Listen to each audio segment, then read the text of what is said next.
The Coral Island Part 1 by Robert Michael Ballantyne. Chapter 1. The Beginning. My early life and character. I thirst for adventure in foreign lands and go to sea. Roving has always been, and still is, my ruling passion, the joy of my heart, the very sunshine of my existence. In childhood, in boyhood, and in man's estate, I have been a rover, not a mere rambler among the woody glens and upon the hilltops of my own native land, but an enthusiastic rover throughout the length and breadth of the wide world. It was a wild, black night of howling storm, the night in which I was born on the foaming bosom of the broad Atlantic Ocean. My father was a sea captain. My grandfather was a sea captain. My great-grandfather had been a Marine. Nobody could tell positively what occupation his father had followed, but my dear mother used to assert that he had been a midshipman whose grandfather, on the mother's side, had been an admiral in the Royal Navy. At any rate, we knew that, as far back as our family could be traced, it had been intimately connected with the great watery waste. Indeed, this was the case on both sides of the house, for my mother always went to sea with my father on his long voyages, and so spent the greater part of her life upon the water. Thus it was, I suppose, that I came to inherit a roving disposition.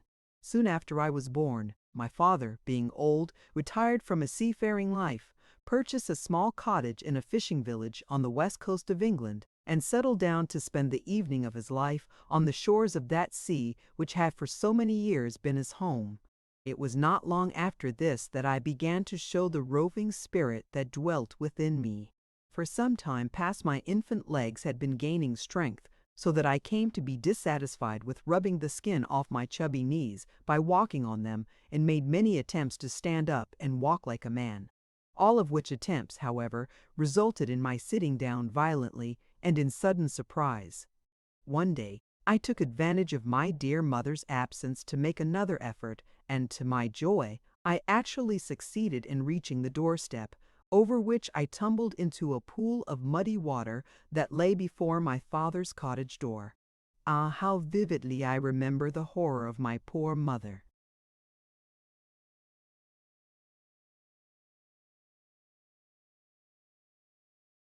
When she found me sweltering in the mud amongst a group of cackling ducks, and the tenderness with which she stripped off my dripping clothes and washed my dirty little body. From this time forth, my rambles became more frequent, and, as I grew older, more distant, until at last I had wandered far and near on the shore and in the woods around our humble dwelling, and did not rest content until my father bound me apprentice to a coasting vessel and let me go to sea. For some years I was happy in visiting the seaports and in coasting along the shores of my native land. My Christian name was Ralph, and my comrades added to this the name of Rover, in consequence of the passion which I always evinced for traveling. Rover was not my real name, but as I never received any other, I came at last to answer to it as naturally as to my proper name, and, as it is not a bad one, I see no good reason why I should not introduce myself to the reader as Ralph Rover. My shipmates were kind, good-natured fellows, and they and I got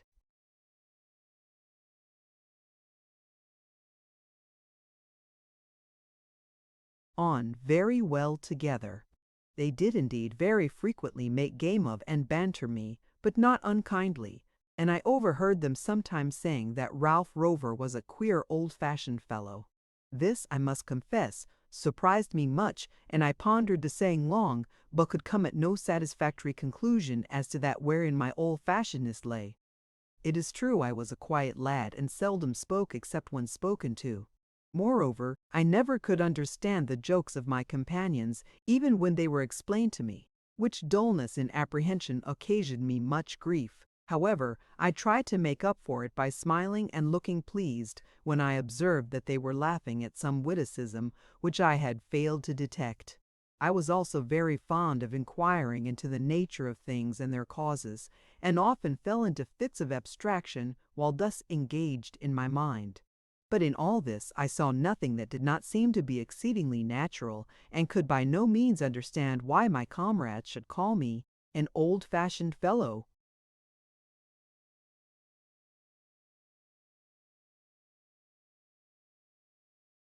Now, while engaged in the coasting trade, I fell in with many seamen who had traveled to almost every quarter of the globe, and I freely confess that my heart glowed ardently within me as they recounted their wild adventures in foreign lands, the dreadful storms they had weathered, the appalling dangers they had escaped, the wonderful creatures they had seen, both on the land and in the sea, and the interesting lands and strange people they had visited.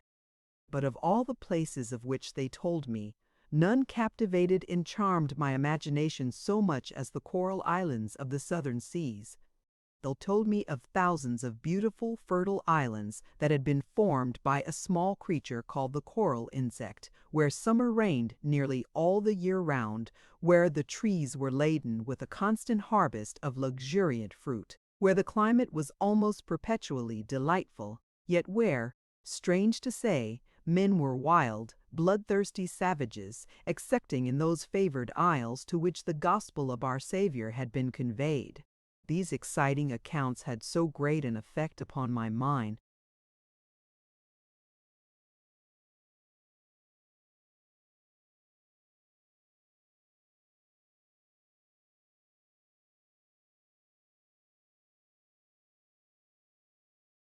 that, when I reached the age of 15, I resolved to make a voyage to the South Seas. I had no little difficulty at first in prevailing on my dear parents to let me go. But when I urged on my father that he would never have become a great captain had he remained in the coasting trade, he saw the truth of what I said, and gave his consent. My dear mother, seeing that my father had made up his mind, no longer offered opposition to my wishes. "But oh, Ralph," she said, on the day I bade her adieu, "come back soon to us, my dear boy, for we are getting old now, Ralph, and may not have many years to live." I will not take up my reader's time with a minute account of all that occurred before I took my final leave of my dear parents.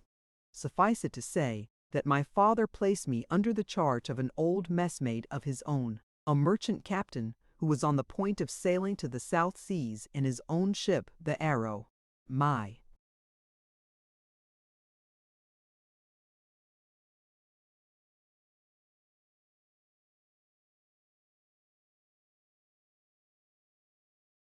mother gave me her blessing and a small Bible, and her last request was that I would never forget to read a chapter every day and say my prayers, which I promised with tears in my eyes that I would certainly do. Soon afterwards I went on board the Arrow, which was a fine large ship, and set sail for the islands of the Pacific Ocean.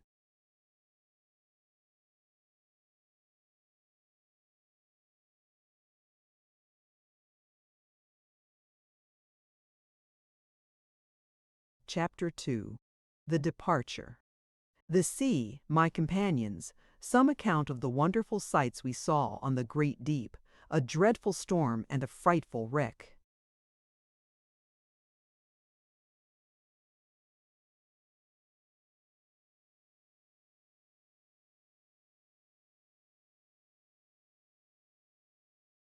It was a bright, beautiful, warm day when our ship spread her canvas to the breeze and sailed for the regions of the south.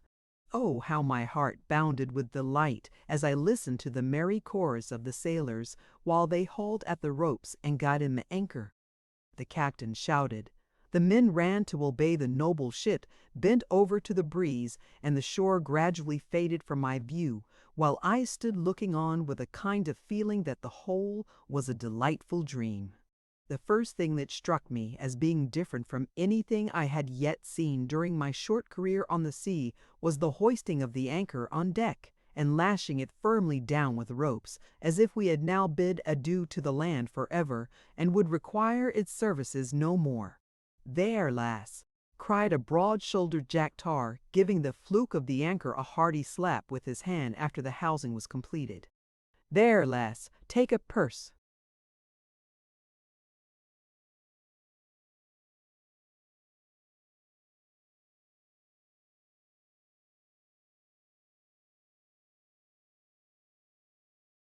good nap now, for we shan't ask you to kiss the mud again for many a long day to come."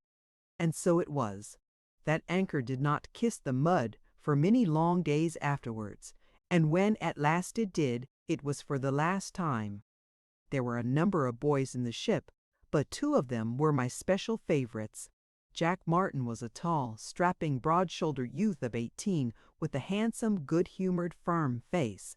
He had had a good education, was clever and hearty and lion-like in his actions, but mild and quiet in disposition.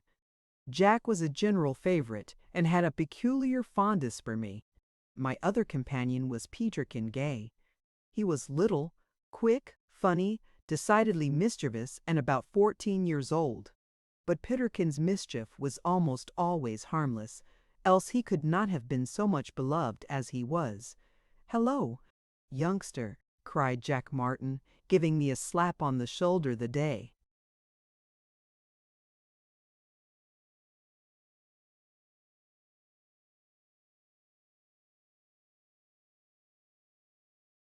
I joined the ship. "Come below and I'll show you your berth. You and I are to be messmates, and I think we shall be good friends, for I like the look o' you." Jack was right. He and I and Peterkin afterwards became the best and stanchest friends that ever tossed together on the stormy waves. I shall say little about the first part of our voyage. We had the usual amount of rough weather and calm. Also, we saw many strange fish rolling in the sea, and I was greatly delighted one day by seeing a shoal of flying fish dart out of the water and skim through the air about a foot above the surface. They were pursued by dolphins, which feed on them, and one flying fish in its terror flew over the ship, struck on the rigging, and fell upon the deck. Its wings were just fins elongated, and we found that they could never fly far at a time, and never mounted into the air like birds, but skimmed along the surface of the sea. Jack and I had it for dinner and found it remarkably good.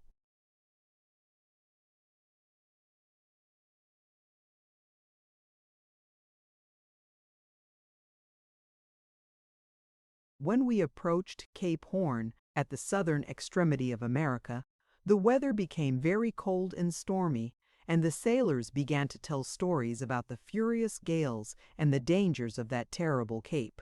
"Cape Horn," said one, "is the most horrible headland I ever doubled. I've sailed round it twice already, and both times the ship was a'most blowed out of the water." "And have been round it once," said another, "and that time the sails were split and the ropes frozen in the blocks, so that they wouldn't work, and we was all but lost." "And I'd been round it 5 times," cried a third, "and every time woes, then another, the gales, woes, so tremendous." "And I've been round it no times at all," cried Peterkin, with an impudent wink of his eye, "and that time I was blowed inside out." Nevertheless, we passed the dreaded cape without much rough weather, and in the course of a few weeks afterwards were sailing gently, before a warm tropical breeze, over the Pacific Ocean. Thus we proceeded on our voyage, sometimes bounding merrily before a fair breeze, at other times floating calmly on the glassy wave and fishing for the curious inhabitants of the deep, all of which, although the sailors thought little of them, were strange and interesting and very wonderful to me. At last we came among the coral islands of the Pacific, and I shall never forget the delight with which I gazed, when we chanced to pass one, at the pure, white, dazzling shores and the verdant palm trees, which looked bright and beautiful in the sunshine. And often did we 3 long to be landed on one, imagining that we should certainly find perfect happiness there. Our wish was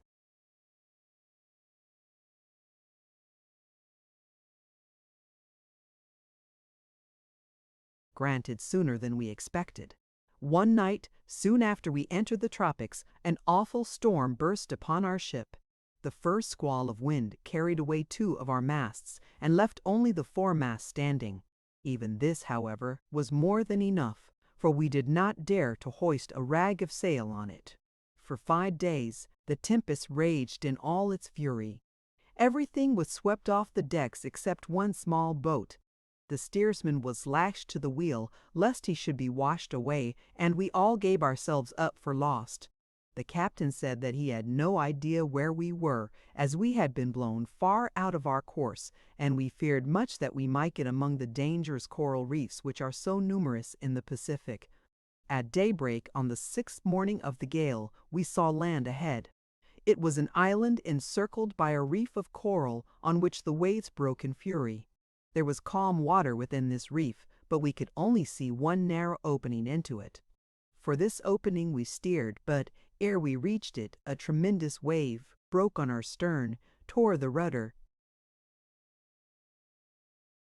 completely off, and left us at the mercy of the winds and waves. "It's all over with us now, lads," said the captain to the men. "Get the boat ready to launch. We shall be on the rocks in less than half an hour." The men obeyed in gloomy silence, for they felt that there was little hope of so small a boat living in such a sea. "Come, boys," said Jack Martin, in a grave tone, to me and Peterkin as we stood on the quarter-deck awaiting our fate. "Come, boys, we three shall stick together. You see it is impossible that the little boat can reach the shore, crowded with men. It will be sure to upset, so I mean rather to trust myself to a large oar. I see through the telescope that the ship will strike at the tail of the reef, where the waves break into the quiet water inside. So, if we manage to cling to the oar till it is driven over the breakers, we may perhaps gain the shore. What say you? Will you join me?"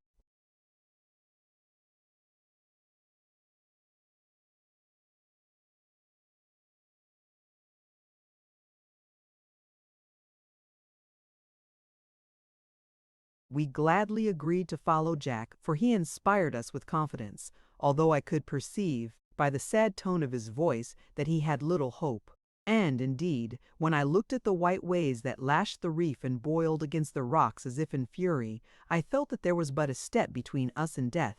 My heart sank within me, but at that moment my thoughts turned to my beloved mother, and I remembered those words, which were among the last that she said to me. "Ralph, my dearest child, always remember in the hour of danger to look to your Lord and Savior Jesus Christ. He alone is both able and willing to save your body and your soul." So I felt much comforted when I thought thereon. The ship was now very near the rocks. The men were ready with the boat, and the captain beside them giving orders, when a tremendous wave came towards us. We three ran towards the bow to lay hold of our oar, and had barely reached it when the wave fell on the deck with a crash like thunder. At the same moment the ship struck. The foremast broke off close to the deck and went over the side, carrying the boat and men along with it.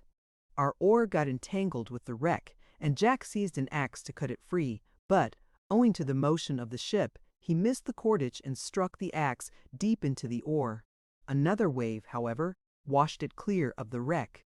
We all seized hold of it, and the next instant we were struggling in the wild sea. The last thing I saw was the boat whirling in the surf, and all the sailors tossed into the foaming waves. Then I became insensible. On recovering from my swoon, I found myself lying on a bank of soft grass, under the shelter of an overhanging rock, with Peterkin on his knees by my side, tenderly bathing my temples with water, and endeavoring to stop the blood that flowed from a wound in my forehead. Chapter 3. The Coral Island. Our first cogitations after landing, and the result of them. We conclude that the island is uninhabited. There is a strange and peculiar sensation experienced in recovering from a state of insensibility which is almost indescribable, a sort of dreamy, confused consciousness, a half-waking, half-sleeping condition, accompanied with a feeling of weariness which, however, is by no means disagreeable. As I slowly recovered and heard the voice of Peterkin inquiring whether I felt better, I thought that I must have overslept myself and should be sent to the masthead for being lazy. But before I could leap up in haste, the thought seemed to vanish suddenly away, and I fancied that I must have been ill. Then a balmy breeze fanned my cheek, and I thought of home, and the garden at the back of my father's cottage, with its luxuriant flowers and the sweet-scented honeysuckle that my dear mother trained so carefully upon the trellised porch. But the roaring of the surf put these delightful thoughts to flight, and I was back again at sea, watching the dolphins and the flying fish, and reefing topsails off the wild and stormy Cape Horn. Gradually the roar of the surf became louder and more distinct. I thought of being wrecked far, far away from my native land, and slowly opened my eyes to meet those of my companion Jack, who, with a look of intense anxiety, was gazing into my face. "Speak to us, my dear Ralph," whispered Jack tenderly. "Are you better now?" I smiled and looked up, saying, "Better? Why, what do you mean, Jack? I'm quite well." "Then what are you shamming for, and frightening us in this way?" said Peterkin, smiling through his tears. For the poor boy had been really under the impression that I was dying. I now raised myself on my elbow, and putting my hand to my forehead, found that it had been cut pretty severely, and that I had lost a good deal of blood. "Come, come, Ralph," said Jack, pressing me gently backward. "Lie down, my boy. You're not right yet. Wet your lips with this water. It's cool and clear as crystal. I got it from a spring close at hand." "There, now, don't say a word, hold your tongue," said he, seeing me about to speak. "I'll tell you all about it, but you must not utter a syllable till you have rested well." "Oh, don't stop him from speaking, Jack," said Peterkin, who, now that his fears for my safety were removed, busied himself in erecting a shelter of broken branches in order to protect me from the wind, which, however, was almost unnecessary, for the rock beside which I had been laid completely broke, the force of the gale. "Let him speak, Jack. It's a comfort to hear that he's alive, after lying there stiff and white and sulky for a whole hour, just like an Egyptian mummy. Never saw such a fellow as you are, Ralph. Always up to mischief. You've almost knocked out all my teeth, and more than half choked me, and now you go shamming dead. It's very wicked of you, indeed it is."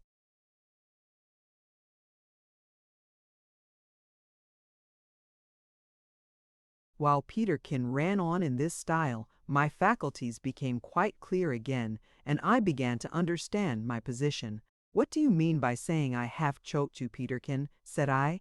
"What do I mean? Is English not your mother tongue, or do you want me to repeat it in French by way of making it clearer?" "Don't you remember I remember nothing?" said I, interrupting him, after we were thrown into the sea.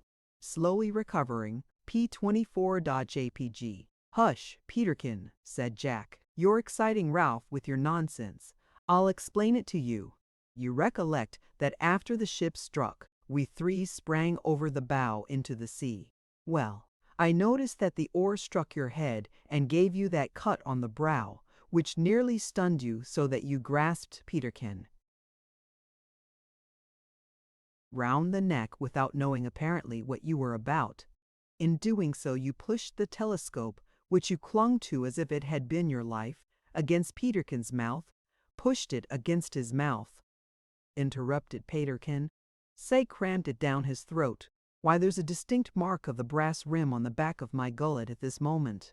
"Well, well, be that as it may," continued Jack, "you clung to him, Ralph, till I feared you really would choke him, but I saw that he had a good hold of the oar, so I exerted myself to the utmost to push you towards the shore, which we luckily reached without much trouble, for the water inside the reef is quite calm."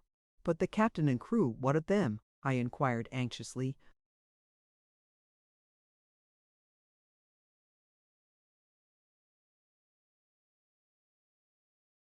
Jack shook his head.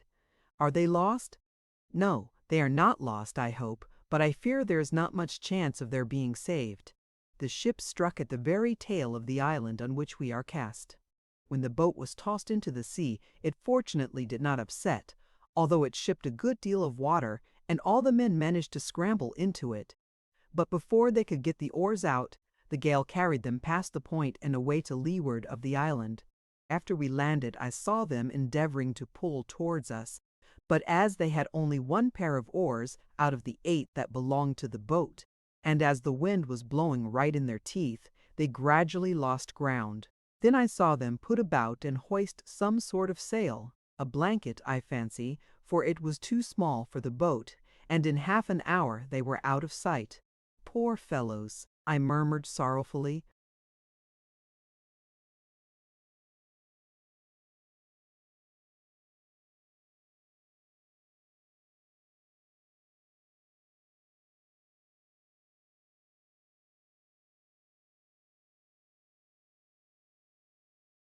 But the more I think about it, I've better hope of them, continued Jack in a more cheerful tone. You see, Ralph, I've read a great deal about these South Sea Islands, and I know that in many places they are scattered about in thousands over the sea, so they're almost sure to fall in with one of them before long. I'm sure I hope so, said Peterkin earnestly. But what has become of the wreck, Jack? I saw you clambering up the rocks there while I was watching Ralph. Did you say she had gone to pieces? No, she has not gone to pieces, but she has gone to the bottom, replied Jack. As I said before, she struck on the tail of the island and stove in her bow, but the next breaker swung her clear, and she floated away to leeward. The poor fellows in the boat made a hard struggle to reach her, but long before they came near her, she filled and went down. It was after she foundered that I saw them trying to pull to the island.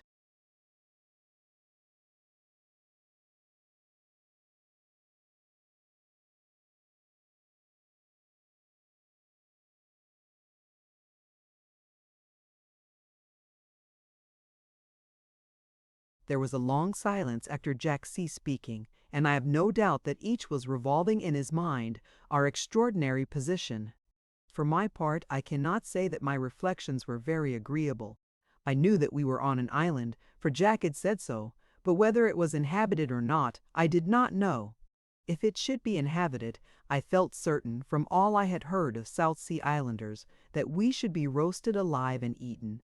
If it should turn out to be uninhabited, I fancied that we should be starved to death.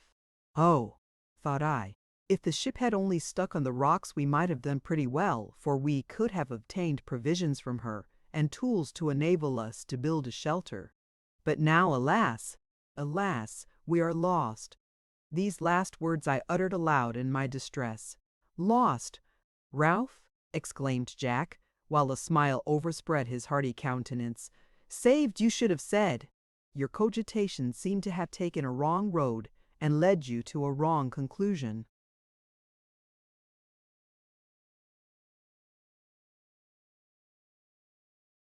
Do you know what conclusion I have come to? Said Peterkin. I have made up my mind that it's capital. First rate, the best thing that ever happened to us, and the most splendid prospect that ever lay before three jolly young tars. We've got an island all to ourselves. We'll take possession in the name of the king. We'll go and enter the service of its black inhabitants. Of course we'll rise, naturally, to the top of affairs. White men always do in savage countries. You shall be king, Jack. Ralph, prime minister, and I shall be the court jester, interrupted Jack. No, retorted Peterkin. I'll have no title at all.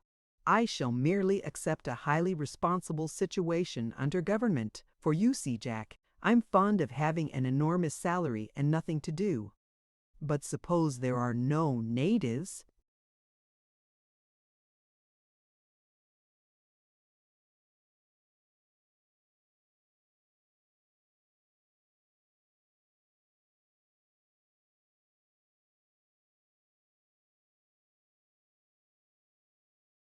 Then we'll build a charming villa and plant a lovely garden round it, stuck all full of the most splendiferous tropical flowers, and we'll farm the land, plant, sow, reap, eat, sleep, and be merry.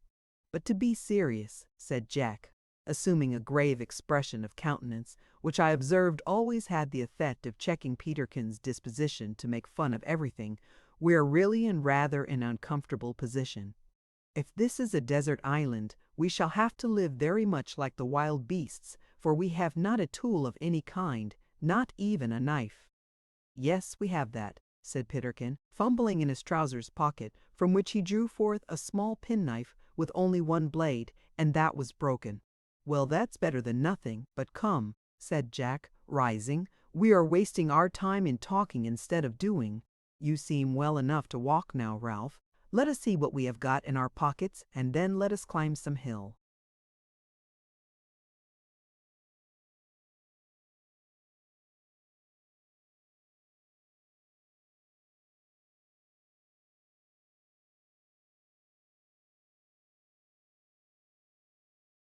And ascertain what sort of island we have been cast upon, for, whether good or bad, it seems likely to be our home for some time to come. Chapter 4. We examine into our personal property and make a happy discovery. Our island described, Jack proves himself to be learned and sagacious above his fellows, curious discoveries, natural lemonade.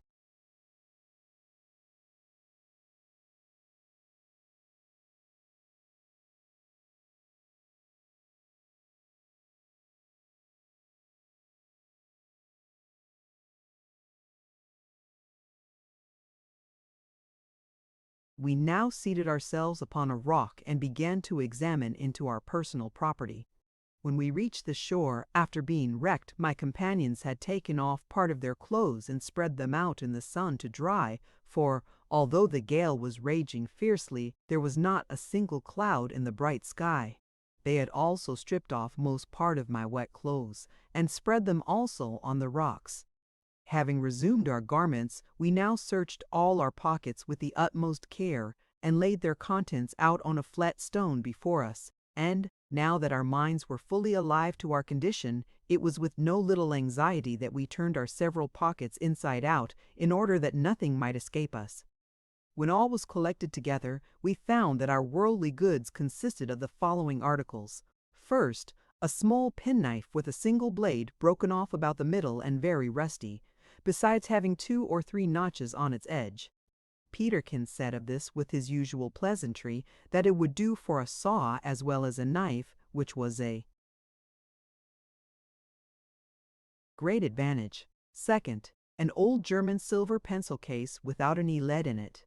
Third, a piece of whipcord about 6 yards long. Fourth, a sailmaker's needle of a small size. Fifth, a ship's telescope, which I happened to have in my hand at the time the ship struck, and which I had clung to firmly all the time I was in the water. Indeed, it was with difficulty that Jack got it out of my grasp, when I was lying insensible on the shore. I cannot understand why I kept such a firm hold of this telescope. They say that a drowning man will clutch at a straw. Perhaps it may have been some such feeling in me, for I did not know that it was in my hand at the time we were wrecked. However, we felt some pleasure in having it with us now, although we did not see that it could be of much use to us, as the glass at the small end was broken to pieces.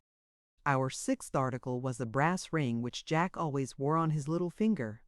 I never understood why he wore it, for Jack was not vain of his appearance, and did not seem to care for ornaments of any kind. Peterkin said it was in memory of the girl he left behind.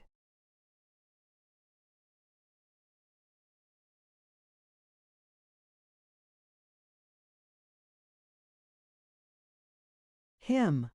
But as he never spoke of this girl to either of us, I am inclined to think that Peterkin was either jesting or mistaken.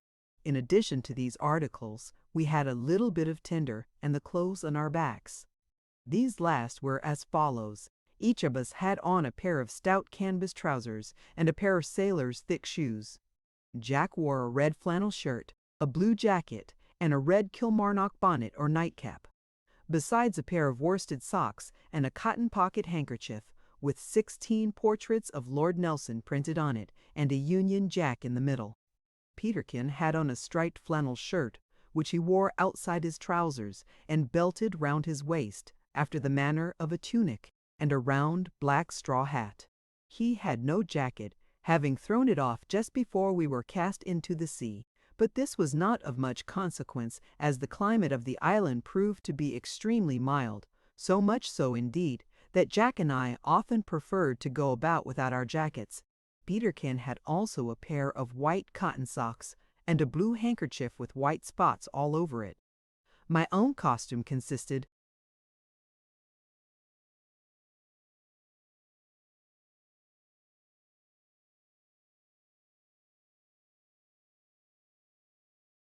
of a blue flannel shirt, a blue jacket, a black cap, and a pair of worsted socks, besides the shoes and canvas trousers already mentioned. This was all we had, and besides these things we had nothing else. But when we thought of the danger from which we had escaped, and how much worse off we might have been had the ship struck on the reef during the night, we felt very thankful that we were possessed of so much, although, I must confess, we sometimes wished that we had a little more. While we were examining these things and talking about them, Jack suddenly started and exclaimed, "The oar! We have forgotten the oar!" "What good will that do us?" said Peterkin. "There's wood enough on the island to make 1,000 oars."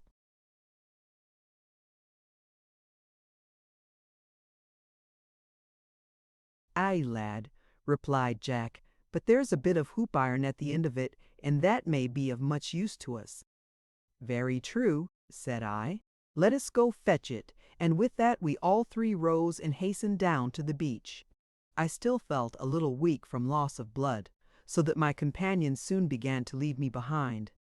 But Jack perceived this and, with his usual considerate good nature, turned back to help me. This was now the first time that I had looked well about me since landing, as the spot where I had been laid was covered with thick bushes, which almost hid the country from our view. As we now emerged from among these and walked down the sandy beach together, I cast my eyes about, and truly, my heart glowed within me, and my spirits rose at the beautiful prospect which I beheld on every side. The gale had suddenly died away, just as if it had blown furiously till it dashed our ship upon the rocks, and had nothing more to do after accomplishing that. The island on which we stood was hilly, and covered almost everywhere with the moss.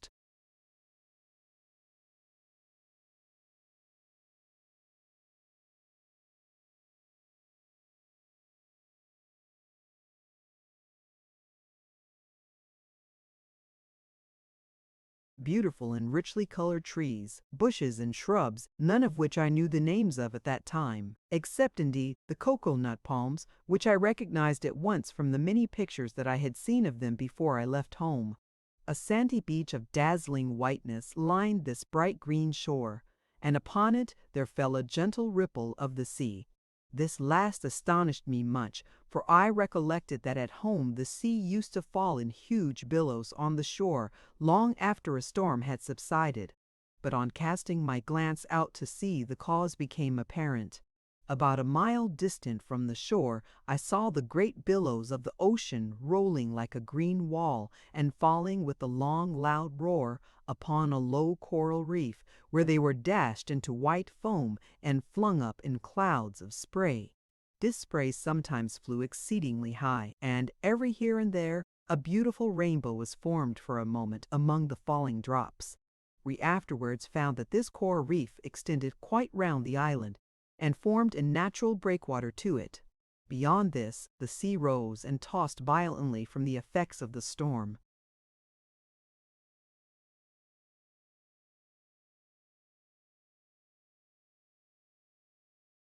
But between the reef and the shore it was as calm and as smooth as a pond. My heart was filled with more delight than I can express at sight of so many glorious objects, and my thoughts turned suddenly to the contemplation of the Creator of them all.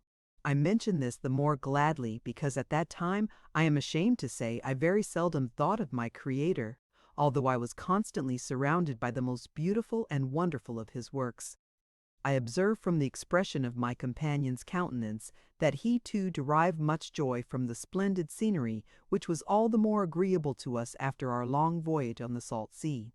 There the breeze was fresh and cold, but here it was delightfully mild, and when a puff blew off the land it came laden with the most exquisite perfume that can be imagined.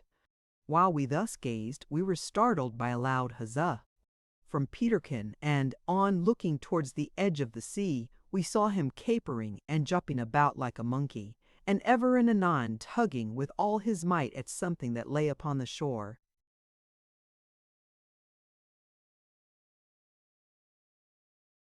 "What an odd fellow he is, to be sure," said Jack, taking me by the arm and hurrying forward.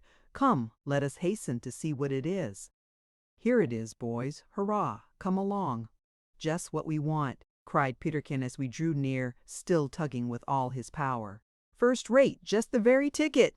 I need scarcely say to my readers that my companion Peterkin was in the habit of using very remarkable and peculiar phrases, and I am free to confess that I did not well understand the meaning of some of them, such for instance as "the very ticket," but I think it my duty to recount everything relating to my adventures with a strict regard to truthfulness in as far as my memory serves me, so I write, as nearly as possible, the exact words that my companion spoke.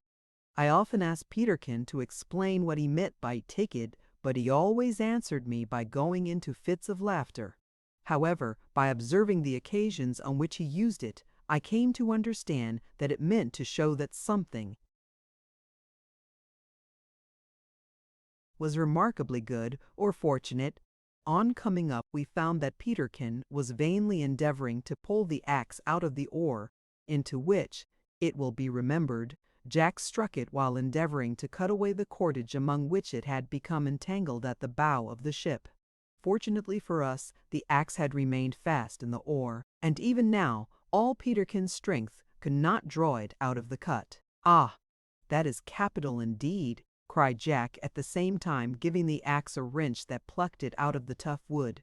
"How fortunate this is! It will be of more value to us than 100 knives, and the edge is quite new and sharp." "I'll answer for the toughness of the handle at any rate," cried Peterkin. "My arms are nearly pulled out of the sockets. But see here, our luck is great. There is iron on the blade." He pointed to a piece of hoop iron, as he spoke, which had been nailed round the blade of the oar to prevent it from splitting.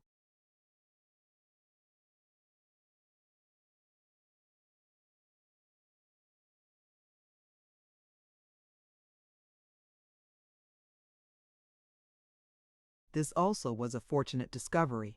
Jack went down on his knees, and with the edge of the axe began carefully to force out the nails.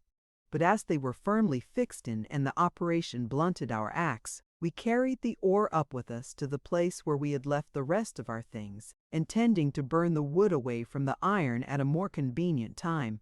"Now, lads," said Jack, after we had laid it on the stone which contained our little all, "I propose that we should go to the tail of the island where the ship struck, which is only a quarter of a mile off, and see if anything else has been thrown ashore. I don't expect anything, but it is well to see. When we get back here it will be time to have our supper and prepare our beds." "Agreed," cried Peterkin and I together, as indeed we would have agreed to any proposal that Jack made, for, besides his being older and much stronger and taller than either of us, he was a very clever fellow, and I think would have induced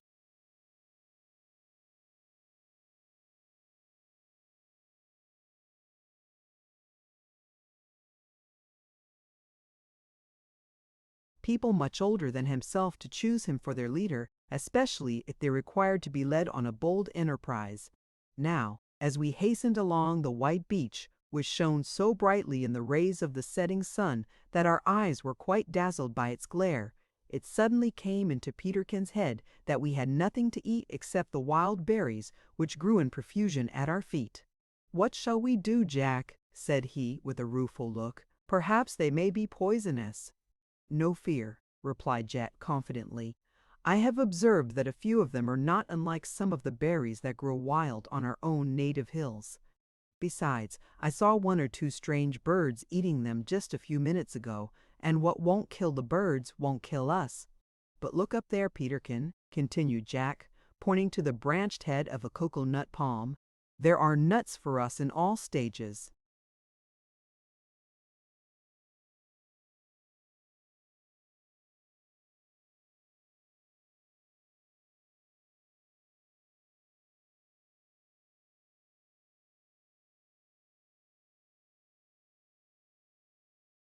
"So there are," cried Peterkin, who, being of a very unobservant nature, had been too much taken up with other things to notice anything so high above his head as the fruit of a palm tree. But, whatever faults my young comrade had, he could not be blamed for want of activity or animal spirits.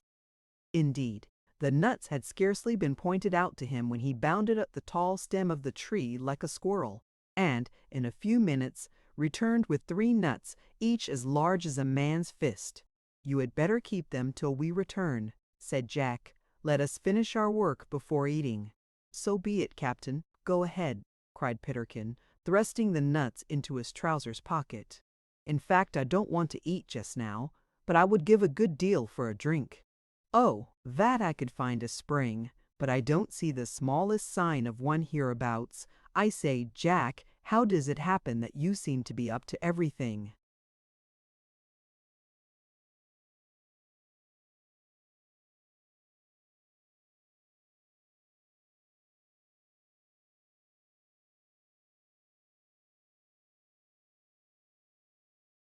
"You have told us the names of half a dozen trees already, and yet you say that you were never in the South Seas before." "I'm not up to everything, Peterkin, as you'll find out ere long," replied Jack with a smile. "But I have been a great reader of books of travel and adventure all my life, and that has put me up to a good many things that you are, perhaps, not acquainted with." "Oh, Jack, that's all humbug. If you begin to lay everything to the credit of books, I'll quite lose my opinion of you," cried Peterkin, with a look of contempt. "I've seen a lot of fellows that were always poring over books, and when they came to try to do anything, they were no better than baboons." "You are quite right," retorted Jack. "And I have seen a lot of fellows who never looked into books at all, who knew nothing about anything except the things they had actually seen, and very little they knew even about these. Indeed, some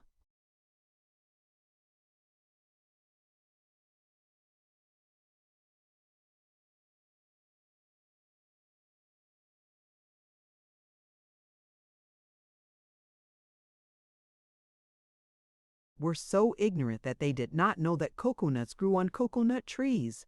I could not refrain from laughing at this rebuke, for there was much truth in it as to Peterkin's ignorance. "Humph! Maybe you're right," answered Peterkin. "But I would not give tuppence for a man of books if he had nothing else in him." "Neither would I," said Jack. "But that's no reason why you should run books down, or think less of me for having read them. Suppose now, Peterkin, that you wanted to build a ship, and I were to give you a long and particular account of the way to do it, would not that be very useful?" "No doubt of it," said Peterkin, laughing. "And suppose I were to write the account in a letter instead of telling you in?"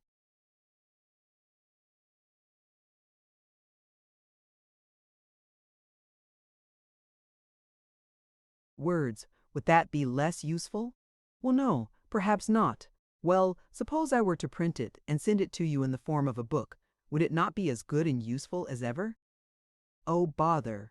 Jack, you're a philosopher, and that's worse than anything," cried Peterkin with a look of pretended horror. "Very well, Peterkin, we shall see," returned Jack, halting under the shade of a cocoa-nut tree.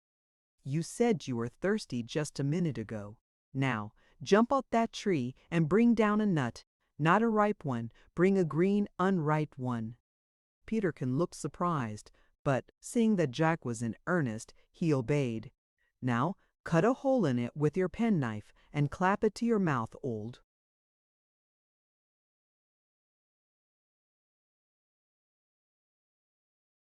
fellow," said Jack. Peterkin did as he was directed, and we both burst into uncontrollable laughter at the changes that instantly passed over his expressive countenance. No sooner had he put the nut to his mouth and thrown back his head in order to catch what came out of it than his eyes opened to twice their ordinary size with astonishment, while his throat moved vigorously in the act of swallowing. Then a smile and look of intense delight overspread his face, except indeed the mouth, which, being firmly fixed to the hole in the nut, could not take part in the expression. But he endeavored to make up for this by winking at us excessively with his right eye. At length he stopped, and, drawing a long breath, exclaimed, "Nectar! Perfect nectar! I say, Jack, you're a Briton, the best fellow I ever met in my life. Only taste that," said he, turning to me and holding the nut to my mouth. I immediately drank, and certainly I was much surprised at the delightful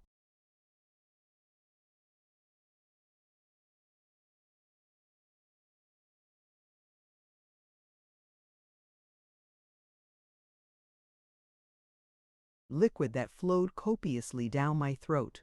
It was extremely cool and had a sweet taste, mingled with acid.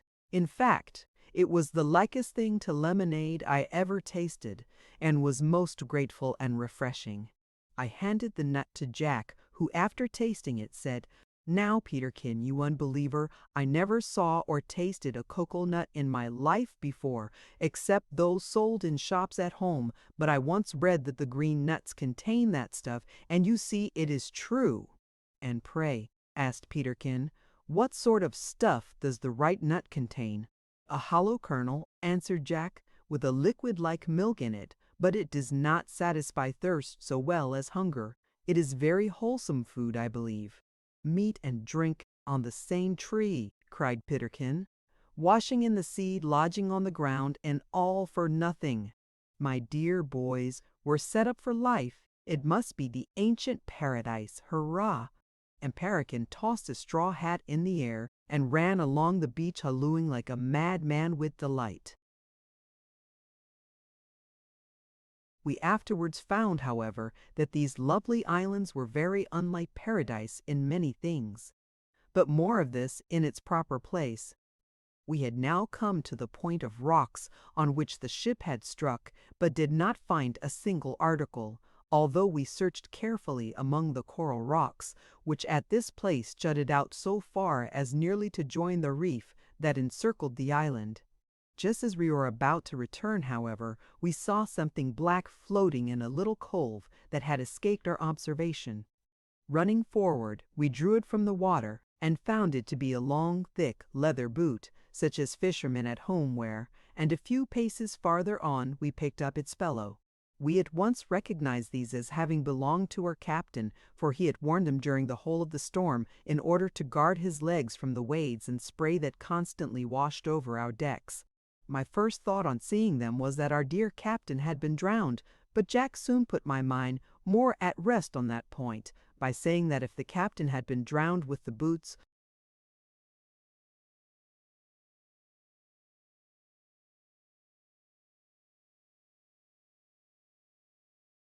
on, he would certainly have been washed ashore along with them, and that he had no doubt whatever he had kicked them off while in the sea, that he might swim more easily.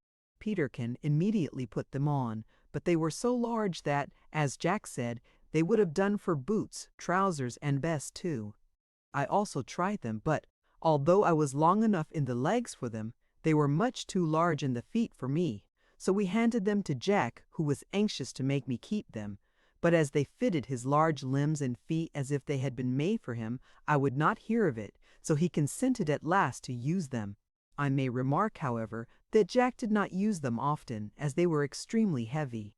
It was beginning to grow dark when we returned to our encampment, so we put off our visit to the top of a hill till next day, and employed the light that yet remained to us in cutting down a quantity of boughs and the broad leaves of a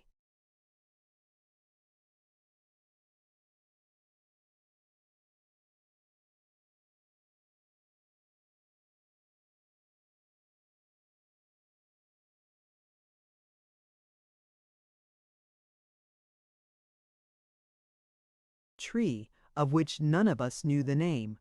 With these we erected a sort of rustic bower, in which we meant to pass the night.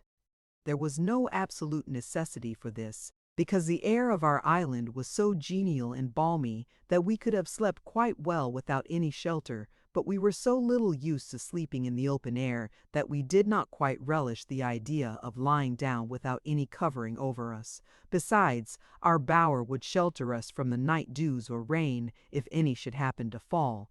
Having strewed the floor with leaves and dry grass, we bethought ourselves of supper. But it now occurred to us, for the first time, that we had no means of making a fire. "Now there's a fix, what shall we do?" said Peterkin, while we both turned our eyes to Jack, to whom we always looked in our difficulties. Jack seemed not a little perplexed.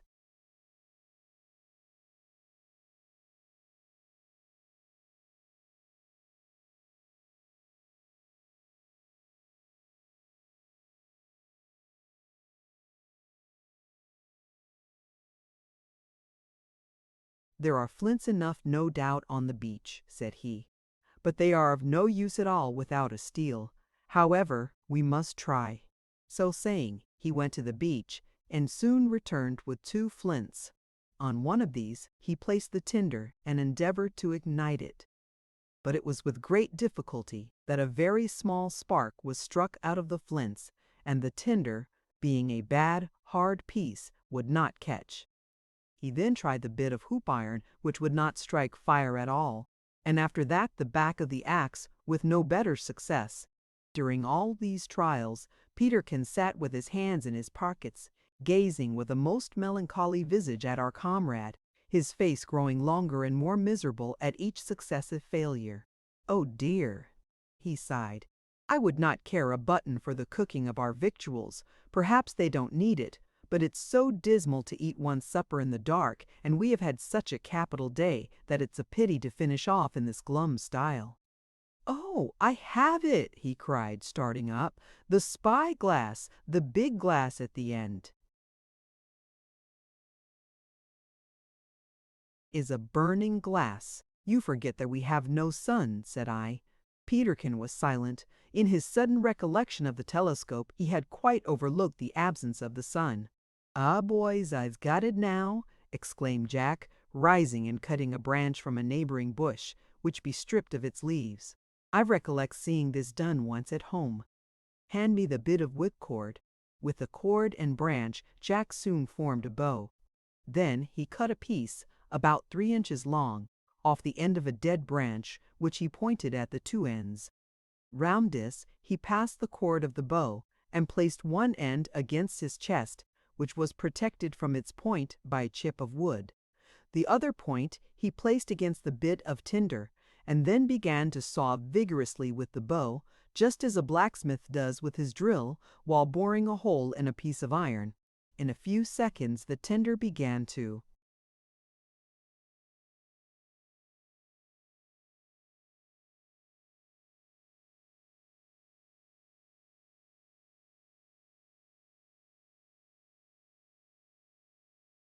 smoke.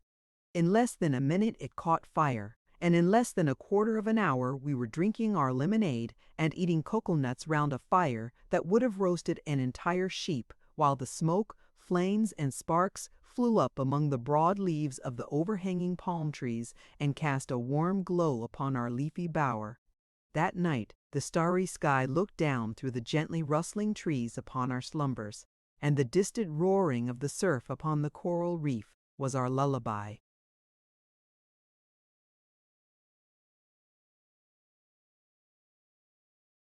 Chapter 5. Morning and cogitations connected therewith.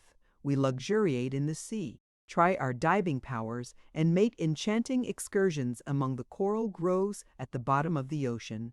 The wonders of the deep enlarged upon.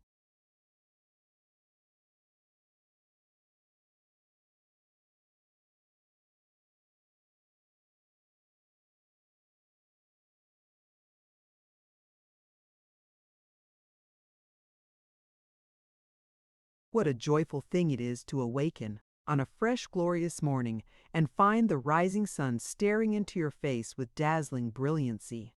To see the birds twittering in the bushes, and to hear the murmuring of a rill or the soft hissing ripples as they fall upon the seashore.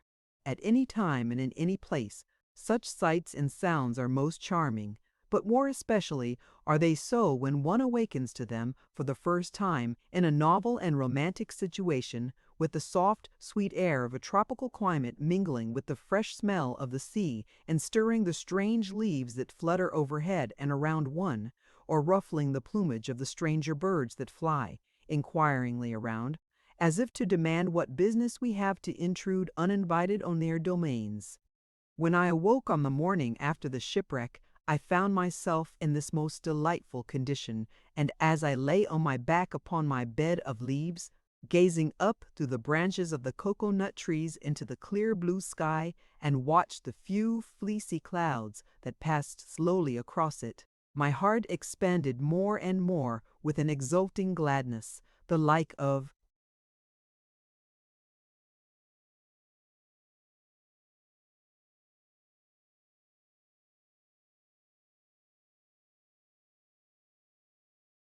which I had never filled before. While I meditated, my thoughts again turned to the great and kind Creator of this beautiful world, as they had done on the previous day when I first beheld the sea and the coral reef, with the mighty waves dashing over into the calm waters of the lagoon. While thus meditating, I naturally bethought me of my Bible, for I had faithfully kept the promise which I gave at parting to my beloved mother that I would read it every morning, and it was with a feeling of dismay that I remembered I had left it in the ship. I was much troubled about this. However, I consoled myself with reflecting that I could keep the second part of my promise to her, namely, that I should never omit to say my prayers. So I rose quietly lest I should disturb my companions who were still asleep, and stepped aside into the bushes for this purpose. On my return, I found them still slumbering, so I again lay down to think over.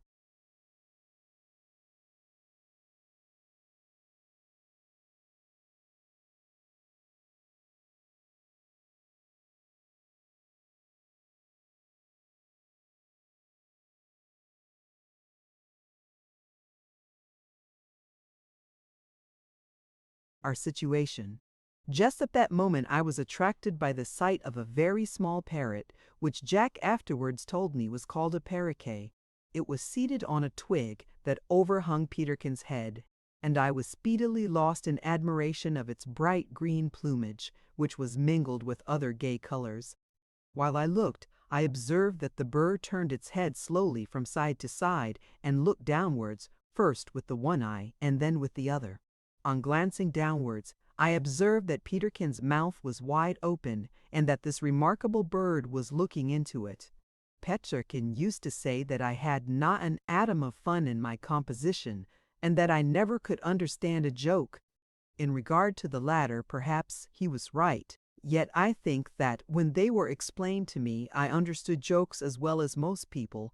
But in regard to the former he must certainly have been wrong, for this bird seemed to me to be extremely funny, and I could not help thinking that if it should happen to faint, or slip its foot, and fall off the twig into Peterkin's mouth, he would perhaps think it funny too.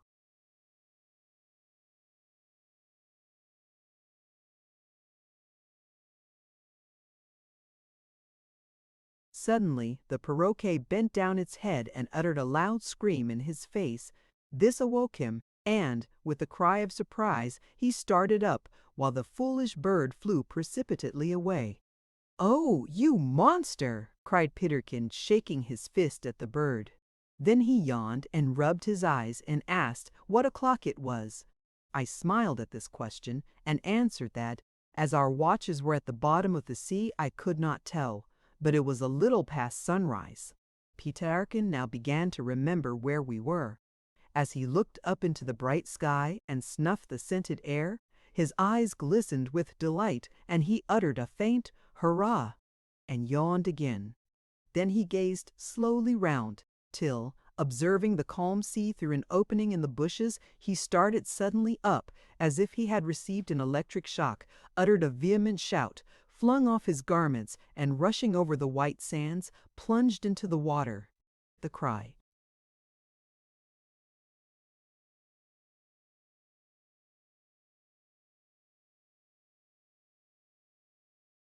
awoke Jack, who rose on his elbow with a look of grave surprise. But this was followed by a quiet smile of intelligence on seeing Peterkin in the water. With an energy that he only gave way to in moments of excitement, Jack bounded to his feet, threw off his clothes, shook back his hair, and with a lion-like spring, dashed over the sands and plunged into the sea with such force as quite to envelop Peterkin in a shower of spray. Jack was a remarkably good swimmer and diver, so that after his plunge we saw no sign of him for nearly a minute, after which he suddenly emerged with a cry of joy a good many yards out from the shore. My spirits were so much raised by seeing all this that I, too, hastily threw off my garments and endeavored to imitate Jack's vigorous bound. But I was so awkward that my foot caught on a stump and I fell to the ground. Then I slipped on a stone while running over the mud, and nearly fell again, much to the amusement of Peterkin, who laughed heartily and called me a slow coach, while Jack cried out, "Come along, Ralph! and I'll help you. However, when I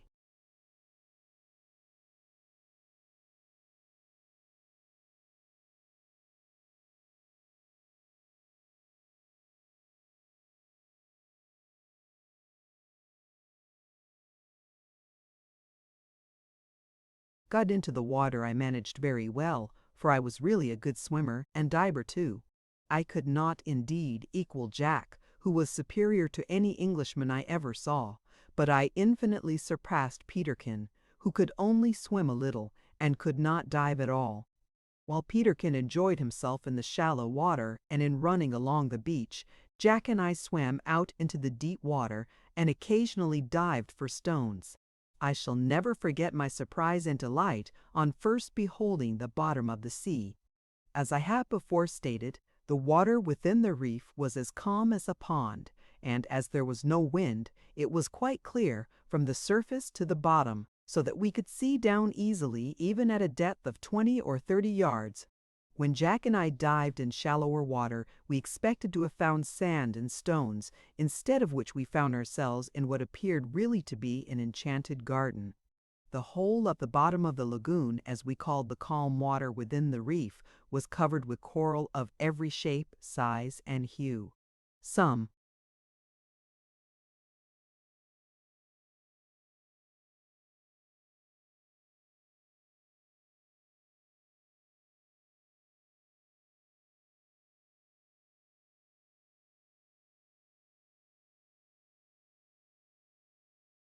portions were formed like large mushrooms. Others appeared like the brain of a man, having stalks or necks attached to them. But the most common kind was a species of branching coral, and some portions were of a lovely pale pink color, others pure white. Among this there grew large quantities of seaweed of the richest hues imaginable, and of the most graceful forms, while innumerable fishes, blue, red, yellow, green, and striped, sported in and out amongst the flower beds of this submarine garden, and did not appear to be at all afraid of our approaching them. On darting to the surface for breath after our first dive, Jack and I rose close to each other. "Did you ever in your life, Ralph, see anything so lovely?" said Jack as he flung the spray from his hair. "Never," I replied. "It appears to me like fairy realms. I can scarcely believe that."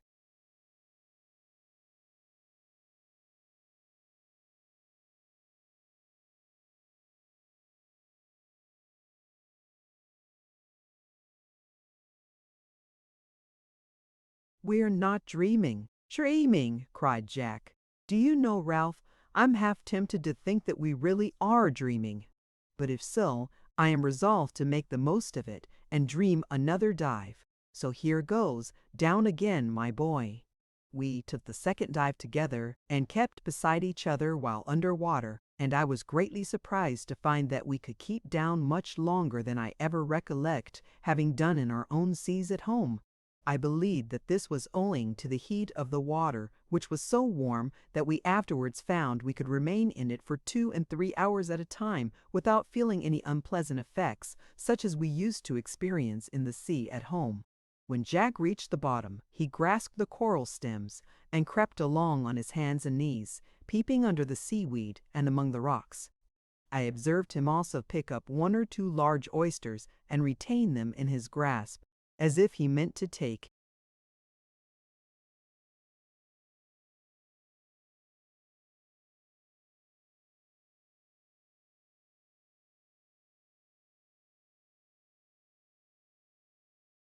them up with him, so I also gathered a few. Suddenly he made a grasp at a fish with blue and yellow stripes on its back and actually touched its tail, but did not catch it. At this he turned towards me and attempted to smile, but no sooner had he done so than he sprang like an arrow to the surface, where, on following him, I found him gasping and coughing and spitting water from his mouth.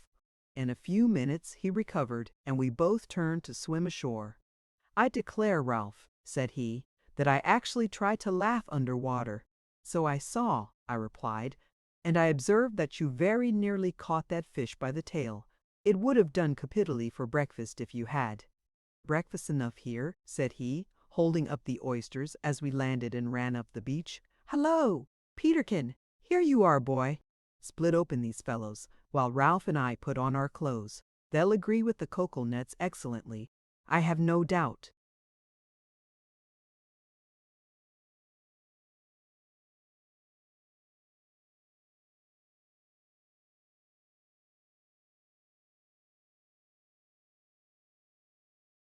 Peterkin, who was already dressed, took the oysters and opened them with the edge of our axe, exclaiming, "Now that is capital! There's nothing I'm so fond of." "Ha! That's lucky," remarked Jack. "I'll be able to keep you in good order now, Master Peterkin. You know you can't dive any better than a cat. So, sir, whenever you behave ill, you shall have no oysters for breakfast." "I'm very glad that our prospect of breakfast is so good," said I, "for I'm very hungry." "Here, then, stop your mouth with that, Ralph," said Peterkin, holding a large oyster to my lips. I opened my mouth and swallowed it in silence, and really it was remarkably good. We now set ourselves earnestly about our preparations for spending the day.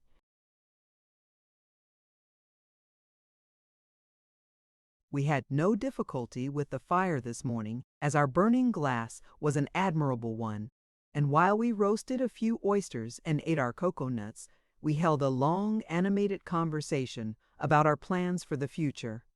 What those plans were, and how we carried them into effect, the reader shall see hereafter.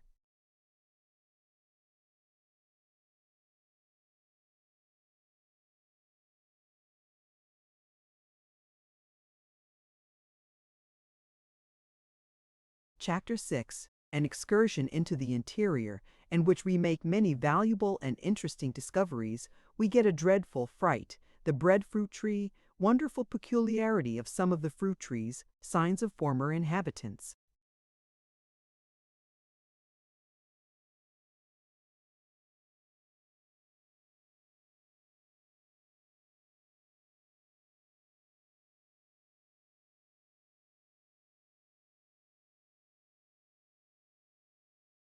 Our first care, after breakfast, was to place the few articles we possessed in the crevice of a rock at the farther end of a small cave which we discovered near our encampment.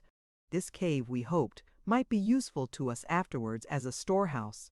Then we cut 2 large clubs off a species of very hard tree which grew near at hand. One of these was given to Peterkin, the other to me, and Jack armed himself with the axe. We took these precautions because we purposed to make an excursion to the top of the mountains of the interior in order to obtain a better view of our island. Of course, we knew not what dangers might befall us by the way, so thought it best to be prepared. Having completed our arrangements and carefully extinguished our fire, we sallied forth and walked a short distance along the sea beach till we came to the entrance of a valley, through which flowed the rivulet before mentioned.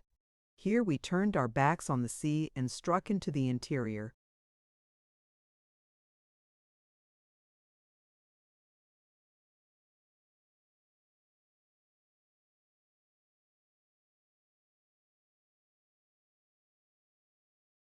The prospect that burst upon our view on entering the valley was truly splendid. On either side of us there was a gentle rise in the land, which thus formed 2 ridges about a mile apart on each side of the valley. These ridges, which, as well as the low grounds between them, were covered with trees and shrubs of the most luxuriant kind, continued to recede inland for about 2 miles, when they joined the foot of a small mountain. This hill rose rather abruptly from the head of the valley, and was likewise entirely covered even to the top with trees, except on one particular spot near the left shoulder, where was a bare and rocky place of a broken and savage character. Beyond this hill we could not see, and we therefore directed our course up the banks of the rivulet towards the foot of it, intending to climb to the top, should that be possible, as indeed we had no doubt it was. Jack, being the wisest and boldest among us, took the lead, carrying the axe on his shoulder. Peterkin, with his enormous club, came second, as he said he should.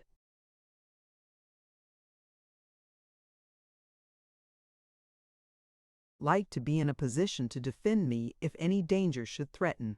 I brought up the rear, but having been more taken up with the wonderful and curious things I saw at starting than with thoughts of possible danger, I had very foolishly left my club behind me. Although, as I have said, the trees and bushes were very luxuriant, they were not so thickly crowded together as to hinder our progress among them. We were able to wind in and out, and to follow the banks of the stream quite easily, although, it is true, the height and thickness of the foliage prevented us from seeing far ahead.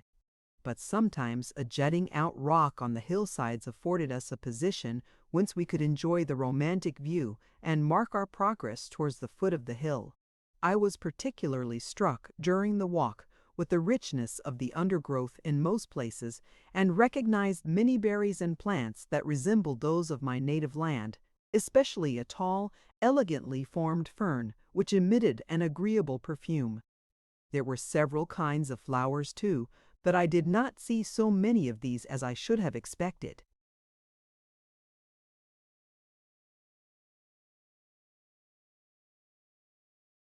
In such a climate, we also saw a great variety of small birds of bright plumage, and many paroquets similar to the one that awoke Peterkin so rudely in the morning.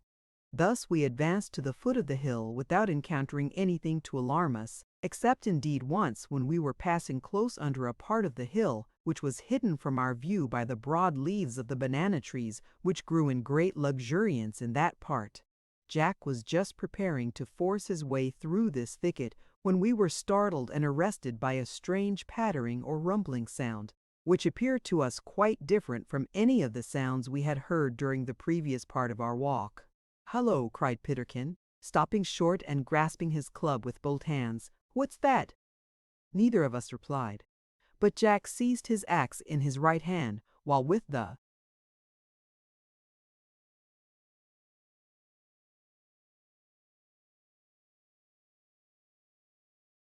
other he pushed aside the broad leaves and endeavored to peer amongst them. "I can see nothing," he said after a short pause. "I think it." Again the rumbling sound came, louder than before, and we all sprang back and stood on the defensive.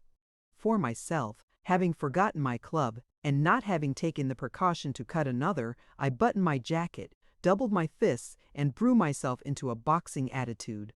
I must say, however, that I felt somewhat uneasy, and my companions afterwards confessed that their thoughts at this moment had been instantly filled with all they had ever heard or read of wild beasts and savages, torturings at the stake, roastings alive, and such like horrible things. Suddenly the pattering noise increased with tenfold violence. It was followed by a fearful crash among the bushes, which was rapidly repeated, as if some gigantic animal were bounding towards us. In another moment, an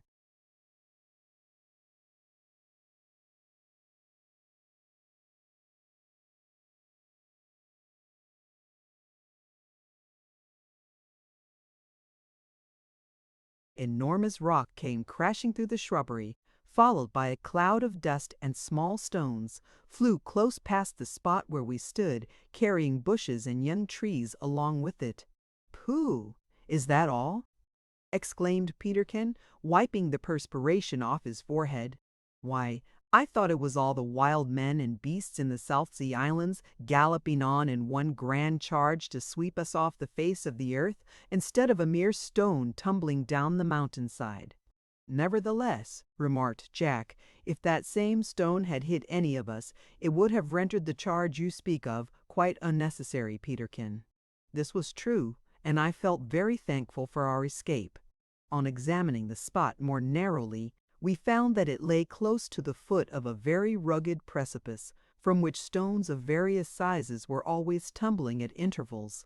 Indeed, the numerous fragments lying scattered all around might have suggested the cause of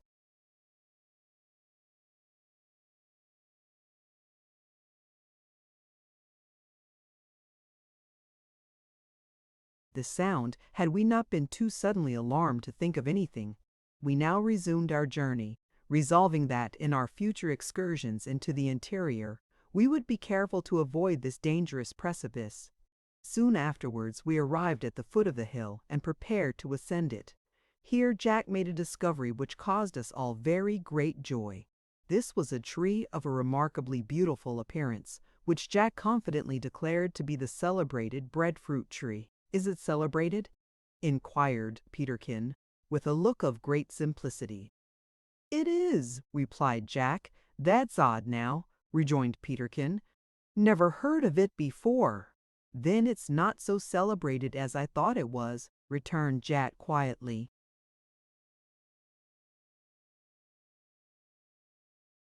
Squeezing Peterkin's hat over his eyes. "But listen, you ignorant booby, and hear of it now." Peterkin readjusted his hat, and was soon listening with as much interest as myself, while Jack told us that this tree is one of the most valuable in the islands of the south, that it bears 2, sometimes 3, crops of fruit in the year, that the fruit is very like wheaten bread in appearance, and that it constitutes the principal food of many of the islanders. "So," said Peterkin, "we seem to have everything ready prepared to our hands in this wonderful island, lemonade ready bottled in nuts, and loaf bread growing on the trees." Peterkin, as usual, was jesting. Nevertheless, it is a curious fact that he spoke almost the literal truth. "Moreover," continued Jack, "the breadfruit tree affords a capital gum, which serves the natives for pitching their canoes. The bark of the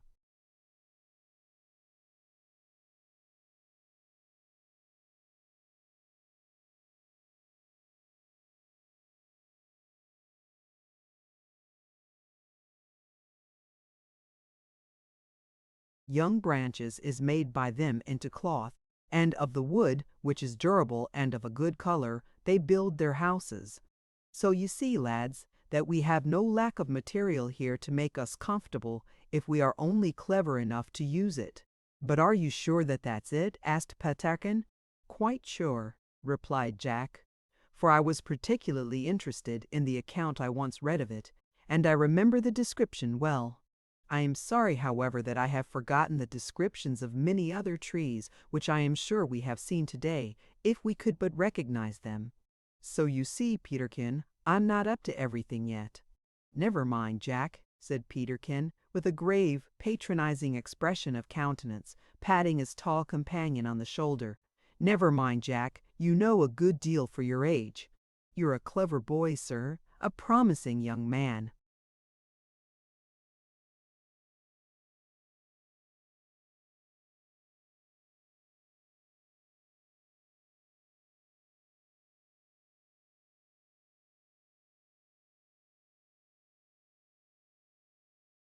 "And if you only go on as you have begun, sir, you will—" The end of this speech was suddenly cut short by Jack tripping up Peterkin's heels and tumbling him into a mass of thick shrubs, where, finding himself comfortable, he lay still basking in the sunshine, while Jack and I examined the bread tree. We were much struck with the deep, rich green color of its broad leaves, which were 12 or 18 inches long, deeply indented, and of a glossy smoothness, like the laurel. The fruit with which it was loaded was nearly round, and appeared to be about 6 inches in diameter, with a rough rind marked with lozenge-shaped divisions. It was of various colors, from light pea green to brown and rich yellow. Jack said that the yellow was the ripe fruit. We afterwards found that most of the fruit trees on the island were evergreens, and that we might, when we wished, pluck the blossom and the ripe fruit from the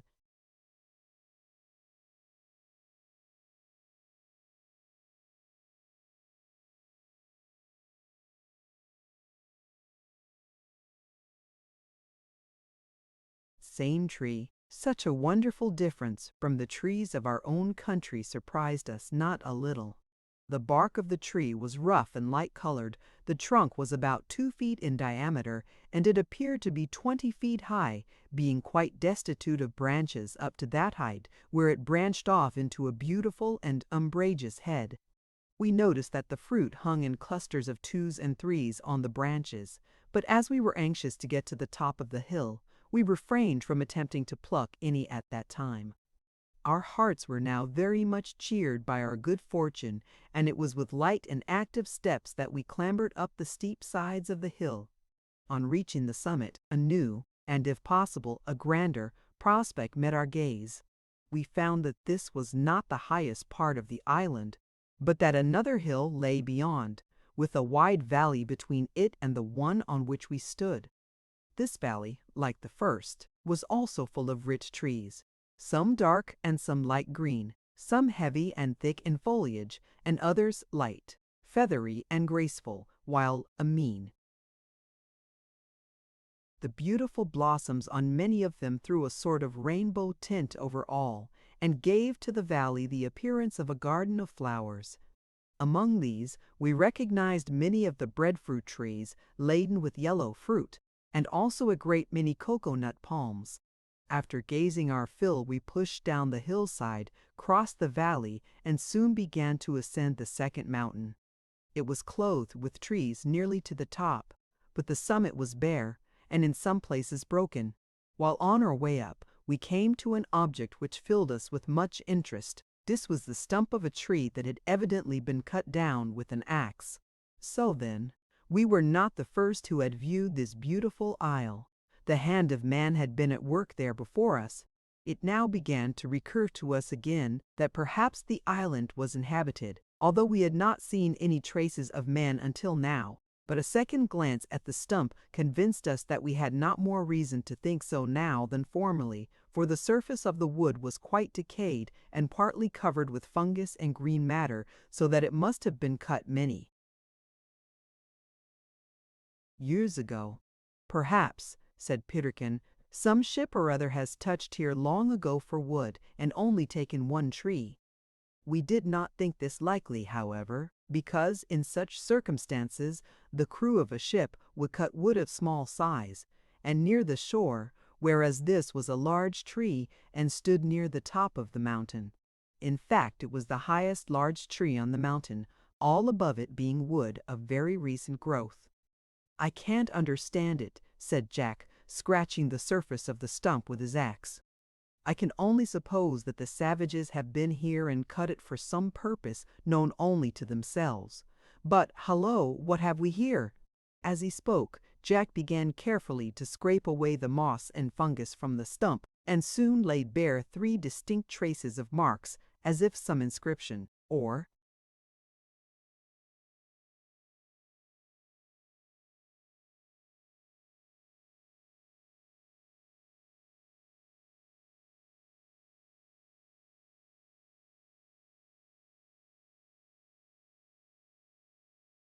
initials had been cut thereon.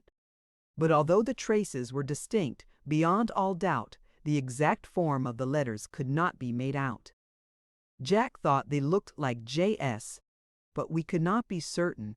They had apparently been carelessly cut, and long exposure to the weather had so broken them up that we could not make out what they were. We were exceedingly perplexed at this discovery, and stayed a long time at the place conjecturing what these marks could have been, but without avail. So, as the day was advancing, we left it and quickly reached the top of the mountain. We found this to be the highest point of the island, and from it we saw our kingdom lying, as it were, like a map around us. As I have always thought it impossible to get a thing properly into one's understanding without comprehending it, I shall beg the reader's patience for a little while I describe our island, thus shortly.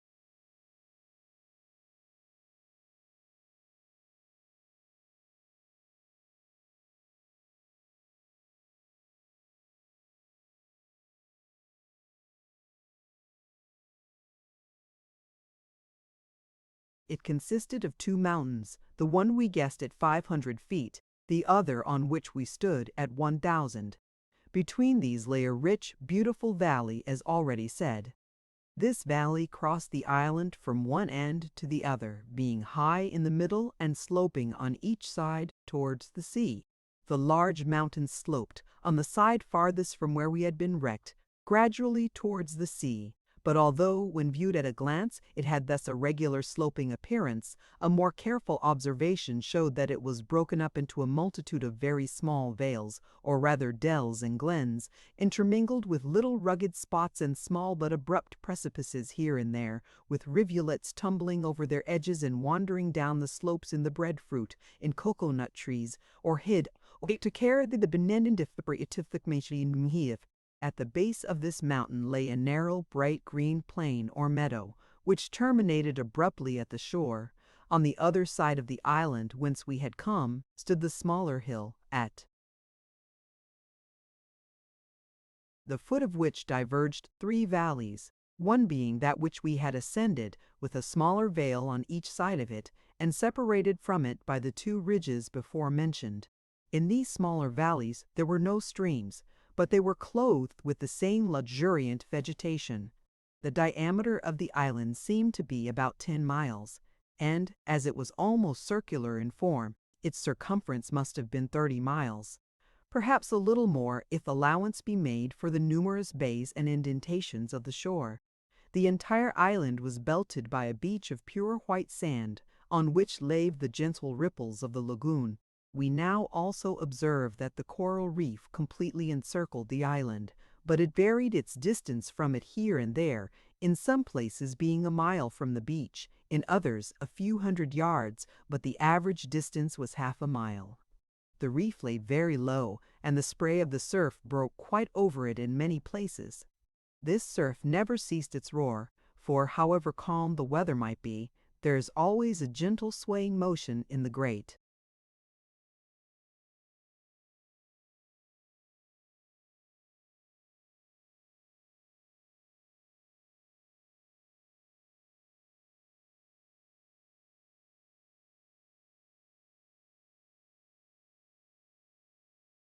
Pacific which, although scarce noticeable out at sea, reaches the shore at last in a huge billow. The water within the lagoon, as before said, was perfectly still.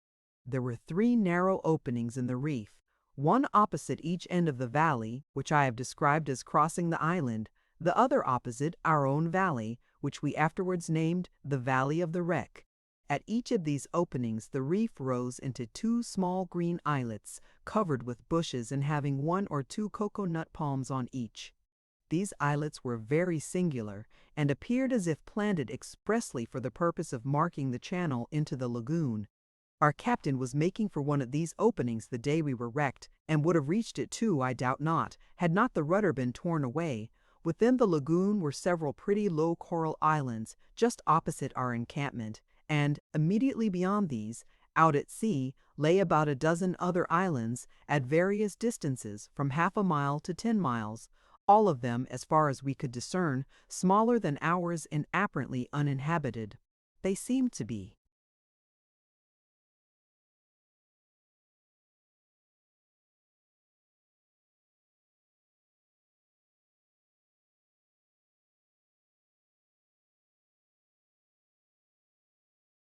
low coral islands, raised but little above the sea, yet covered with cocoa-nut trees.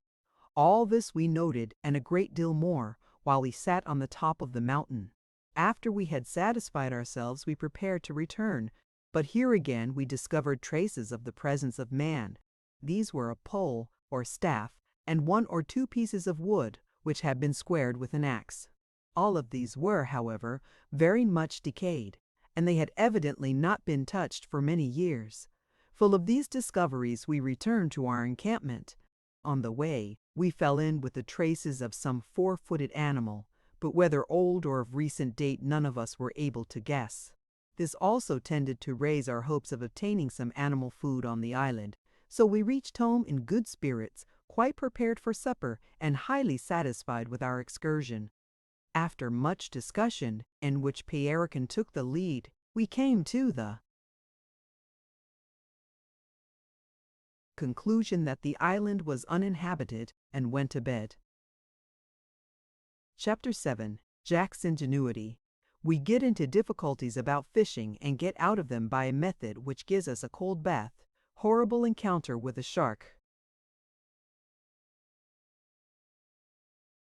For several days after the excursion related in the last chapter, we did not wander far from our encampment, but gave ourselves up to forming plans for the future and making our present abode comfortable. There were various causes that induced this state of comparative inaction.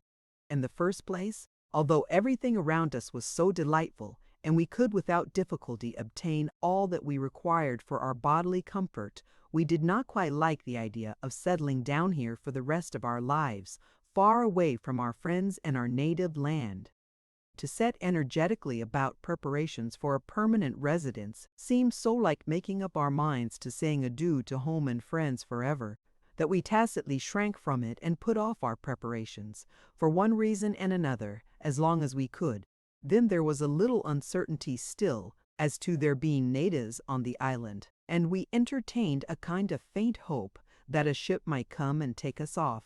But as day after day passed and neither savages nor ships appeared, we gave up all hope of an early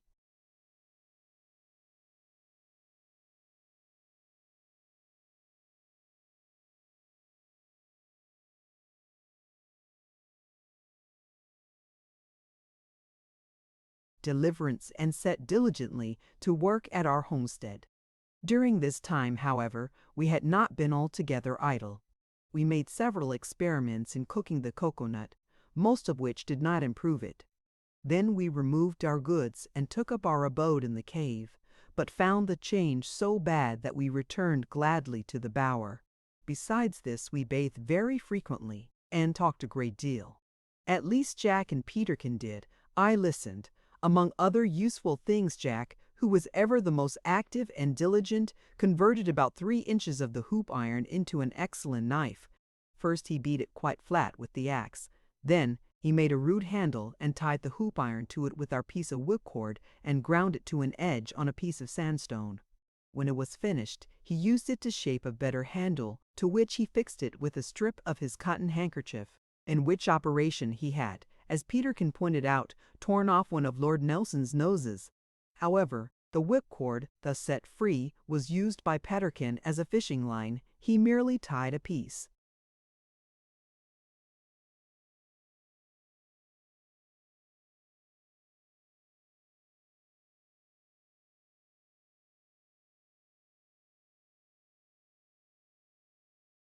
of oyster to the end of it. This the fish were allowed to swallow, and then they were pulled quickly ashore. But as the line was very short and we had no boat, the fish we caught were exceedingly small. One day Peterkin came up from the beach where he had been angling and said in a very cross tone, "I'll tell you what, Jack, I'm not going to be humbugged with catching such contemptible things any longer. I want you to swim out with me on your back and let me fish in deep water." "Dear me, Peterkin," replied Jack, "I had no idea you were taking the thing so much to heart, else I would have got you out of that difficulty long ago. Let me see." And Jack looked down at a piece of timber on which he had been laboring with a peculiar gaze of abstraction which he always assumed when trying to invent or discover anything. "What say you to building a boat?" he inquired, looking up hastily.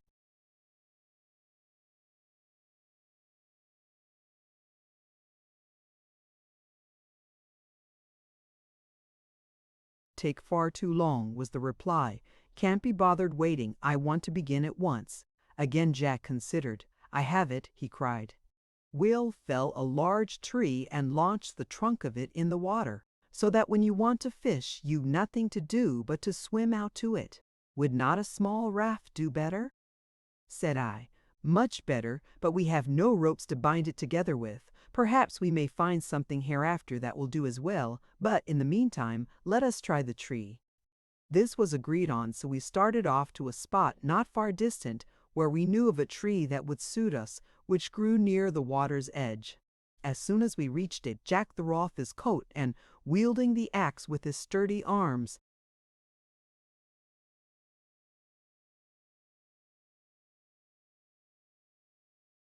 hacked and hewed at it for a quarter of an hour without stopping. Then he paused, and, while he sat down to rest, I continued the work. Then Peterkin made a vigorous attack on it, so that when Jack renewed his powerful blows, a few minutes' cutting brought it down with a terrible crash. "Hurrah! Now for it!" cried Jack. "Let us off with its head." So saying, he began to cut through the stem again, at about 6 yards from the thick end. This done, he cut 3 strong short poles or levers from the stout branches with which to roll the log down the beach into the sea. For, as it was nearly 2 feet thick at the large end, we could not move it without such helps. With the levers, however, we rolled it slowly into the sea. Having been thus successful in launching our vessel, we next shaped the levers into rude oars or paddles, and then attempted to embark. This was easy enough to do, but after seating ourselves astride the log, it was with the utmost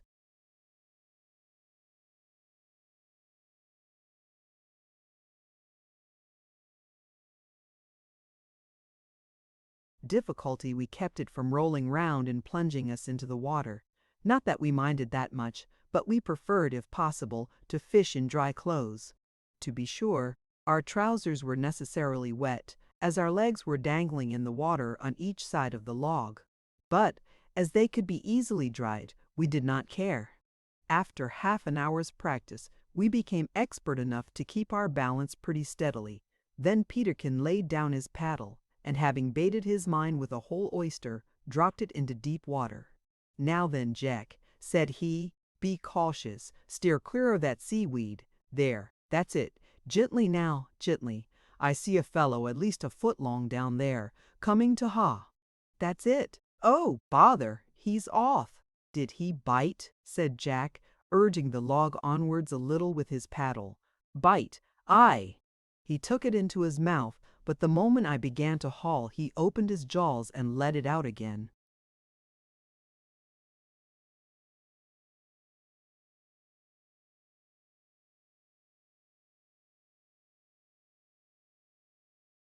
"Let him swallow it next time," said Jack, laughing at the melancholy expression of Peterkin's visage.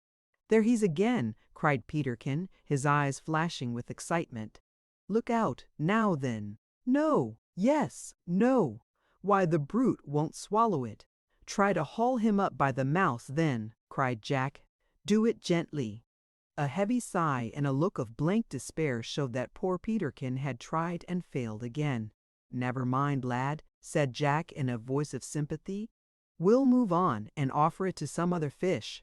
So saying, Jack plied his paddle, but scarcely had he moved from the spot when a fish with an enormous head and a little body darted from under a rock and swallowed the bait at once.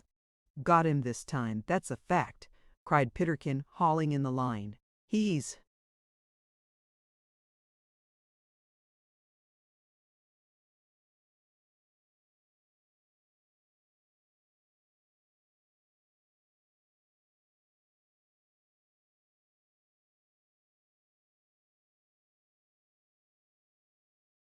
swallowed the bait right down to his tail, I declare.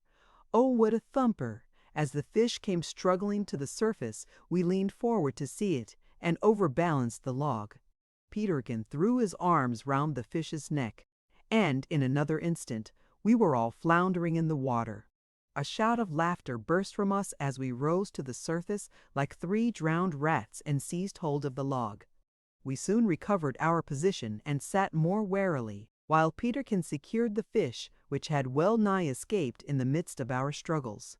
It was little worth having, however, but as Peterkin remarked, it was better than the smouts he had been catching for the last 2 or 3 days. So we laid it on the log before us, and having rebaited the line, dropped it in again for another.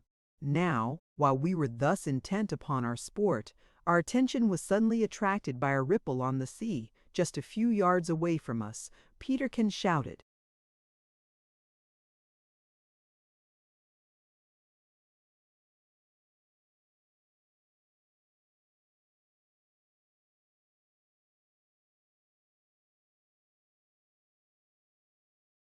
to us to paddle in that direction, as he thought it was a big fish, and we might have a chance of catching it.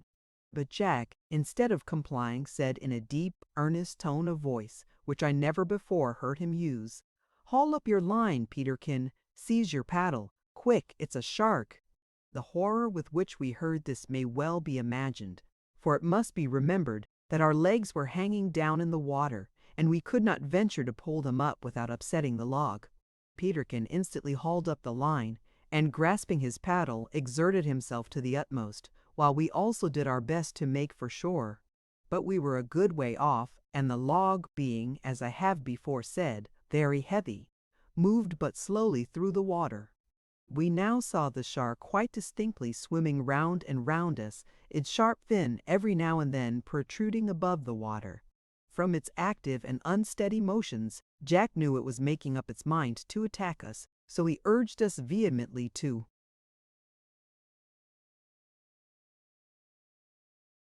paddle for our lives while he himself set us the example. Suddenly, he shouted, "Look out! There he comes!" And in a second we saw the monstrous fish dive close under us and turn half over on his side.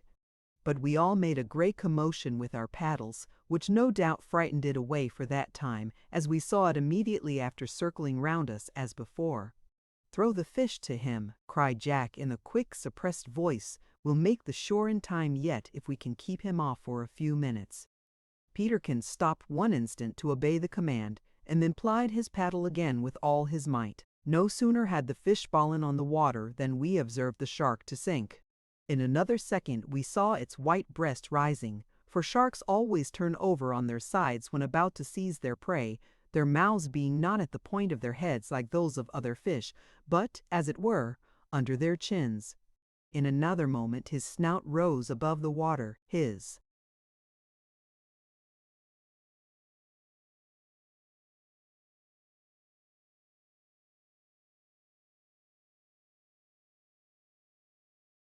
wide jaws, armed with a terrific double row of teeth, appeared.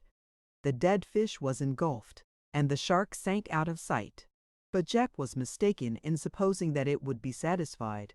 In a very few minutes it returned to us, and its quick motions led us to fear that it would attack us at once. "Stop paddling," cried Jack suddenly. "I see it coming up behind us. Now obey my orders quickly. Our lives may depend on it, Ralph. Peterkin, do your best to balance the log. Don't look out for the shark. Don't glance behind you. Do nothing but balance the log." A dreadful adventure, P77.jpg. Peterkin and I instantly did as we were ordered, being only too glad to do anything that afforded us a chance or a hope of escape, for we had implicit confidence in Jack's courage and wisdom. For a few seconds that seemed long minutes to my mind. We sat thus silently, but I could not resist glancing backward, despite the orders to the contrary. On doing so, I saw Jack sitting rigid like a statue, with his paddle raised, his lips compressed, and his eyebrows bent over his eyes, which glared savagely from beneath them down into the water. I also saw the shark, to my horror, quite close under the log, in the act of darting towards Jack's foot. I could scarce suppress a cry on beholding this. In another moment the shark rose. Jack drew his leg suddenly from the water and threw it over the log. The monster's snout rubbed against the log as it passed, and revealed its hideous jaws, into which Jack instantly plunged the paddle and thrust it down its throat. So violent was the act that Jack rose to his feet in performing it. The log was thereby rolled completely over, and we were once more plunged into the water. We all rose, spluttering and gasping, in a moment. "Now then, strike out for shore," cried Jack. "Here, Peterkin, catch hold of my collar and kick out with a will."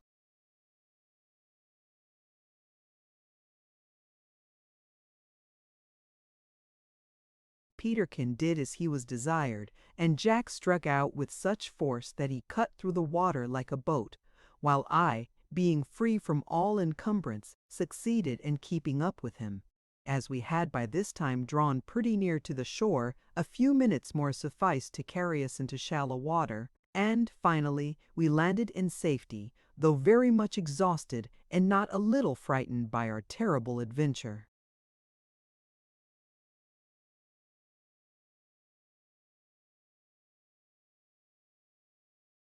Chapter 8. The beauties of the bottom of the sea tempt Peterkin to dive. How he did it. More difficulties overcome. The water garden. Curious creatures of the sea. The tank. Candles missed very much. And the candle nut tree discovered. Wonderful account of Peterkin's first voyage. Cloth found growing on a tree. A plan projected, and arms prepared for offense and defense. A dreadful cry.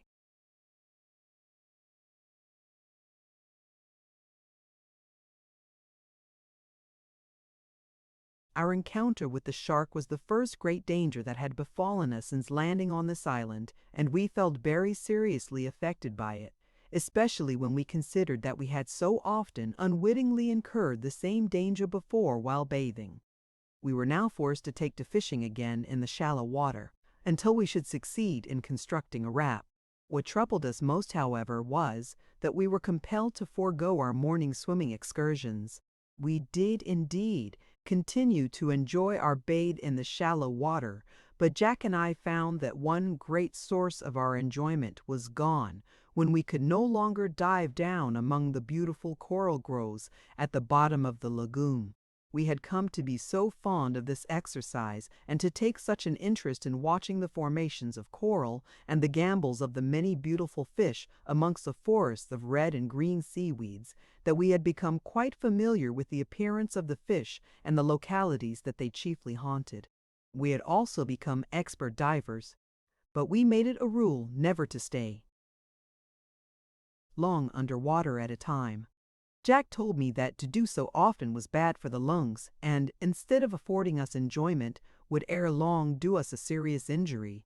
So we never stayed at the bottom as long as we might have done, but came up frequently to the top for fresh air and dived down again immediately. Sometimes, when Jack happened to be in a humorous frame, he would seat himself at the bottom of the sea on one of the brain corals as if he were seated on a large paddock stool, and then make faces at me, in order, if possible, to make me laugh underwater. At first, when he took me unawares, he nearly succeeded, and I had to shoot to the surface in order to laugh. But afterwards I became aware of his intentions, and, being naturally of a grave disposition, I had no difficulty in restraining myself. I used often to wonder how poor Peterkin would have liked to be with us, and he sometimes expressed much regret at being unable to join us. I used to do my best to gratify him, poor fellow, by relating all the wonders that we saw, but this, instead of satisfying, seemed only to whet his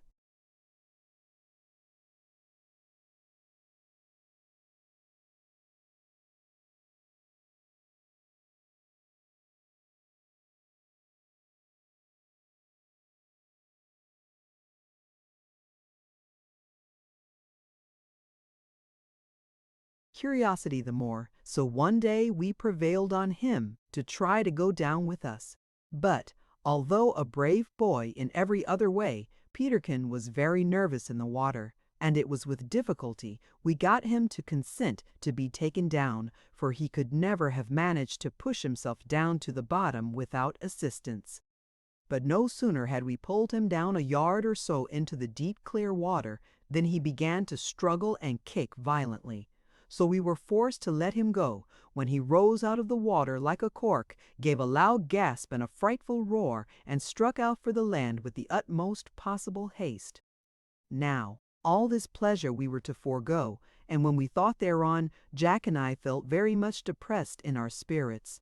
I could see also that Peterkin grieved and sympathized with us, for, when talking about this matter, he refrained from jesting and bantering us upon it.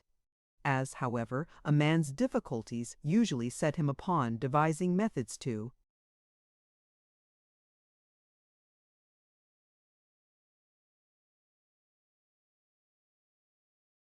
overcome them, whereby he often discovers better things than those he may have lost. So this our difficulty induced us to think of searching for a large pool among the rocks, where the water should be deep enough for diving, yet so surrounded by rocks as to prevent sharks from getting at us.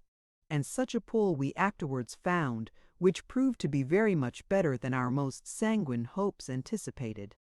It was situated not more than 10 minutes' walk from our camp, and was in the form of a small deep bay or basin, the entrance to which, besides being narrow, was so shallow that no fish so large as a shark could get in, at least not unless he should be a remarkably thin one. Inside of this basin, which we called our water garden, the coral formations were much more wonderful, and the seaweed plants far more lovely and vividly colored than in the lagoon itself. And the water was so clear and still that, although very deep, you could see the minutest object at the bottom. Besides this, there was a ledge of rock which overhung the basin at its deepest part, from which we could dive pleasantly and whereon Peterkin could sit and see not only all the wonders I had described to him, but also see Jack and me creeping amongst the marine shrubbery at the bottom like, as he expressed it, two great white sea monsters. During these excursions of ours to the bottom of the sea, we began to get an insight into the manners and customs of its inhabitants, and to make discoveries of wonderful things, the like of which we never before conceived. Among other things, we were deeply interested with the operations of the little coral insect which, I was informed by Jack, is supposed to have entirely constructed many of the numerous islands in Pacific Ocean. And, certainly, when we considered the great reef which these insects had formed round the island on which we were cast, and observed their ceaseless activity in building their myriad cells, it did at first seem as if this might be true. But then, again, when I looked at the mountains of the island, and reflected that there were thousands of such, many of them much higher, in the South Seas, I doubted that there must be some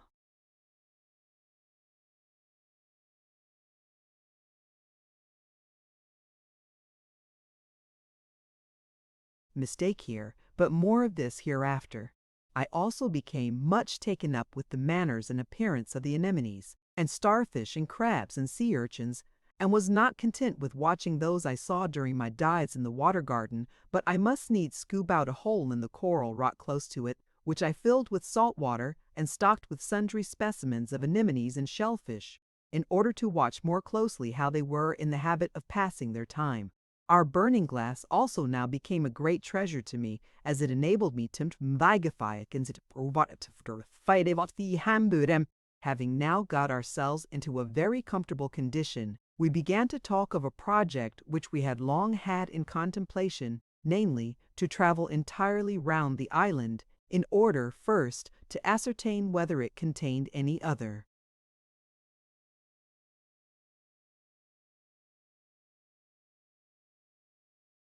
productions which might be useful to us, and second, to see whether there might be any place more convenient and suitable for our permanent residence than that on which we were now encamped. Not that we were in any degree dissatisfied with it. On the contrary, we entertained quite a home feeling to our bower and its neighborhood. But if a better place did exist, there was no reason why we should not make use of it. At any rate, it would be well to know of its existence.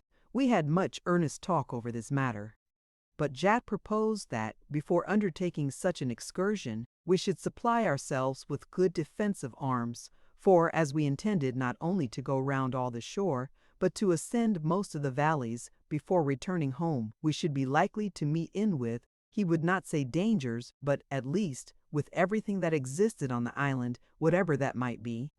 Besides, said Jack, it won't do for us to live on cocoa nuts and oysters always.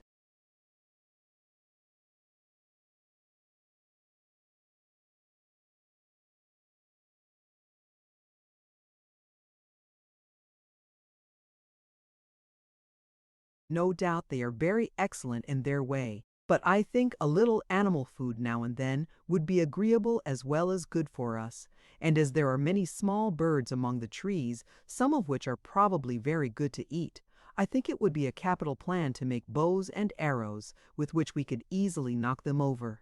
First rate, cried Peterkin. You will make the bows, Jack, and I'll try my hand at the arrows. The fact is, I'm quite tired of throwing stones at the birds. I began the very day we landed, I think, and have persevered up to the present time, but I've never hit anything yet. You forget, said I, you hit me one day on the shin. Ah, true, replied Peterkin, and a precious shindy you kicked up in consequence. But you were at least 4 yards away from the impudent paroquet I aimed at, so you see what a horribly bad shot I am.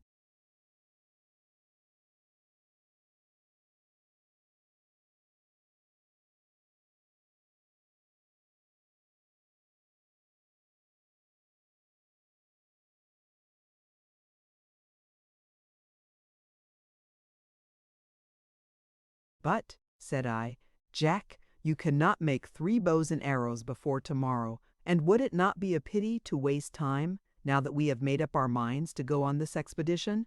Suppose that you make one bow and arrow for yourself, and we can take our clubs." "That's true, Ralph. The day is pretty far advanced, and I doubt if I can make even one bow before dark. To be sure, I might work by firelight after the sun goes down."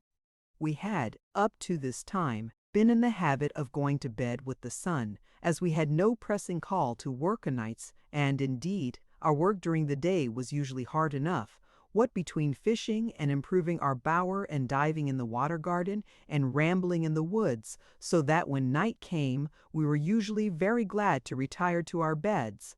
But now that we had a desire to work at night, we felt a wish for candles.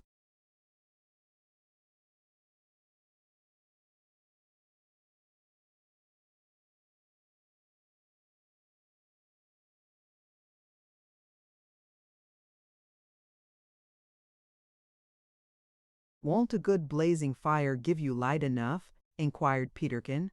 "Yes," replied Jack, "quite enough, but then it will give us a great deal more than enough of heat in this warm climate of ours." "True," said Peterkin, "I forgot that. It would roast us." "Well, as you're always doing that at any rate," remarked Jack, "we could scarcely call it a change. But the fact is, I've been thinking over this subject before. There is a certain nut growing in these islands which is called the candle nut, because the natives use it instead of candles, and I know all about it, and how to prepare it for burning." "Then why don't you do it?" interrupted Peterkin. "Why have you kept us in the dark so long, you vile philosopher?" "Because," said Jack, "I have not seen the tree yet, and I'm not sure that I should know either the tree or the nuts if I did see them. You see, I forget the description." "Ah, that's just the way with me," said Peterkin with a deep sigh. "I never could keep in my mind for half an hour the few descriptions I ever attempted to remember. The very first voyage I ever made was caused by my mistaking a description or forgetting it, which is the same thing, and a horrible voyage it was. I had to fight with the captain the whole way out, and made the homeward voyage by swimming." "Come, Peterkin," said I, "you can't get even me to believe that." "Perhaps not, but it's true notwithstanding," returned Peterkin, pretending to be hurt at my doubting his word. "Let us hear how it happened," said Jack, while a good-natured smile overspread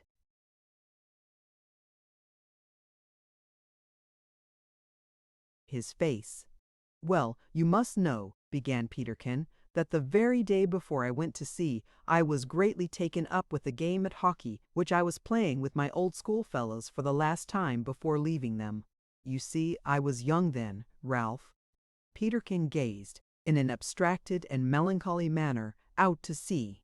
"Well, in the midst of the game, my uncle, who had taken all the bother and trouble of getting me bound, prenticed, and rigged out, came and took me aside and told me that he was called suddenly away from home and would not be able to see me aboard, as he had intended. 'However,' said he, 'the captain knows you are coming, so that's not of much consequence.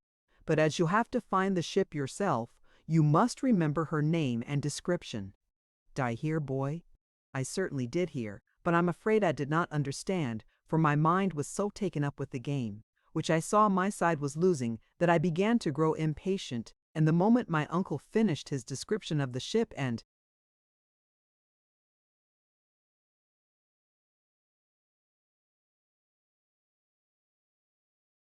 bade me good-bye, I bolted back to my game with only a confused idea of 3 masts and a green painted taffrail and a gilt figure-head of Hercules with his club at the bow. Next day I was so much cast down with everybody saying good-bye, and a lot of my female friends crying horribly over me, that I did not start for the harbor, where the ship was lying among 1,000 others, till it was almost too late. So I had to run the whole way. When I reached the pier there were so many masts and so much confusion that I felt quite humble-bumbled in my faculties.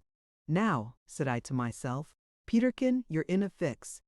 Then I fancied I saw a gilt figure-head and 3 masts, belonging to a ship just about to start, so I darted on board, but speedily jumped on shore again when I found that 2 of the masts belonged to another vessel and the figurehead to a third. At last I caught sight of what I made sure was it, a fine large vessel just casting off her moorings. The taffrail was green. 3 masts, yes, that must be it, and the gilt figurehead of Hercules.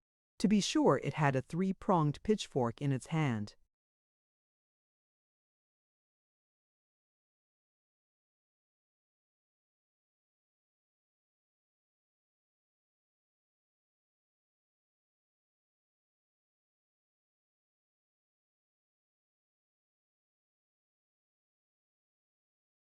Instead of a club, but that might be my uncle's mistake, or perhaps Hercules sometimes varied his weapons. "Cast off!" roared a voice from the quarter-deck. "Hold on!" cried I, rushing frantically through the crowd. "Hold on! Hold on!" repeated some of the bystanders, while the men at the ropes delayed for a minute. This threw the captain into a frightful rage, for some of his friends had come down to see him off, and having his orders contradicted so flatly was too much for him. However, the delay was sufficient. I took a race, and a good leap. The ropes were cast off, the steam tug gave a puff, and we started. Suddenly the captain was up to me. "Where did you come from, you scamp, and what do you want here?" "Please, sir," said I, touching my cap, "I'm your new 'prentice come aboard." "New 'prentice," said he, stamping. "I've got no new 'prentice. My boys are all aboard already. This is a trick, you young blackguard. You've run away, you."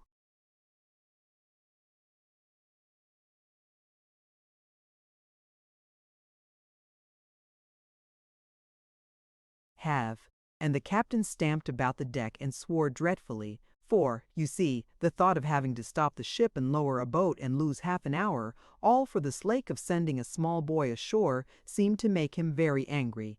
Besides, it was blown fresh outside the harbor, so that to have let the steamer alongside to put me into it was no easy job. Just as we were passing the pier head, where several boats were rowing into harbor, the captain came up to me. "You've run away, you blackguard," he said, giving me a box on the ear. "No, I haven't," said I angrily, for the box was by no means a light one. "Harkee, boy, can you swim?" "Yes," said I. "Then do it." And, seizing me by my trousers and the nape of my neck, he tossed me over the side into the sea. The fellows in the boats at the end of the pier,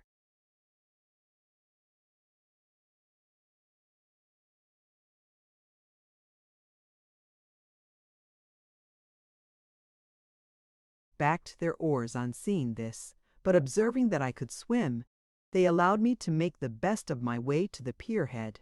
So, you see, Ralph, that I really did swim my first homeward voyage.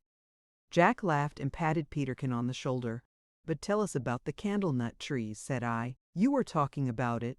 "Very true," said Jack, "but I fear I can remember little about it. I believe the nut is about the size of a walnut, and I think that the leaves are white, but I am not sure." "Hum!" exclaimed Peterkin. "I saw a tree answering to that description this very day." "Did you?" cried Jack. "Is it far from this?" "No, not half a mile."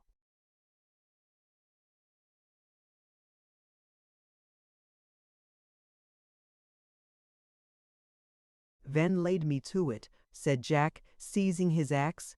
In a few minutes we were all three pushing through the underwood of the forest, headed by Peterkin. We soon came to the tree in question, which after Jack had closely examined it, we concluded must be the candle-nut tree. Its leaves were of a beautiful silvery white and formed a fine contrast to the dark green foliage of the surrounding trees. We immediately filled our pockets with the nuts, after which Jack said, "Now, Peterkin, climb that cocoa-nut tree and cut me one of the long branches." This was soon done, but it cost some trouble, for the stem was very high, and as Peterkin usually pulled nuts from the younger trees, he was not much accustomed to climbing the high ones. The leaf or branch was a very large one, and we were surprised at its size and strength. Viewed from a little distance, the cocoa-nut tree seems to be a tall, straight stem, without a single branch except at the top, where there is a tuft of feathery-looking leaves. that seemed to wave like soft plumes in the wind. But when we saw one of these leaves or branches at our feet, we found it to be a strong stalk, about 15 feet long, with a number of narrow pointed leaflets ranged alternately on each side. But what seemed to us the most wonderful thing about it was a curious substance resembling cloth, which was wrapped round the thick end of the stalk where it had been cut from the tree. Peterkin told us that he had the greatest difficulty in separating the branch from the stem, on account of this substance, as it was wrapped quite round the tree, and, he observed, round all the other branches, thus forming a strong support to the large leaves while exposed to high winds. When I called this substance cloth, I do not exaggerate. Indeed, with regard to all the things I saw during my eventful career in the South Seas, I have been exceedingly careful not to exaggerate, or in any way to mislead or deceive my readers. This cloth, I say, was remarkably like to coarse brown cotton cloth. It had a seam or fiber down the center of it, from which diverged other fibers about the size of a bristle. There were 2 layers of these fibers, very long and tough, the one layer crossing the other obliquely, and the whole was cemented together with a still finer, fibrous and adhesive substance. When we regarded it attentively, we could with difficulty believe that it had not been woven by human hands. This remarkable piece of cloth we stripped carefully off and found it to be above 2 feet long by a foot broad, and we carried it home with us as a great prize. Jack now took one of the leaflets and, cutting out the central spine or stalk, hurried back with it to our camp. Having made a small fire, he baked the nuts slightly, and then peeled off the husks. After this he wished to bore a hole in them, which, not having anything better at hand at the time, he did with the point of our useless pencil case. Then he strung them on the cocoanut spine, and,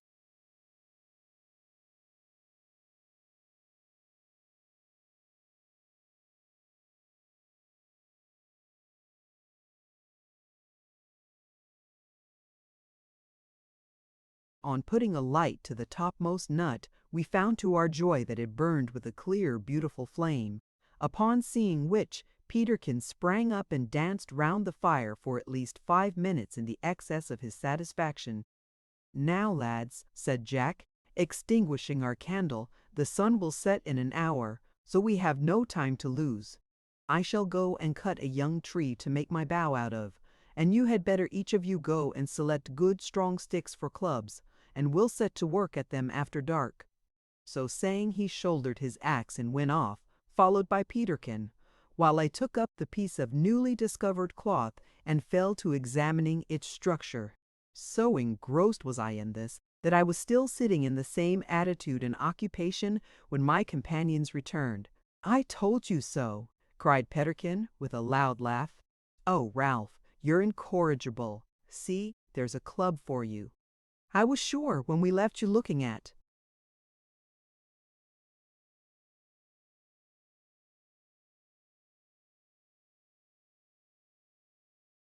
that bit of stuff that we would find you poring over it when we came back, so I just cut a club for you as well as for myself." "Thank you, Peterkin," said I. "It was kind of you to do that, instead of scolding me for a lazy fellow, as I confess I deserve." "Oh, as to that," returned Peterkin, "I'll blow you up yet, if you wish it only. It would be of no use if I did, for you're a perfect mule."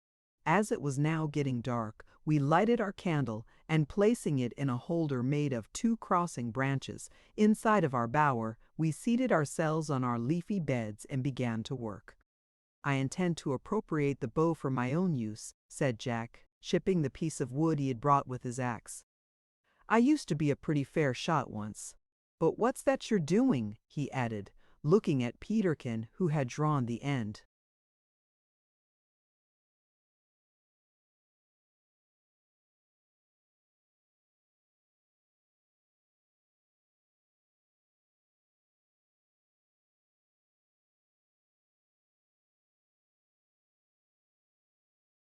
Of a long pole into the tent, and was endeavoring to fit a small piece of the hoop iron to the end of it. I'm going to enlist into the Lancers, answered Peterkin. You see, Jack, I find the club rather an unwieldy instrument for my delicately formed muscles, and I flatter myself I shall do more execution with a spear. Well, if length constitutes power, said Jack, you'll certainly be invincible. The pole which Peterkin had cut was full 12 feet long, being a very strong but light and tough young tree, which merely required thinning at the butt to be a serviceable weapon. That's a very good idea, said I. Which dis? Inquired Peterkin, pointing to the spear.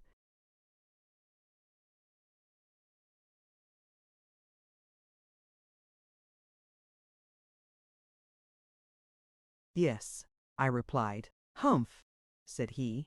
You'd find it a pretty tough and matter-of-fact idea if you had it stuck through your gizzard, old boy. I mean the idea of making it is a good one, said I, laughing.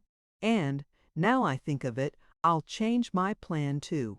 I don't think much of a club, so I'll make me a sling out of this piece of cloth. I used to be very fond of slinging, ever since I read of David's slaying Goliath the Philistine, and I was once thought to be expert at it. So I set to work to manufacture a sling. For a long time we all worked very busily without speaking.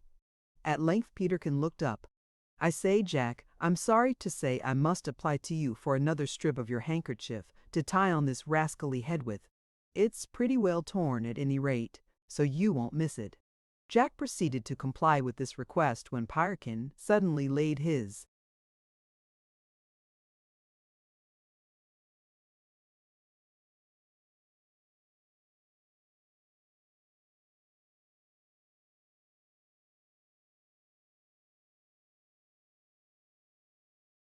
hand on his arm and arrested him. His star man, said he, be tender. You should never be needlessly cruel if you can help it. Do try to shave past Lord Nelson's mouth without tearing it if possible. Thanks, there are plenty more handkerchiefs on the cocoa-nut trees. Poor Peterkin! With what pleasant feelings I recall and record his jests and humorous sayings now. While we were thus engaged, we were startled by a distant but most strange and horrible cry. It seemed to come from the sea, but was so far away that we could not clearly distinguish its precise direction. Rushing out of our bower, we hastened down to the beach and stayed to listen. Again it came quite loud and distinct on the night air, a prolonged, hideous cry, something like the braying of an ass. The moon had risen, and we could see the islands in and beyond the lagoon quite plainly, but there was no object visible to account for such a cry. A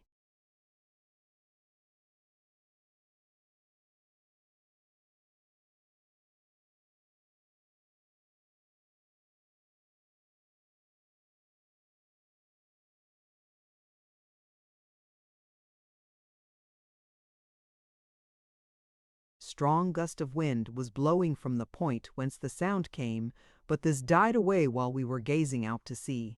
What can it be? Said Peterkin in a low whisper, while we all involuntarily crept closer to each other.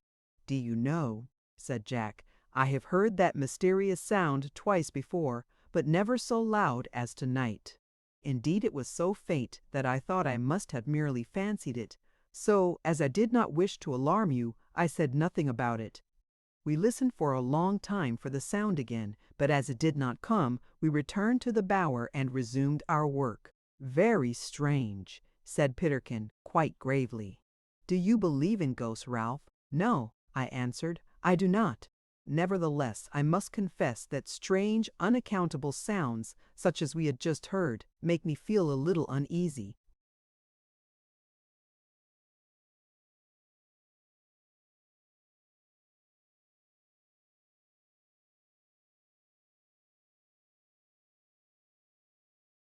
What say you to it, Jack? I neither believe in ghosts nor feel uneasy, he replied. I never saw a ghost myself, and I never met with anyone who had, and I have generally found that strange and unaccountable things have almost always been accounted for, and found to be quite simple on close examination. I certainly can't imagine what that sound is, but I'm quite sure I shall find out before long, and if it's a ghost, I'll eat it, cried Peterkin. Yes, I'll eat it. Now then, my bow and 2 arrows are finished, so if you're ready, we had better turn in." By this time Peterkin had thinned down his spear and tied an iron point very cleverly to the end of it. I had formed a sling, the lines of which were composed of thin strips of the cocoa-nut cloth plaited, and Jack had made a stout bow, nearly 5 feet long, with 2 arrows, feathered with 2 or 3 large plumes which some bird had dropped. They had no barbs, but Jack said that if arrows were well feathered, they did not require iron points, but would fly quite well if merely sharpened at the point, which I did not know before. "A feathered arrow without a barb," said he, "is a good weapon, but a barb arrow without feathers is utterly useless." The string of the bow was formed of our piece of whipcord, part of which, as he did not like to cut it, was rolled round the bow. Although thus prepared for a start on the morrow, we thought it wise to exercise ourselves a little in the use of our weapons before starting, so we spent the whole of the next day in practicing. And it was well we did so, for we found that our arms were very imperfect, and that we were far from perfect in the use of them. First, Jack found that the bow was much too strong and he had to thin it. Also, the spear was much too heavy, and so had to be reduced in thickness, although nothing would induce Peterkin to have it shortened. My sling answered very well, but I had fallen so much out of practice that my first stone knocked off Peterkin's hat and narrowly missed making a second Goliath of him. However, after having spent the whole day in diligent practice, we began to find some of our former expertness returning. At least Jack and I did. As for Peterkin, being naturally a neat-handed boy, he soon handled his spear well, and could run full tilt at a cocoa-nut, and hit it with great precision once out of every 5 times. But I feel satisfied that we owed much of our rapid success to the unflagging energy of Jack, who insisted that since we had made him captain, we should obey him, and he kept us at work from morning till night, perseveringly at the same thing. Peterkin wished very much to run about and stick his spear into everything he passed, but Jack put up a cocoa-nut and would not let him leave off running at that for a moment, except when he wanted to rest. We laughed at Jack for this, but we were both convinced that it did us much good.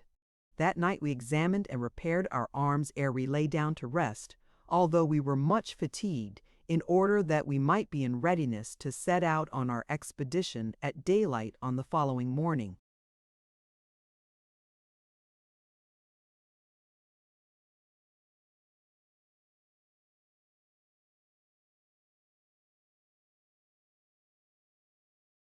Chapter 9. Prepare for a journey round the island, sagacious reflections, mysterious appearances, and startling occurrences. Scarcely had the sun shot its first ray across the bosom of the broad Pacific when Jack sprang to his feet and, hallooing in Peterkin's ear to awaken him, ran down the beach to take his customary dip in the sea. We did not, as was our wont, bathe that morning in our water garden, but in order to save time, refreshed ourselves in the shallow water just opposite the bower. Our breakfast was also dispatched without loss of time, and in less than an hour afterwards all our preparations for the journey were completed. In addition to his ordinary dress, Jack tied a belt of cocoa-nut cloth round his waist, into which he thrust the axe. I was also advised to put on a belt and carry a short cudgel or bludgeon in it, for, as Jack truly remarked, the sling would be of little use if we should chance to come to close quarters with any wild animal. As for Peterkin, notwithstanding that he carried such a long, and I must add, frightful-looking spear over his shoulder, we could not prevail on him to leave his club behind. "For," said he, "a spear at close quarters is not worth a button." I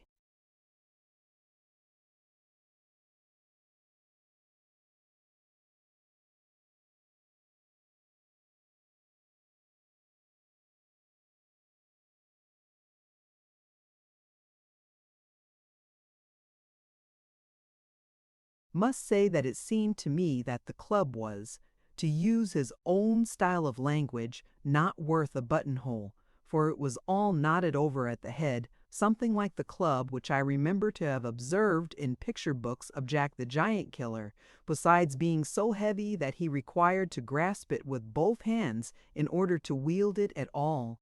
However, he took it with him, and in this manner we set out upon our travels. We did not consider it necessary to carry any food with us, as we knew that wherever we went, we should be certain to fall in with cocoa-nut trees, having which we were amply supplied, as Peterkin said, with meat and drink and pocket handkerchiefs. I took the precaution, however, to put the burning glass into my pocket lest we should want fire. The morning was exceeding lovely. It was one of that very still and peaceful sort which made the few noises that we heard seem to be quiet noises. I know no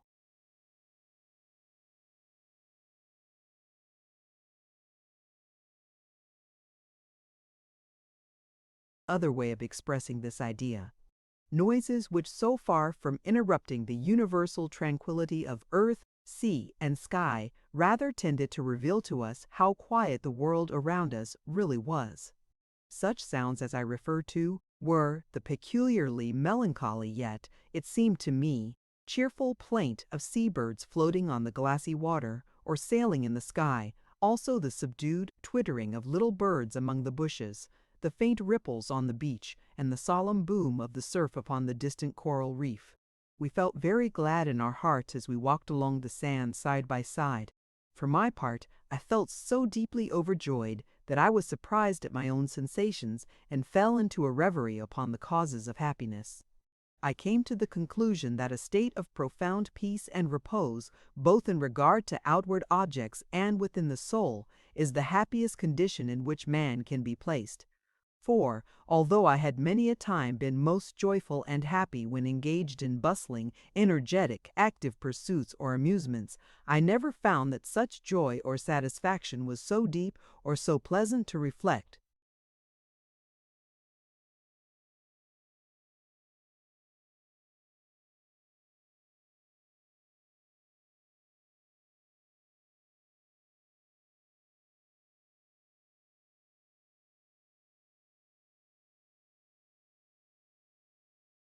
Upon as that which I now experienced. And I was the more confirmed in this opinion when I observed, and, indeed, was told by himself, that Peterkin's happiness was also very great, yet he did not express this by dancing as was his wont, nor did he give so much as a single shout, but walked quietly between us with his eyes sparkling and a joyful smile upon his countenance. My reader must not suppose that I thought all this in the clear and methodical manner in which I have set it down here. These thoughts did indeed pass through my mind, but they did so in a very confused and indefinite manner, for I was young at that time, and not much given to deep reflections. Neither did I consider that the peace whereof I write is not to be found in this world, at least in its perfection, although I have since learned that by religion the man may attain to a very great degree of it. I have said that Peterkin walked along the sands between us. We had two ways of walking together about our island. When we traveled through the woods, we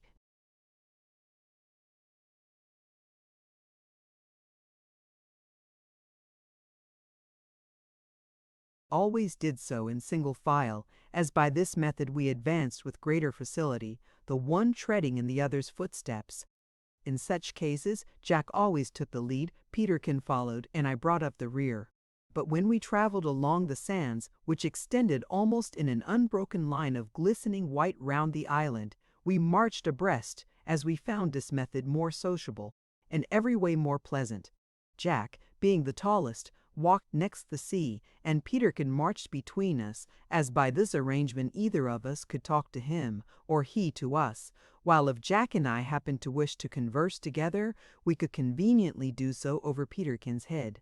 Peterkin used to say, in reference to this arrangement, that had he been as tall as either of us, our order of march might have been the same, for, as Jack often used to scold him for letting everything we said to him pass in at one ear and out at the other, his head could of course form no interruption to our discourse. We were now fairly started. Half a mile's walk conveyed us round a bend in the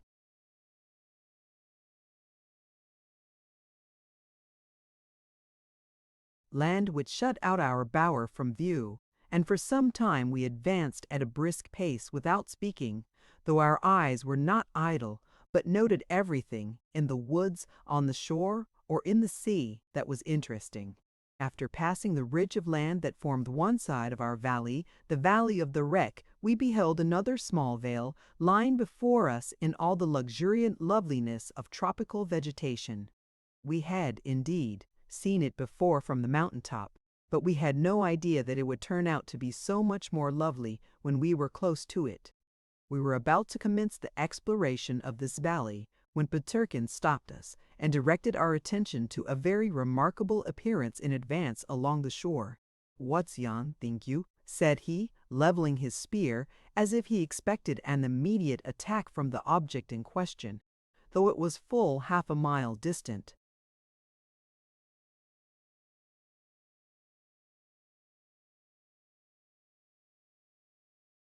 As he spoke, there appeared a white column above the rocks, as if of steam or spray. It rose upwards to a height of several feet and then disappeared. Had this been near the sea, we would not have been so greatly surprised, as it might in that case have been the surf, for at this part of the coast the coral reef approached so near to the island that in some parts it almost joined it. There was therefore no lagoon between, and the heavy surf of the ocean beat almost up to the rocks. But this white column appeared about 50 yards inland. The rocks at the place were rugged, and they stretched across the sandy beach into the sea. Scarce had we ceased expressing our surprise at this sight, when another column flew upwards for a few seconds not far from the spot where the first had been seen, and disappeared. And so, at long, irregular intervals, these strange sights recurred.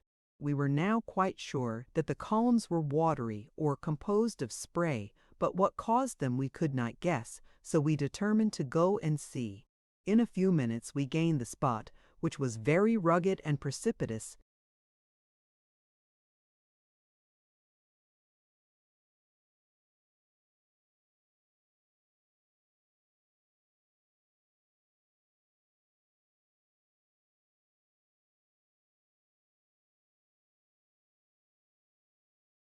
and, moreover, quite damp with the falling of the spray. We had much ado to pass over dry shod. The ground also was full of holes here and there. Now, while we stood anxiously waiting for the reappearance of these water spouts, we heard a low, rumbling sound near us, which quickly increased to a gargling and hissing noise, and a moment afterwards a thick spout of water burst upwards from a hole in the rock, and spouted into the air with much violence, and so close to where Jack and I were standing that it nearly touched us.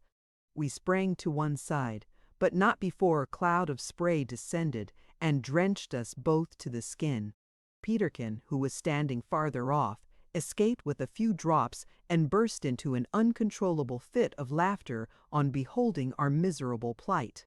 "Mind your eye!" he shouted eagerly. "There goes another." The words were scarcely out of his mouth when there came up a spout from another hole, which served us exactly in the same manner as before.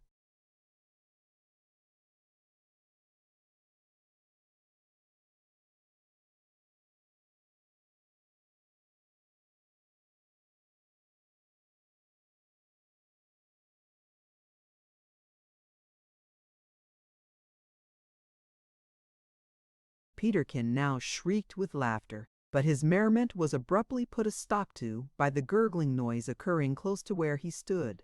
"Where'll it spout this time, I wonder?" he said, looking about with some anxiety and preparing to run. Suddenly there came a loud hiss or snort. A fierce spout of water burst up between Peterkin's legs, blew him off his feet, enveloped him in its spray, and hurled him to the ground.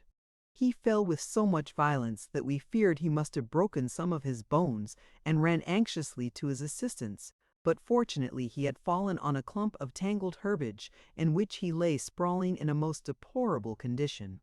It was now our turn to laugh, but as we were not yet quite sure that he was unhurt, and as we knew not when or where the next spout might arise, we assisted him hastily to jump up and hurry from the spot.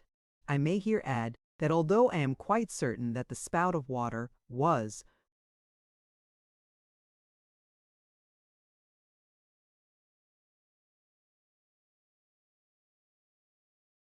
very strong, and that it blew Peterkin completely off his legs. I am not quite certain of the exact height to which it lifted him, being somewhat startled by the event and blinded partially by the spray, so that my power of observation was somewhat impaired for the moment. "What's to be done now?" inquired Peterkin ruefully. "Make a fire, lad, and dry ourselves," replied Jack. "And here is material ready to our hand," said I, picking up a dried branch of the tree as we hurried up to the woods. In about an hour after this mishap, our clothes were again dried.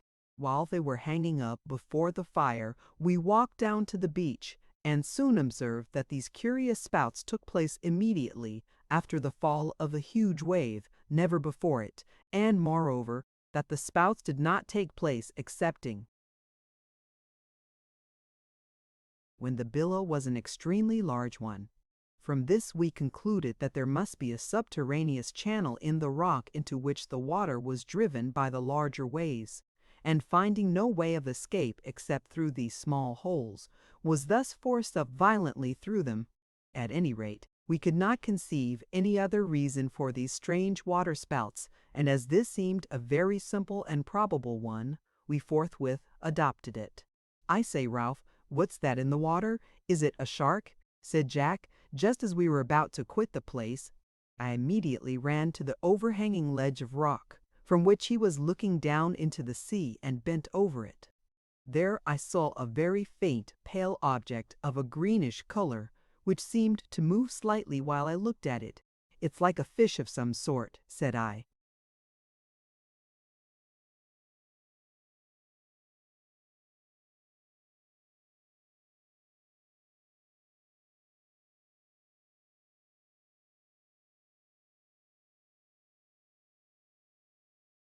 "Hello, Peterkin," cried Jack. "Fetch your spear. Here's work for it." But when we tried to reach the object, the spear proved to be too short. "There now," said Peterkin with a sneer, "you were always telling me it was too long." Jack now drove the spear forcibly towards the object and let go his hold, but, although it seemed to be well aimed, he must have missed, for the handle soon rose again, and when the spear was drawn up, there was the pale green object in exactly the same spot, slowly moving its tail. "Very odd," said Jack. But although it was undoubtedly very odd, and although Jack and all of us plunged the spear at it repeatedly, we could neither hit it nor drive it away, so we were compelled to continue our journey without discovering what it was. I was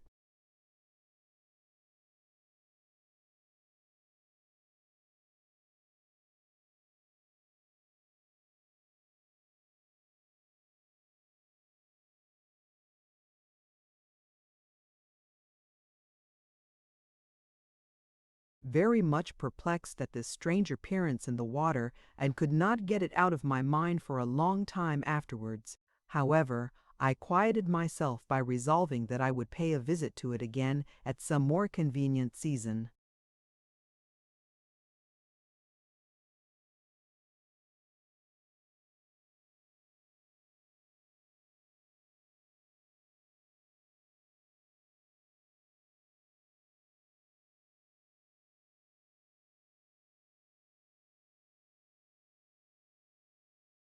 Chapter 10. Make discovery of many excellent roots and fruits. The resources of the coral island gradually unfolded. The banyan tree, another tree which is supported by natural planks, waterfowl found, a very remarkable discovery, and a very peculiar murder. We luxuriate on the fat of the land.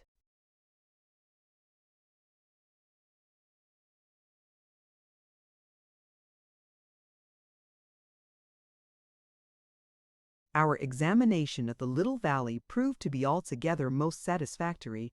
We found in it not only similar trees to those we had already seen in our own valley, but also one or two others of a different species. We had also the satisfaction of discovering a peculiar vegetable, which Jack concluded must certainly be that of which he had read as being very common among the South Sea Islanders, and which was named taro. Also we found a large supply of yams, and another root like a potato in appearance. As these were all quite new to us, We regarded our lot as a most fortunate one in being thus cast on an island which was so prolific and so well stored with all the necessaries of life. Long afterwards we found out that this island of ours was no better in these respects than thousands of other islands in those seas. Indeed, many of them were much richer and more productive. But that did not render us the less grateful for our present good fortune. We each put one of these roots in our pocket, intending to use them for our supper, of which more hereafter. We also saw many beautiful rook birds here, and traces of some four-footed animal again. Meanwhile the sun began to descend, so we returned to the shore and pushed on round the spouting rocks into the next valley. This was that valley of which I have spoken as running across the entire island. It was by far the largest and most beautiful that we had yet looked upon. Here were trees of every shape and size and hue which it is possible to conceive of, many of which we had not seen in the other valleys. For, the stream in this valley being larger, and the mold much richer than in the valley of the wreck, it was clothed with a more luxuriant growth of trees and plants. Some trees were dark glossy green, others of a rich and warm hue, contrasting well with those of a pale light green, which were everywhere abundant. Among these we recognized the broad dark heads of the breadfruit with its golden fruit, the pure silvery foliage of the candle-nut, and several species which bore a strong resemblance to the pine, while here and there, in groups and in single trees, rose the tall forms of the cocoa-nut palms, spreading abroad and waving their graceful plumes high above all the rest, as if they were a superior race of stately giants keeping guard over these luxuriant forests. Oh, it was a most enchanting scene, and I thank God for having created such delightful spots for the use of man. Now, while we were gazing around us in silent admiration, Jack uttered an exclamation of surprise, and, pointing to an object a little to one side of us, said, "That's a banyan tree." "And what's a banyan tree?" inquired Peterkin as we walked towards it. "A very curious one, as you shall see presently," replied Jack. "It is called the awa here, if I recollect rightly, and has a wonderful peculiarity about it. What an enormous one it is, to be sure." "It?" repeated Peterkin. "Why, there are dozens of banyans here. What do you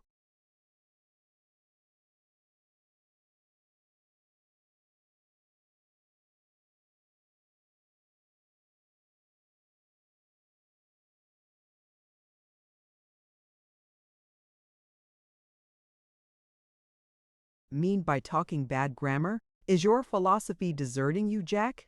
"There is but one tree here of this kind," returned Jack, "as you will perceive if you will examine it." And, sure enough, we did find that what we had supposed was a forest of trees was in reality only one.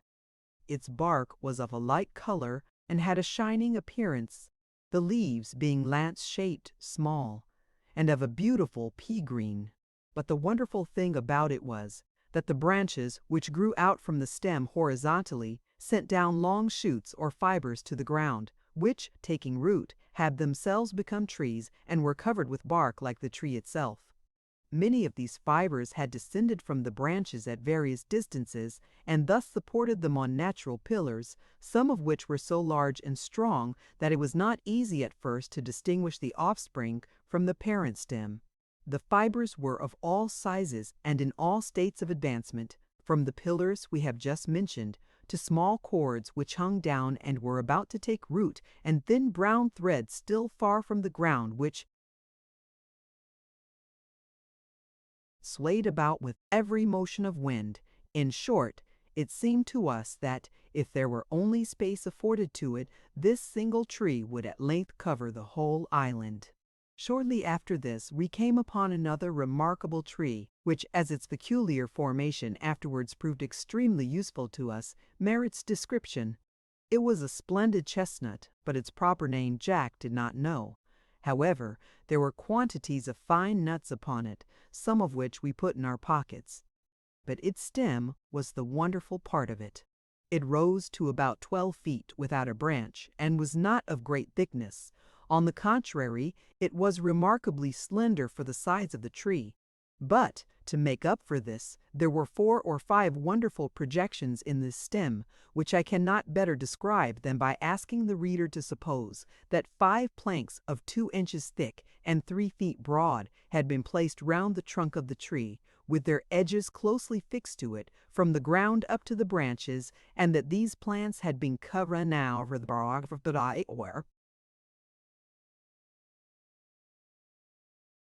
bark of the tree and incorporated with it. In short, they were just natural buttresses, without which the stem could not have supported its heavy and umbrageous top. We found these chestnuts to be very numerous. They grew chiefly on the banks of the stream, and were of all sizes. While we were examining a small tree of this kind, Jack chipped a piece off a buttress with his axe, and found the wood to be firm and easily cut. He then struck the axe into it with all his force, and very soon split it off close to the tree, first, however, having cut it across transversely above and below. By this means he satisfied himself that we could now obtain short planks, as it were, already sawn, of any size and thickness that we desired, which was a very great discovery indeed, perhaps the most important we had yet made. We now wended our way back to the coast, intending to encamp near the beach, as we found that the mosquitoes were troublesome in the forest. On our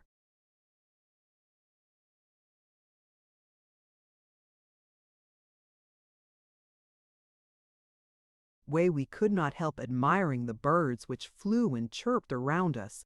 Among them we observed a pretty kind of paroquet, with a green body, a blue head, and a red breast. Also a few beautiful turtle doves and several flocks of wood pigeons. The hues of many of these birds were extremely vivid, bright green, blue, and scarlet being the prevailing tints. We made several attempts throughout the day to bring down one of these, both with the bay and the sling, not for mere sport but to ascertain whether they were good for food.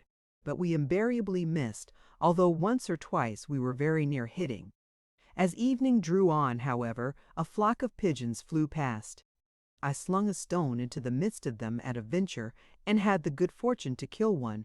We were startled, soon after, by a loud whistling noise above our heads, and on looking up, saw a flock of wild ducks making for the coast. We watched these, and, observing where they alighted, followed them up until we came upon a most lovely blue lake, not more than 200 yards long, embosomed in verdant trees. Its placid surface, which reflected every leaf and stem, as if in a mirror, was covered with various species of wild ducks, feeding among the sedges and broad-leaved water plants which floated on it, while numerous birds, like water hens, ran to and fro most busily on its margin. These all with one accord flew tumultuously away the instant we made our appearance. While walking along the margin we observed fish in the water, but of what sort we could not tell. Now, as we neared the shore, Jack and I said we would go a little out of our way to see if we could procure one of those ducks, so, directing Peterkin to go straight to the shore and kindle a fire, we separated, promising to rejoin him speedily. But we did not find the ducks. Although we made a diligent search for half an hour, we were about to retrace our steps when we were arrested by one of the strangest sights that we had yet beheld. Just in front of us, at the distance of about 10 yards, grew a superb tree, which,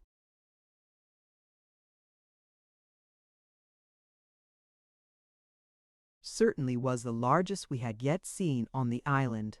Its trunk was at least 5 feet in diameter with a smooth gray bark. Above this, the spreading branches were clothed with light green leaves, amid which were clusters of bright yellow fruit, so numerous as to weigh down the boughs with their great weight. This fruit seemed to be of the plum species, of an oblong form, and a good deal larger than the magnum bonum plum. The ground at the foot of this tree was thickly strewn with the fallen fruit, in the midst of which lay sleeping, in every possible attitude, at least 20 hogs of all ages and sizes, apparently quite surfeited with a recent banquet. Jack and I could scarce restrain our laughter as we gazed at these coarse, fat, ill-looking animals, while they lay groaning and snoring heavily amid the remains of their supper. "Now, Ralph," said Jack in a low whisper, "put a stone in your sling, a good."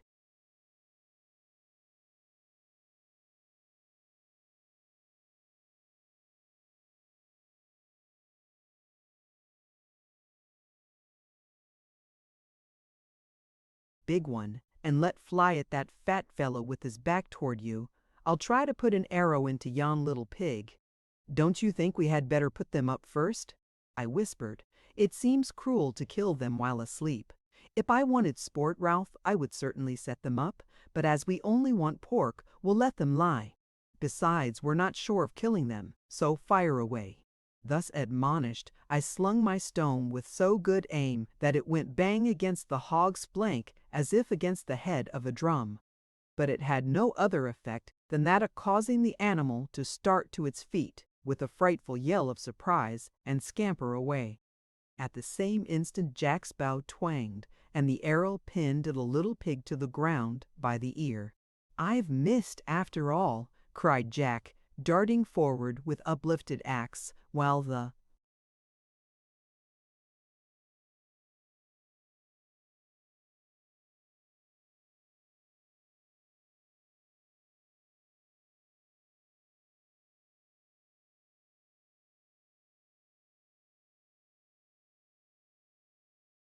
little pig uttered a loud squeal, tore the arrow from the ground, and ran away with it, along with the whole drove into the bushes and disappeared, though we heard them screaming long afterwards in the distance. "That's very provoking now," said Jack, rubbing the point of his nose. "Very," I replied, stroking my chin. "Well, we must make haste and rejoin Peterkin," said Jack. "It's getting late." And without further remark, we threaded our way quickly through the woods towards the shore. When we reached it, we found wood laid out, the fire lighted and beginning to kindle up, with other signs of preparation for our encampment, but Peterkin was nowhere to be found. We wondered very much at this, but Jack suggested that he might have gone to fetch water, so he gave a shout to let him know that we had.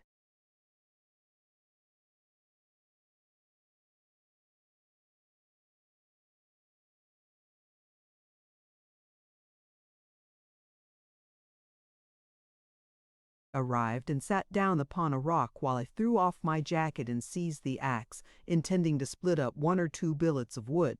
But I had scarce moved from the spot when, in the distance, we heard a most appalling shriek, which was followed up by a chorus of yells from the hogs, and a loud hurrah. "I do believe," said I, "that Peterkin has met with the hogs." "When Greek meets Greek," said Jack, soliloquizing, "then comes the tug of hurrah," shouted Peterkin in the distance. We turned hastily towards the direction whence the sound came, and soon descried Peterkin walking along the beach towards us, with a little pig transfixed on the end of his long spear. "Well done, my boy," exclaimed Jack, slapping him on the shoulder when he came up. "You're the best shot amongst us."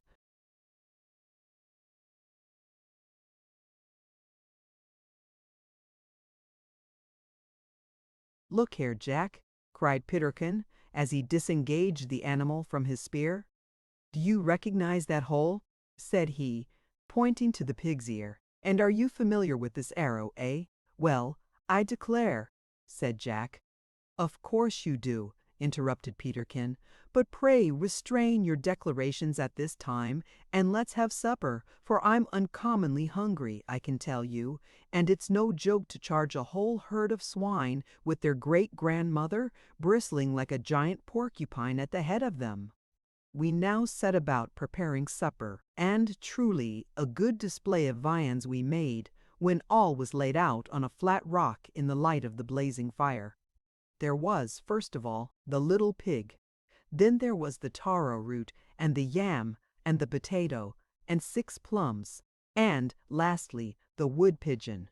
To these Peterkin added a bit of sugar cane, which he had cut from a little patch of that plant which he had found not long after separating from us, and, said he, the patch was somewhat in a square form, which convinces me it must have been planted by man. "Very likely," replied Jack. "From all we have seen, I'm inclined to think that some of the savages must have dwelt here long ago." We found no small difficulty in making up our minds how we were to cook the pig. None of us had ever cut up one before, and we did not know exactly how to begin. Besides, we had nothing but the axe to do it with, our knife having been forgotten. At last Jack started up and said, "Don't let us waste more time talking about it, boys. Hold it up, Peterkin. There, lay the hind leg on this block of wood, so." And he cut it off, with a large portion of the haunch, at a single blow of the axe. "Now the other, that's it." And having thus cut off the 2 hind legs, he made several deep gashes in them, thrust a sharp pointed stick through each, and stuck them up before the blaze to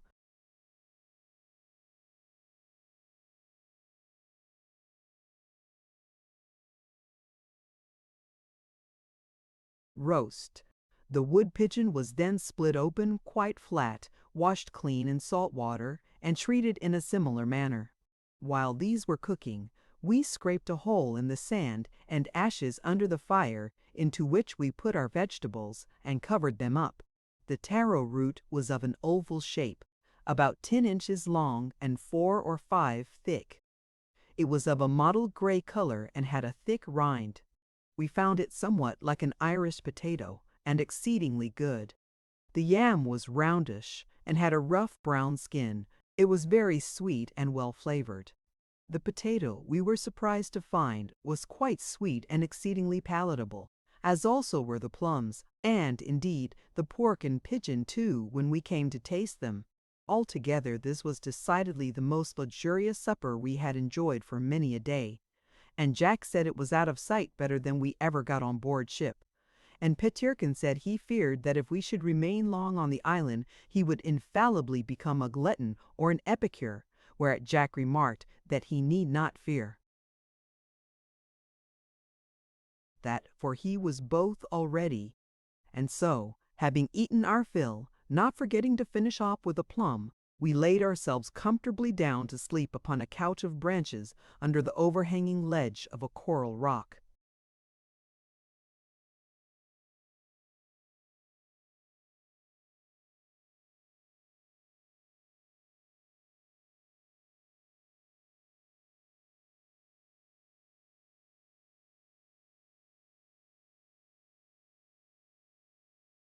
Chapter 11. Effects of Overeating and Reflections thereon.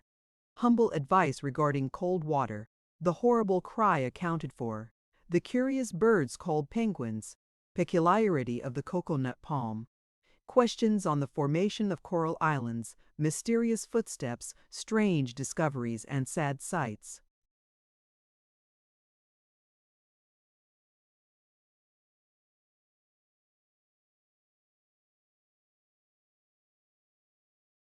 When we awoke on the following morning, we found that the sun was already a good way above the horizon, so I came to the conclusion that a heavy supper is not conducive to early rising. Nevertheless, we felt remarkably strong and well, and much disposed to have our breakfast.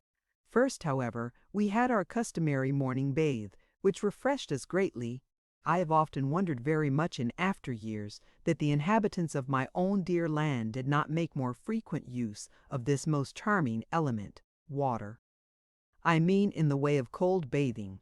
Of course, I have perceived that it is not convenient for them to go into the sea or the rivers in winter, as we used to do on the Coral Island, but then I knew from experience that a large washing tub and a sponge do form a most pleasant substitute. The feelings of freshness, of cleanliness, of vigor, and extreme hilarity that always followed my bathes in the sea, and even, when in England, my ablutions in the wash-tub, were so delightful that I would sooner have gone without my breakfast than without my bathe-in.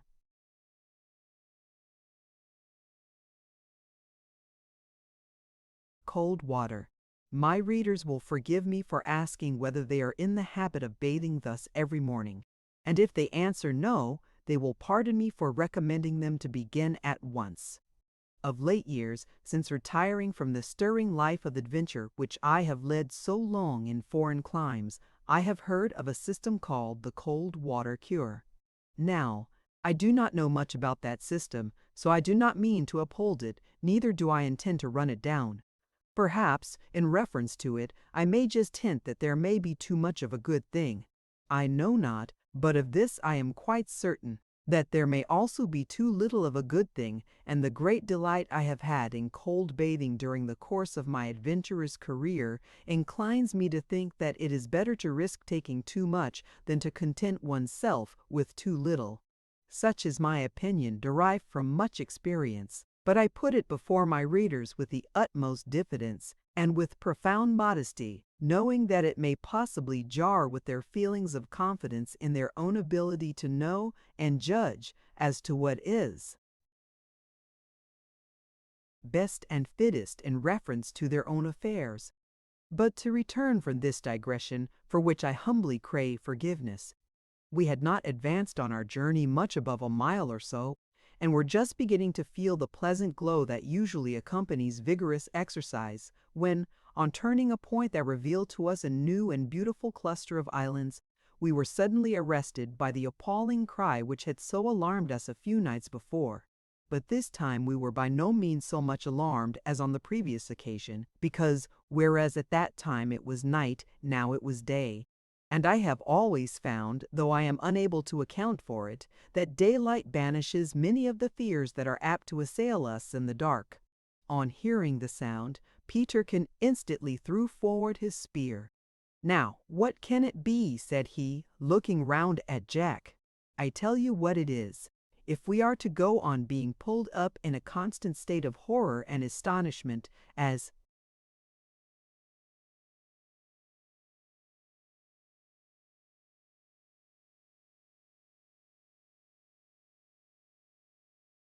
we have been for the last week, the sooner we're out of this island, the better, notwithstanding the yams and lemonade, and pork and plums." Peterkin's remark was followed by a repetition of the cry, louder than before. "It comes from one of these islands," said Jack. "It must be the ghost of a jackass, then," said Peterkin, "for I never heard anything so like." We all turned our eyes towards the cluster of islands, where, on the largest, we observed curious objects moving on the shore. "Soldiers they are, that's flat," cried Peterkin, gazing at them in the utmost amazement.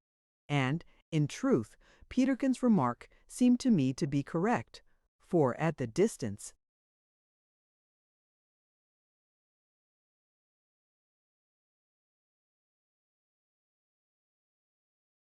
from which we saw them, they appeared to be an army of soldiers.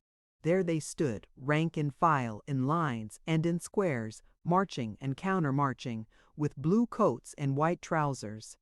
While we were looking at them, the dreadful cry came again over the water, and Peterkin suggested that it must be a regiment sent out to massacre the natives in cold blood. At this remark Jack laughed and said, "Why, Peterkin, they are penguins."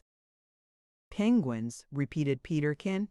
"Aye, penguins, Peterkin, penguins, nothing more or less than big seabirds, as you shall see one of these days, when we pay them a visit in our boat, which I mean to set about building the moment we return to our bower. So then, our dreadful yelling ghosts and our murdering army of soldiers," remarked Peterkin, "have dwindled down to penguins, big seabirds." "Very."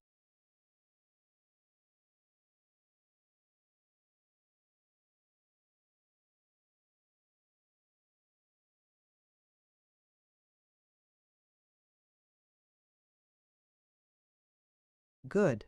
Then I propose that we continue our journey as fast as possible, lest our island should be converted into a dream before we get completely round it."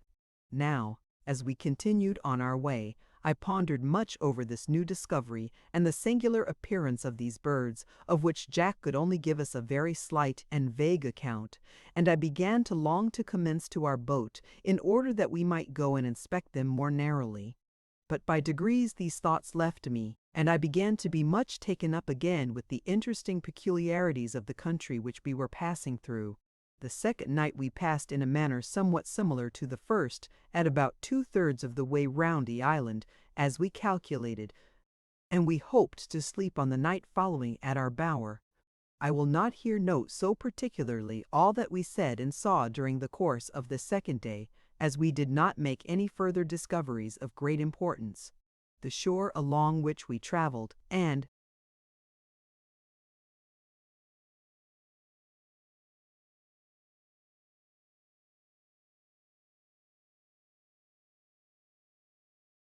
the various parts of the woods through which we passed were similar to those which have been already treated of. There were one or two observations that we made, however, and these were as follows. We saw that, while many of the large fruit-bearing trees grew only in the valleys, and some of them only near the banks of the streams, where the soil was peculiarly rich, the cocoa-nut palm grew in every place whatsoever, not only on the hillsides, but also on the seashore, and even, as has been already stated, on the coral reef itself, where the soil, if we may use the name, was nothing better than lucerne. So near to the sea, too, did this useful tree grow, that in many places its roots were washed by the spray from the breakers. Yet we found the trees growing thus on the sands to be quite as luxuriant as those growing in the valleys, and the fruit as good and refreshing also. Besides this, I noticed that on the summit of the high mountain, which we once more ascended at a different point from our first ascent, were found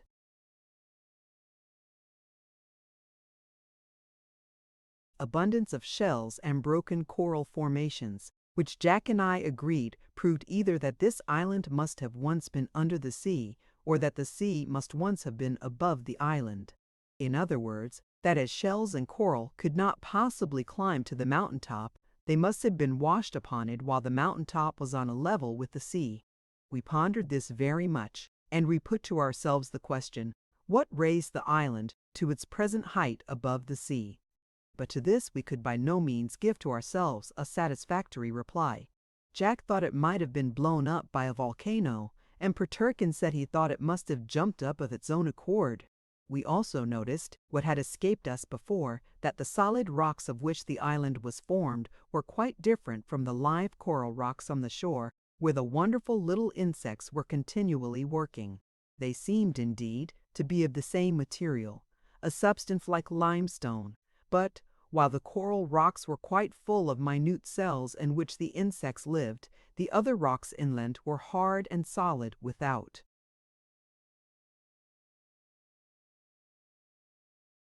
The appearance of cells at all. Our thoughts and conversations on this subject were sometimes so profound that Peterkin said we should certainly get drowned in them at last, even although we were such good divers.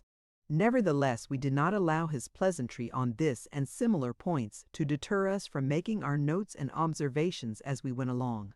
We found several more droves of hogs in the woods, but abstained from killing any of them, having more than sufficient for our present necessities.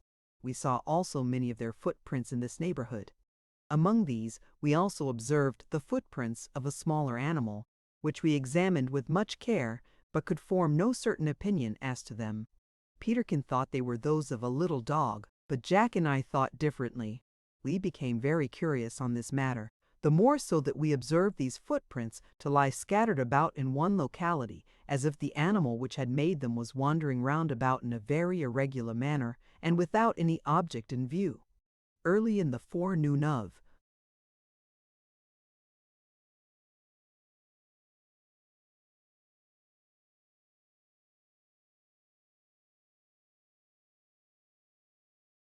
our third day we observed these footprints to be much more numerous than ever, and in one particular spot they diverged off into the woods in a regular beaten track, which was, however, so closely beset with bushes that we pushed through it with difficulty. We had now become so anxious to find out what animal this was and where it went to, that we determined to follow the track and, if possible, clear up the mystery.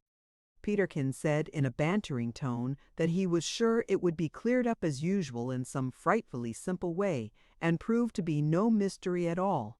The beaten track seemed much too large to have been formed by the animal itself, and we concluded that some larger animal had made it, and that the smaller one made use of it. But everywhere the creeping plants and tangled bushes crossed our path, so that we forced our way along with some difficulty. Suddenly, as we came upon an open space, we heard a faint cry and observed a black animal standing in the track before us.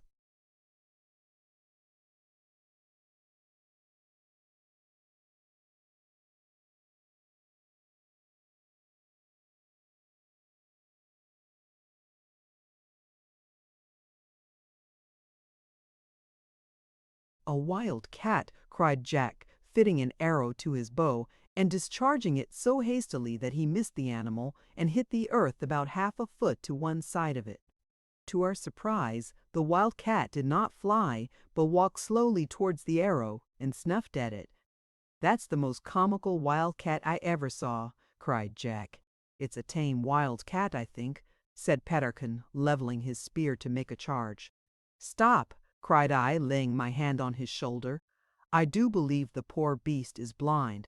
See, it strikes against the branches as it walks along. It must be a very old one," and I hastened towards it. "Only think," said Peterkin with a suppressed laugh, "of a superannuated wild cat."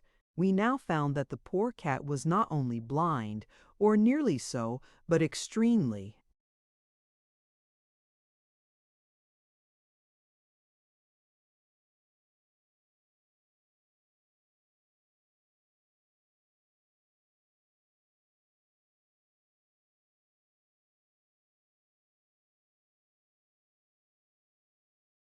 Deaf, as it did not hear our footsteps until we were quite close behind it. Then it sprang round, and putting up its back and tail, while the black hair stood all on end, uttered a hoarse mew and a fuff. "Poor thing," said Peterkin, gently extending his hand and endeavoring to pat the cat's head. "Poor pussy, chee chee chee chee, puss puss puss, cheety pussy." No sooner did the cat hear these sounds than all signs of anger fled, and, advancing eagerly to Peterkin, it allowed itself to be stroked, and rubbed itself against his legs, purring loudly all the time, and showing every symptom of the most extreme delight. "It's no more a wild cat than I am," cried Peterkin, taking it in his arms. "It's quite tame. Poor pussy, cheety pussy." We now crowded around Peterkin, and were not a little surprised, and, to say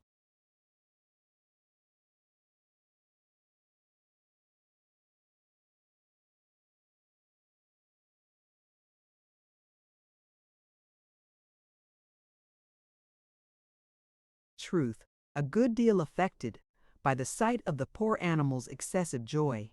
It rubbed its head against Peterkin's cheek, licked his chin, and thrust its head almost violently into his neck, while it purred more loudly than I ever heard a cat purr before, and appeared to be so much overpowered by its feelings that it occasionally mewed and purred almost in the same breath. Such demonstrations of joy and affection led us at once to conclude that this poor cat must have known man before, and we conjectured that it had been left either accidentally or by design on the island many years ago, and was now evincing its extreme joy at meeting once more with human beings. While we were fondling the cat and talking about it, Jack glanced round the open space in the midst of which we stood. "Hello!" exclaimed he. "This looks something like a clearing. The axe has been at work here. Just look at these tree stumps."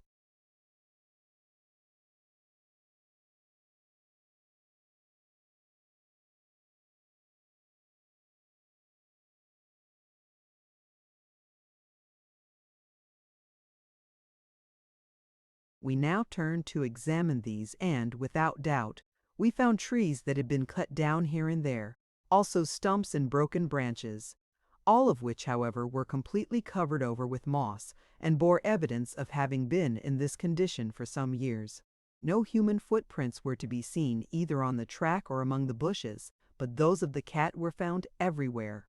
We now determined to follow up the track as far as it went, and Peterkin put the cat down, but it seemed to be so weak and mewed so very pitifully that he took it up again and carried it in his arms, where, in a few minutes, it fell sound asleep.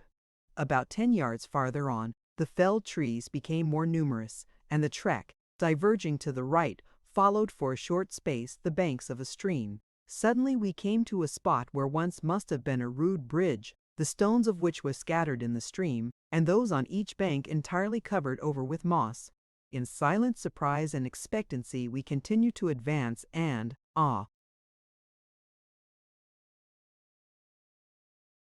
few yards farther on, beheld, under the shelter of some breadfruit trees, a small hut or cottage.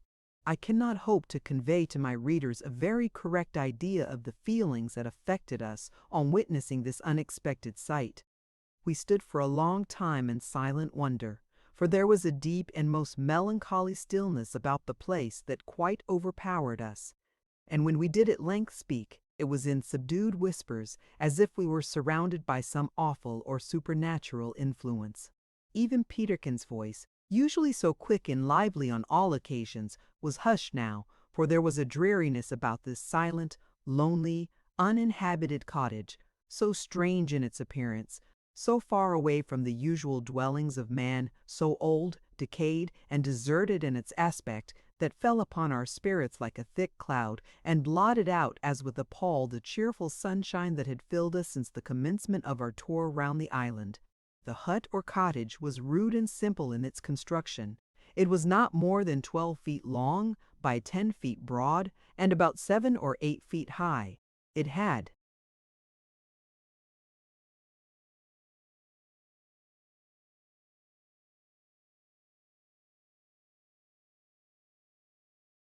one window, or rather a small frame in which a window might, perhaps, once have been, but which was now empty. The door was exceedingly low, and formed of rough boards, and the roof was covered with broad cocoa-nut and plantain leaves. But every part of it was in a state of the utmost decay. Moss and green matter grew in spots all over it. The woodwork was quite perforated with holes. The roof had nearly fallen in, and appeared to be prevented from doing so altogether by the thick matting of creeping plants and the interlaced branches which years of neglect had allowed to cover it almost entirely, while the thick, luxuriant branches of the breadfruit and other trees spread above it and flung a deep, somber shadow over the spot, as if to guard it from the heat and the light of day. We conversed long and in whispers about this strange habitation, ere we ventured to approach it, and when at length we did so, it was, at least on my part, with feelings of awe. At first, Jack endeavored to peep in at the window, but from the deep shadow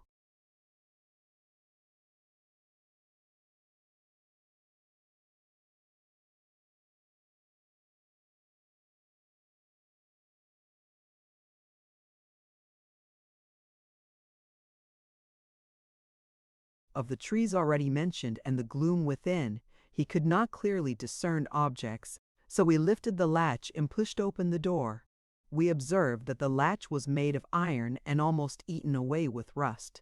In the like condition were also the hinges, which creaked as the door swung back. On entering, we stood still and gazed around us, while we were much impressed with the dreary stillness of the room. But what we saw there surprised and shocked us not a little. There was no furniture in the apartment save a little wooden stool and an iron pot, the latter almost eaten through with rust. In the corner farthest from the door was a low bedstead, on which lay 2 skeletons, embedded in a little heap of dry dust. With beating hearts we went forward to examine them.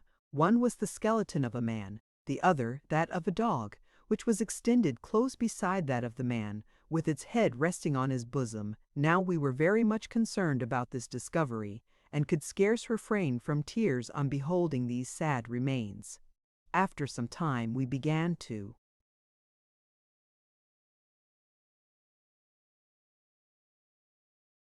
talk about what we had seen, and to examine in and around the hut, in order to discover some clue to the name or history of this poor man who had thus died in solitude, with none to mourn his loss save his cat and his faithful dog.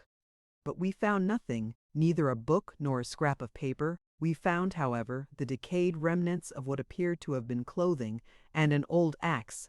But none of these things bore marks of any kind, and indeed they were so much decayed as to convince us that they had lain in the condition in which we found them for many years. This discovery now accounted to us for the tree stump at the top of the mountain with the initials cut on it. Also for the patch of sugarcane and other traces of man which we had met with in the course of our rambles over the island. And we were much saddened by the reflection that the lot of this poor wanderer might possibly be our own after many years' residence on the island, unless we should be rescued by the visit of some vessel or the arrival of natives. Having no clue whatever to account for the presence of this poor human being in such a lonely spot, we fell to conjecturing what could have brought him there.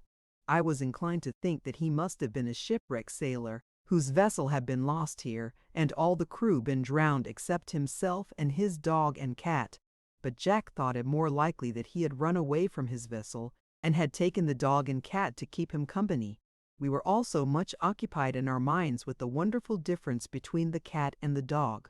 For here we saw that while the one perished, like a loving friend, by its master's side, with its head resting on his bosom, the other had sought to sustain itself by prowling the broad in the forest, and had lived in solitude to a good old age.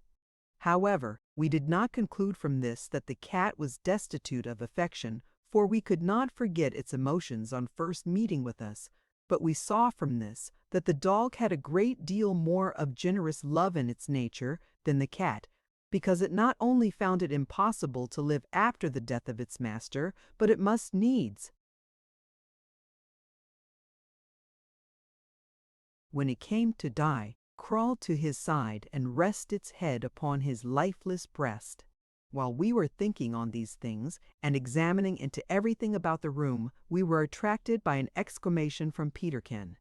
"I say, Jack," said he, "here is something that will be of use to us." "What is it?" said Jack, hastening across the room. "An old pistol," replied Peterkin, holding up the weapon which he had just pulled from under a heap of broken wood and rubbish that lay in a corner.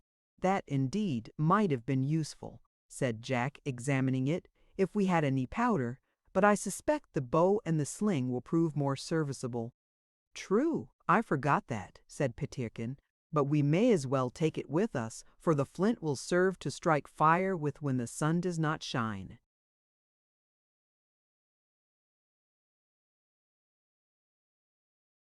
A saddening discovery. P136.jph. After having spent more than an hour at this place without discovering anything of further interest, Peterkin took up the old cat, which had lain very contentedly asleep on the stool whereon he had placed it, and we prepared to take our departure. In leaving the hut, Jack stumbled heavily against the doorpost, which was so much decayed as to break across, and the whole fabric of the hut seemed ready to tumble about our ears. This put into our heads that we might as well pull it down, and so form a mound over the skeleton. Jack, therefore, with his axe, cut down the other doorpost, which, when it was done, brought the whole hut in ruins to the ground, and thus formed a grave to the bones of the poor recluse and his dog. Then we left the spot, having brought away the iron pot, the pistol, and the old axe, as they might be of much use to us hereafter.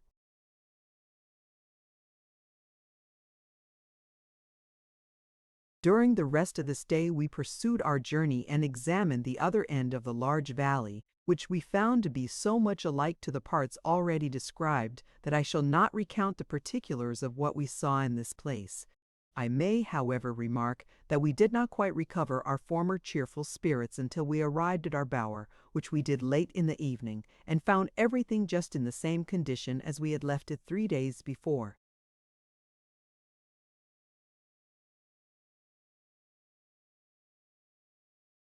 Chapter 12. Something wrong with the tank. Jack's wisdom and Peterkin's impertinence. Wonderful behavior of a crab. Good wishes for those who dwell far from the sea. Jack commences to build a little boat.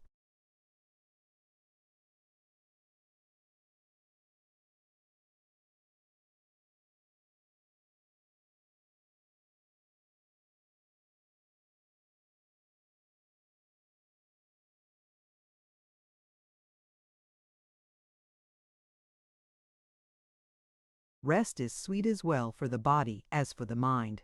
During my long experience, amid the vicissitudes of a checkered life, I have found that periods of profound rest at certain intervals, in addition to the ordinary hours of repose, are necessary to the well-being of man. And the nature as well as the period of this rest varies according to the different temperaments of individuals and the peculiar circumstances in which they may chance to be placed. To those who work with their minds, bodily labor is rest. To those who labor with the body, deep sleep is rest. To the downcast, the weary, and the sorrowful, joy and peace are rest. Nay, further, I think that to the gay, the frivolous, the reckless, when sated with pleasures that cannot last, even sorrow proves to be rest of a kind, although perchance it were better that I should call it relief than rest. There is, indeed, but one class of men to whom rest is denied. There is no rest to the wicked. At this I do but hint, however, as I treat not of that rest which is spiritual, but more particularly of that which applies to the mind and to the body.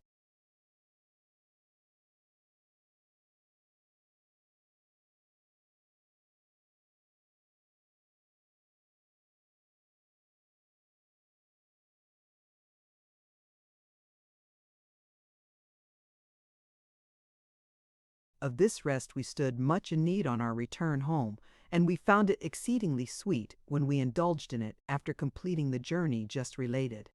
It had not, indeed, been a very long journey, nevertheless we had pursued it so diligently that our frames were not a little prostrated.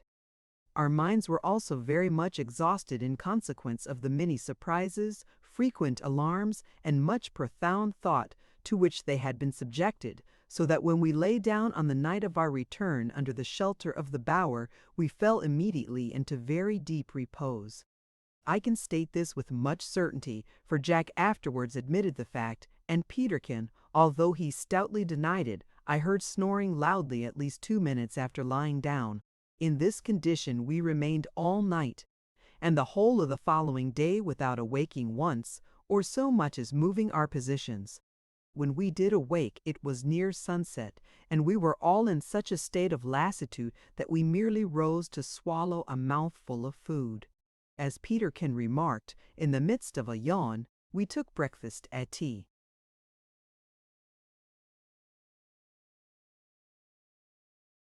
time, and then went to bed again, where we lay till the following forenoon. After this, we arose very greatly refreshed, but much alarmed, lest we had lost count of a day.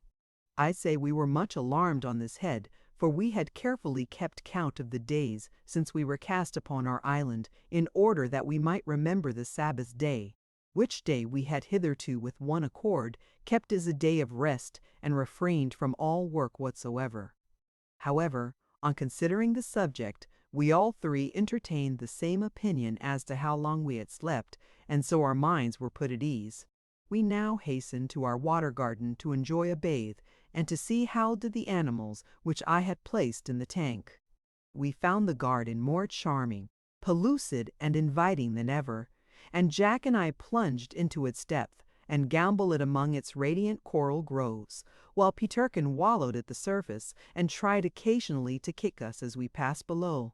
Having dressed, I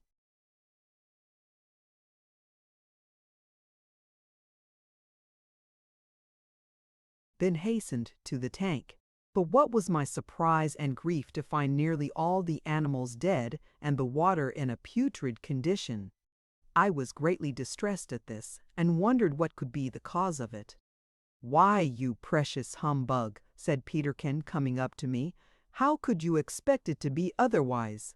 When fishes are accustomed to live in the Pacific Ocean, how can you expect them to exist in a hole like that?" "Indeed, Peterkin," I replied, "there seems to be truth in what you say. Nevertheless, now I think of it, there must be some error in your reasoning, for if I put in but a few very small animals, they will bear the same proportion to this pond that the millions of fish bear to the ocean." "I say, Jack," cried Peterkin, waving his hand, "come here, like a good fellow. Ralph is actually talking philosophy. Do come to our assistance, for he's out of sight beyond me already."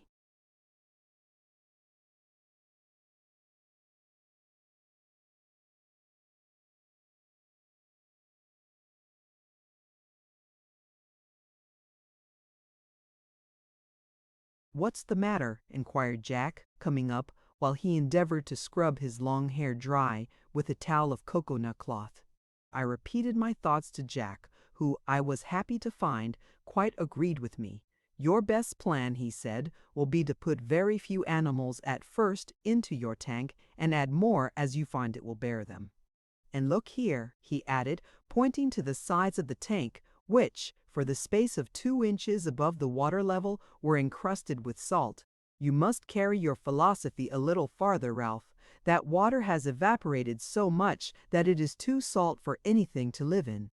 You will require to add fresh water now and then in order to keep it at the same degree of saltness as the sea." "Very true, Jack. That never struck me before," said I. "And, now I think of it," continued Jack, "it seems to me that the surest way of arranging your tank so as to get it to keep pure and in good condition will be to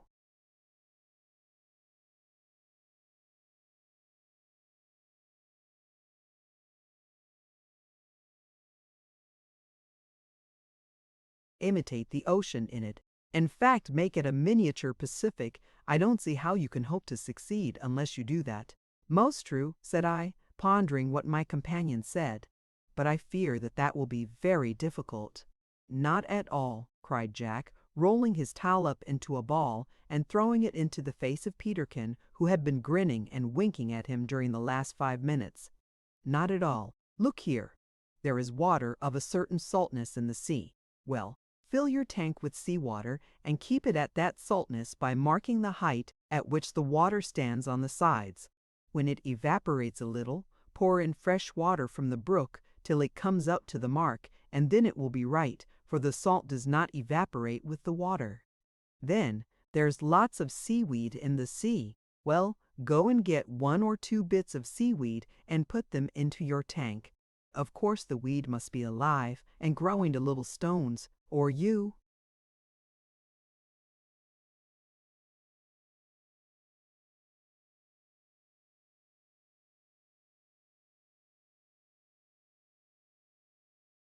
can chip a bit off the rocks with the weed sticking to it.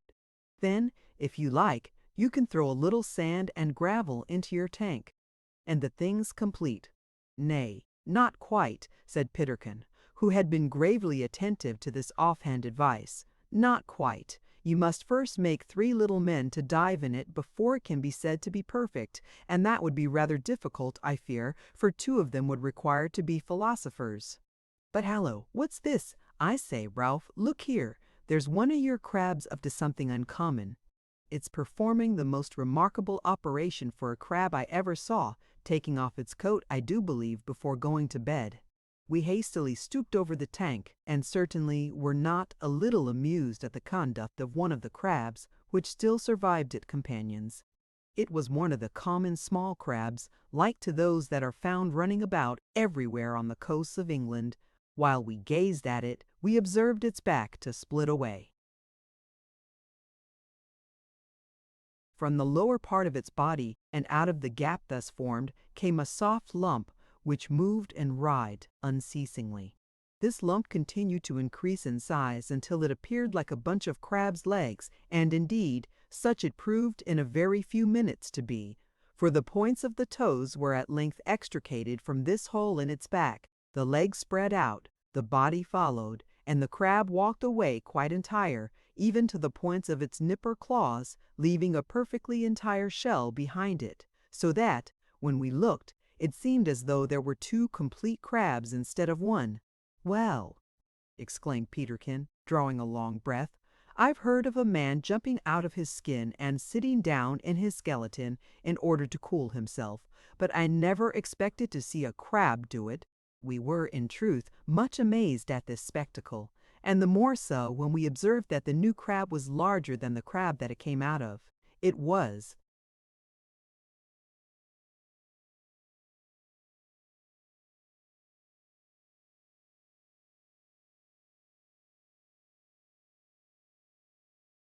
also quite soft, but by next morning its skin had hardened into a good shell.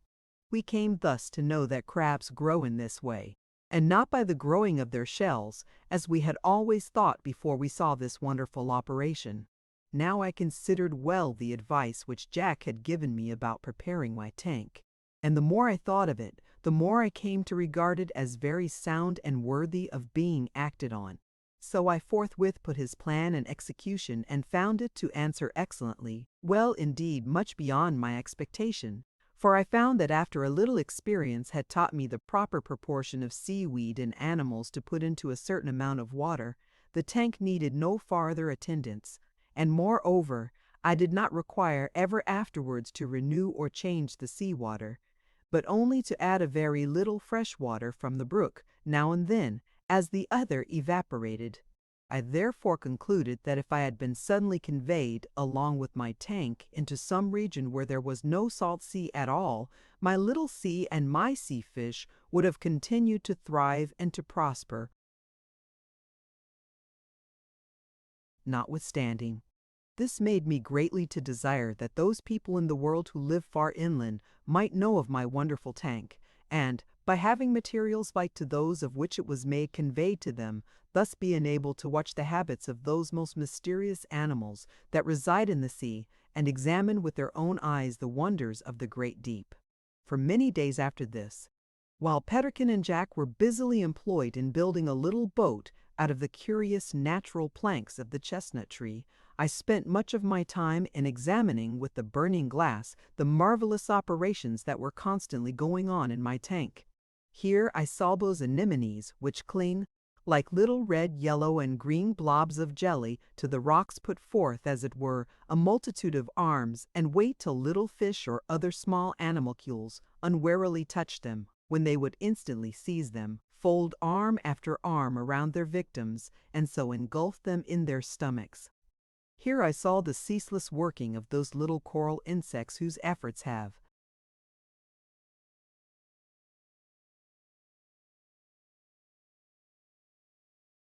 encrusted the islands of the Pacific with vast rocks and surrounded them with enormous reefs. And I observed that many of these insects, though extremely minute, were very beautiful, coming out of their holes in a circle of fine threads, and having the form of a shuttlecock. Here I saw curious little barnacles opening a hole in their backs and constantly putting out a thin feathery hand, with which, I doubt not, they drag their food into their mouths. Here, also, I saw those crabs which have shells only on the front of their bodies, but no shell whatever on their remarkably tender tails, so that, in order to find a protection to them, they thrust them into the empty shells of wilks, or some such fish, and when they grow too big for one, change into another. But, most curious of all, I saw an animal which had the wonderful power, when it became ill, of casting its stomach and its teeth away from it, and getting an entirely new set in the course of a few months. All this I saw, and a great deal more, by means of my tank and my burning glass, but I refrain from setting down more particulars here, as I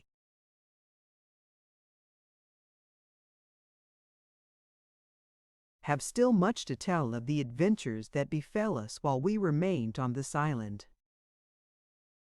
Chapter 13.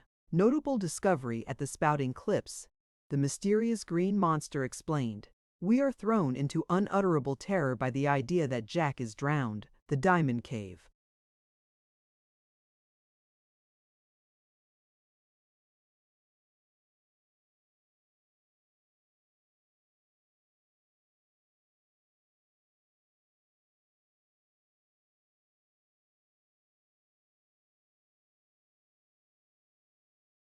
Come, Jack, cried Peterkin one morning about 3 weeks after our return from our long excursion. Let's be jolly today and do something vigorous. I'm quite tired of hammering and hammering, hewing and screwing, cutting and butting at that little boat of ours. That seems as hard to build as Noah's Ark. Let us go on an excursion to the mountain top, or have a hunt after the wild ducks, or make a dash at the pigs. I'm quite flat as bad ginger beer, flat as a pancake. In fact, I want something to rouse me, to toss me up, as it were. Eh, what do you say to it? Well, answered Jack, throwing down the axe with which he was just about to proceed towards the boat, if that's what you want, I would recommend you to make an excursion to the water spouts. The last one we had to do with tossed you up a considerable height. Perhaps the next will send you higher. Who knows if you're at all reasonable or moderate in your expectations?"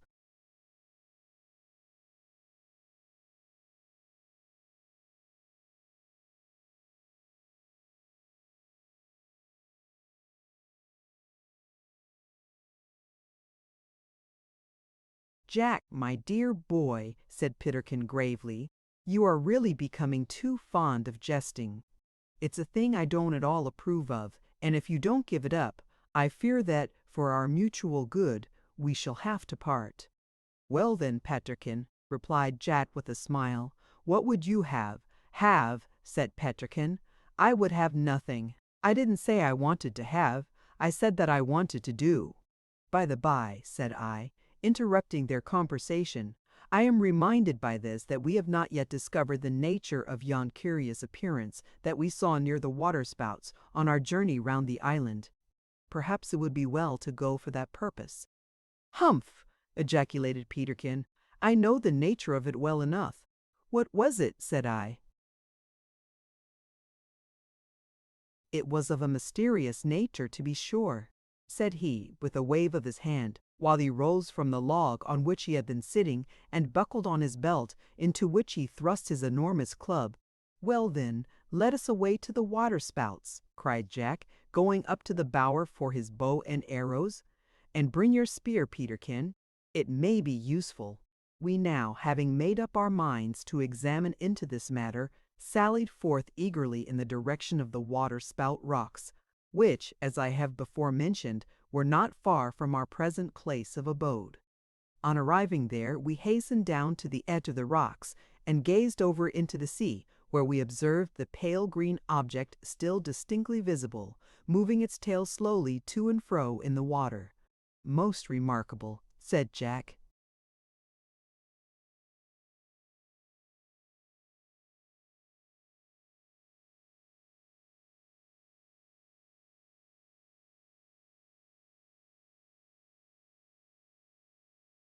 "Exceedingly curious," said I. "Beats everything," said Peterkin.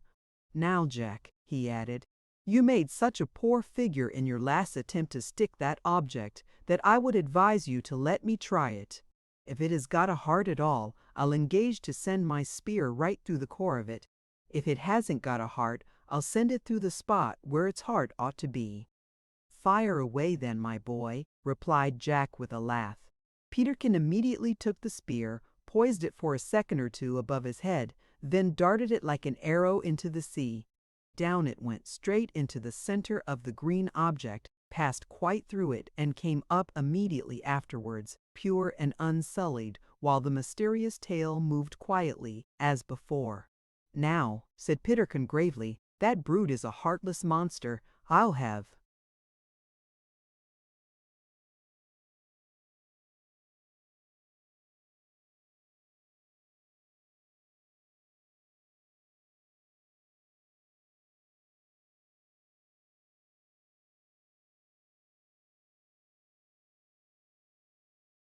Nothing more to do with it. "I'm pretty sure now," said Jack, "that it is merely a phosphoric light, but I must say I'm puzzled at its staying always in that exact spot."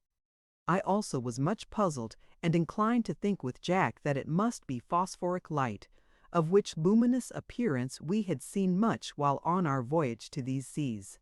"But," said I, "there is nothing to hinder us from diving down to it, now that we are sure it is not a shark." "True," returned Jack, stripping off his clothes. "I'll go down, Ralph, as I'm better at diving than you are. Now then, Peterkin, out of the road." Jack stepped forward, joined his hands above his head, bent over the rocks, and plunged into the sea. For a second or two the spray caused by his dive hid him from view, then the water became still, and we saw him swimming far down in the midst of the green object. Suddenly he sank below it, and vanished altogether from our sight.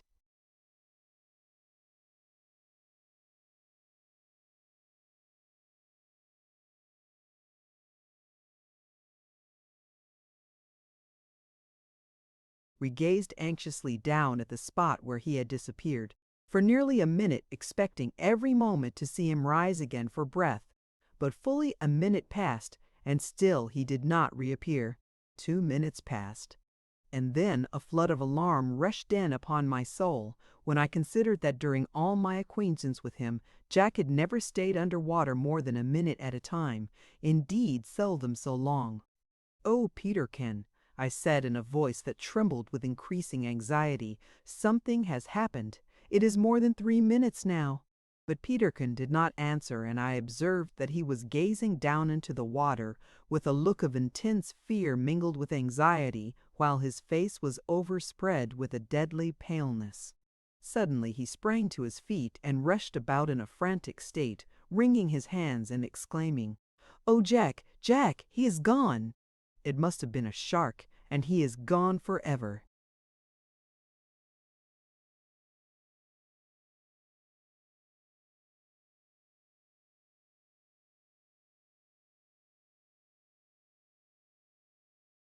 For the next 5 minutes I know not what I did.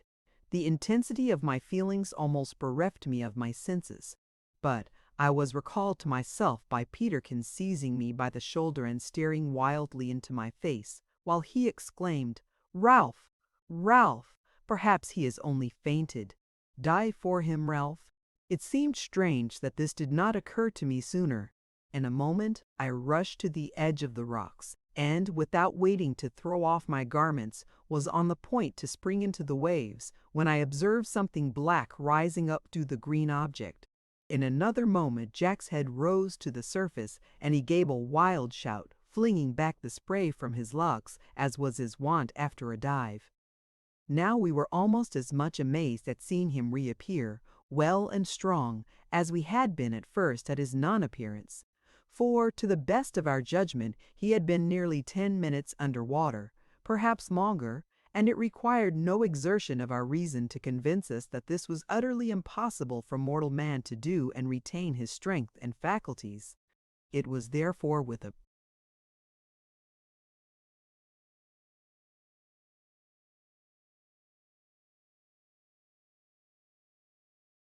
feeling akin to superstitious awe that I held down my hand and assisted him to clamber up the steep rocks. But no such feeling affected Peterkin. No sooner did Jack gain the rocks and seat himself on one, panting for breath, than he threw his arms round his neck and burst into a flood of tears. "Oh, Jack, Jack!" said he. "Where were you? What kept you so long?" After a few moments, Peterkin became composed enough to sit still and listen to Jack's explanation, although he could not restrain himself from attempting to wink every 2 minutes at me in order to express his joy at Jack's safety. I say he attempted to wink, but I am bound to add that he did not succeed, for his eyes were so much swollen with weeping that his frequent attempts only resulted in a series of violent and altogether idiotical contortions of the face that were very far from expressing what he intended. However, I knew what the poor fellow meant by it, so I smiled to him in return and endeavored to make believe that he was winking.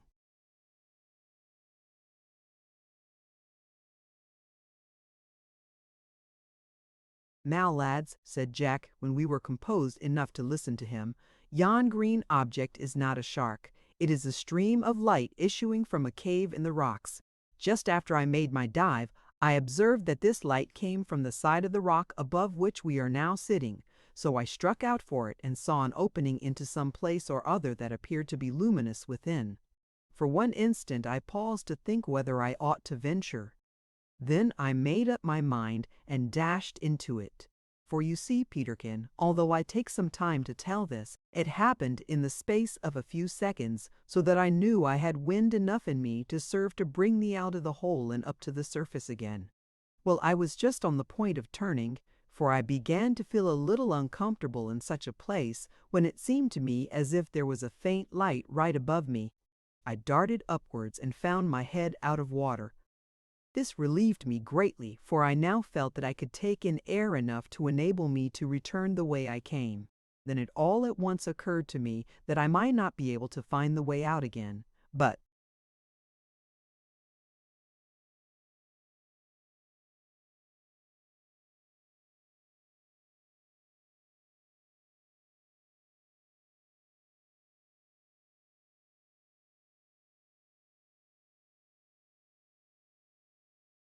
On glancing downwards, my mind was put quite at rest by seeing the green light below me streaming into the cave, just like the light that we had seen streaming out of it, only what I now saw was much brighter.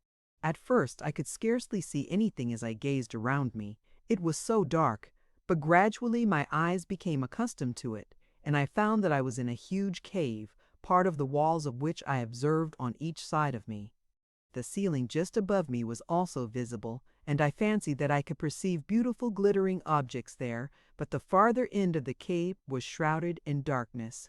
While I was looking around me in great wonder, it came into my head that you two would think I was drowned. So I plunged down through the passage again in a great hurry, rose to the surface, and here I am. When Jack concluded his recital of what he had seen in this remarkable cave, I could not rest satisfied till I had dived down to see it, which I did, but found it so.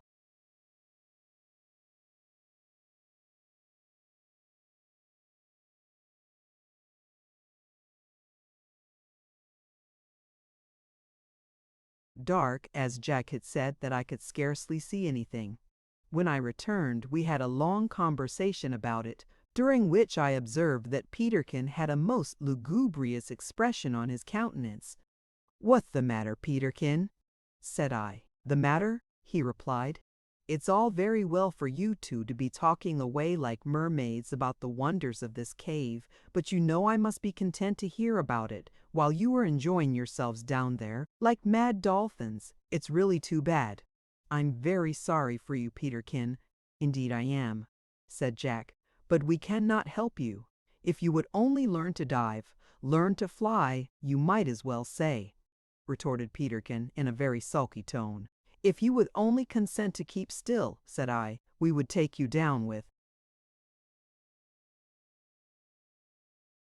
us in 10 seconds. "Home," returned Peterkin. "Suppose a salamander was to propose to you only to keep still, and he would carry you through a blazing fire in a few seconds, what would you say?" We both laughed and shook our heads, for it was evident that nothing was to be made of Peterkin in the water. But we could not rest satisfied till we had seen more of this cave. So after further consultation, Jack and I determined to try if we could take down a torch with us and set fire to it in the cavern.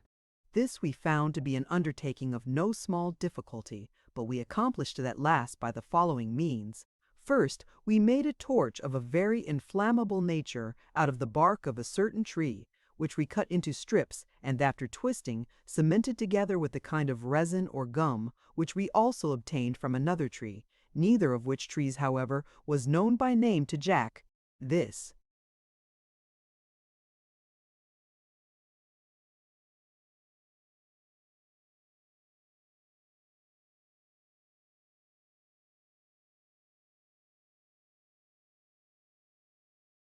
When prepared, we wrapped up in a great number of plies of cocoa-nut cloth, so that we were confident it could not get wet during the short time it should be under water.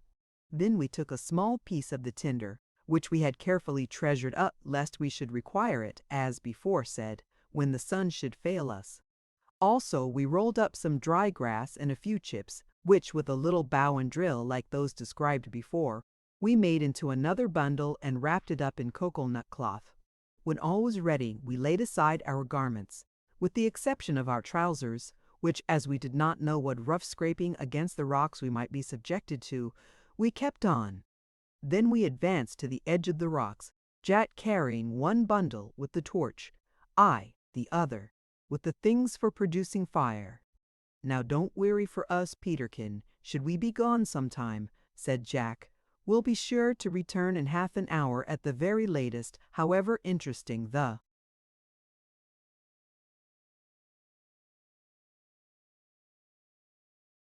cave should be, that we may relieve your mind. Farewell," said Peterkin, coming up to us with a look of deep but pretended solemnity, while he shook hands and kissed each of us on the cheek.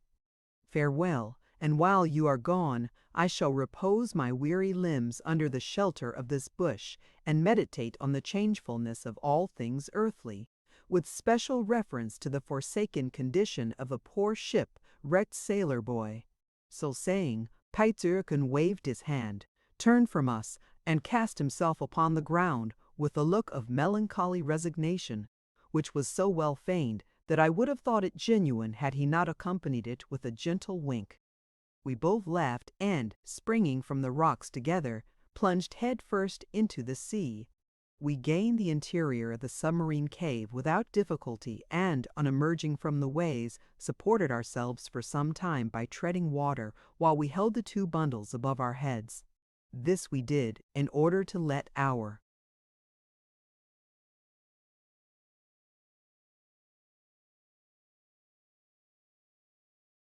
eyes become accustomed to the obscurity. Then, when we could see sufficiently, we swam to a shelving rock and landed in safety. Having wrung the water from our trousers and dried ourselves as well as we could under the circumstances, we proceeded to ignite the torch.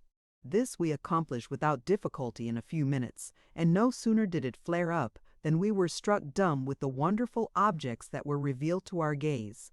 The roof of the cavern just above us seemed to be about 10 feet high, but grew higher as it receded into the distance until it was lost in darkness. It seemed to be made of coral and was supported by massive columns of the same material. Immense icicles, as they appeared to us, hung from it in various places. These, however, were formed, not of ice, but of a species of limestone which seemed to flow in a liquid form towards the point of each, where it became solid. A good many drops fell, however, to the rock below, and these formed little cones which rose to meet the points above. Some of them had already met, and thus we saw how the pillars were formed, which at first seemed to us as if they had been placed there by some human architect to support the roof.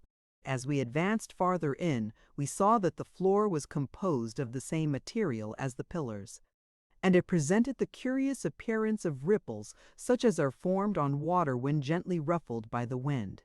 There were several openings on either hand in the walls that seemed to lead into other caverns, but these we did not explore at this time. We also observed that the ceiling was curiously marked in many places, as if it were the fretwork of a noble cathedral, and the walls, as well as the roof, sparkled in the light of our torch and threw back gleams and flashes as if they were covered with precious stones. Although we proceeded far into this cavern, we did not come to the end of it, and we were obliged to return more speedily than we would otherwise have done, as our torch was nearly expended. We did not observe any openings in the roof or any indications of places whereby light might enter, but near the entrance to the cavern stood an immense mass of pure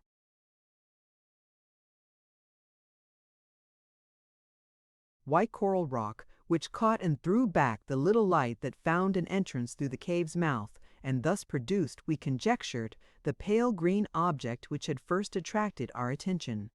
We concluded also that the reflecting power of this rock was that which gave forth the dim light that faintly illumined the first part of the cave. Before diving through the passage again, we extinguished the small piece of our torch that remained, and left it in a dry spot, conceiving that we might possibly stand in need of it if at any future time we should chance to wet our torch while diving into the cavern. As we stood for a few minutes after it was out, waiting till our eyes became accustomed to the gloom, we could not help remarking the deep, intense stillness and the unutterable gloom of all around us. And as I thought of the stupendous dome above, and the countless gems that had sparkled in the torch light a few minutes before, it came into my mind to consider how strange it is that God should make such wonderful and exquisitely beautiful works, never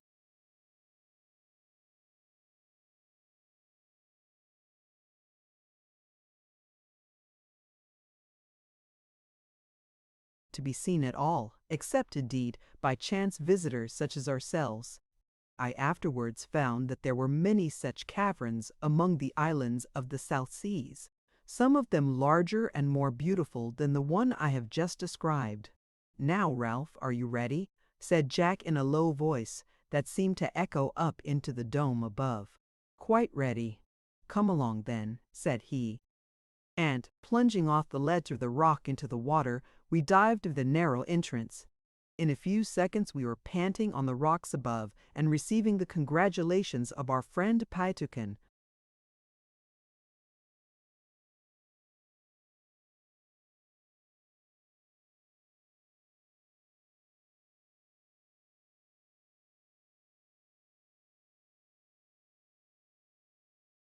Chapter 14. Strange Peculiarity of the Tides, also of the Twilight. Peterkin's remarkable conduct in embracing a little pig and killing a big sow. Sage remarks on jesting, also on love.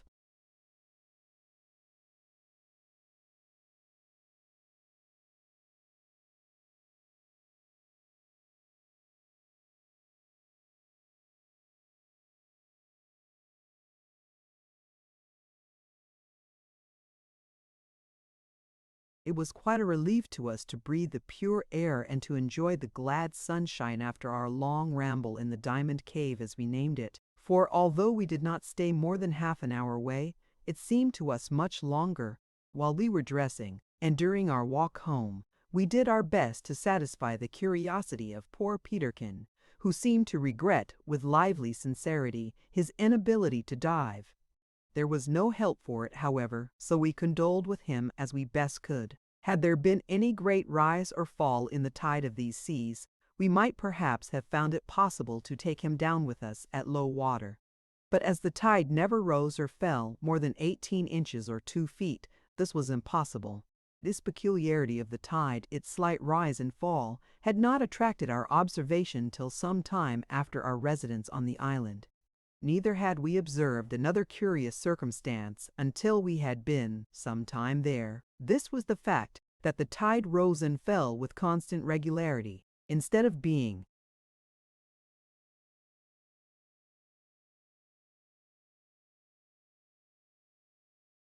affected by the changes of the moon as in our own country, and as it is in most other parts of the world, at least in all those parts with which I am acquainted. Every day and every night, at 12 o'clock precisely, the tide is at the full, and at 6 o'clock every morning and evening it is ebb. I can speak with much confidence on this singular circumstance, as we took particular note of it and never found it to alter. Of course, I must admit, we had to guess the hour of 12 midnight, and I think we could do this pretty correctly. But in regard to 12 noon, we are quite positive, because we easily found the highest point that the sun reached in the sky by placing ourselves at a certain spot whence we observed the sharp summit of a cliff resting against the sky, just where the sun passed. Jack and I were surprised that we had not noticed this the first few days of our residence here, and could only account for it by our being so much taken up with the more obvious wonders of our novel situation. I have since learned, however,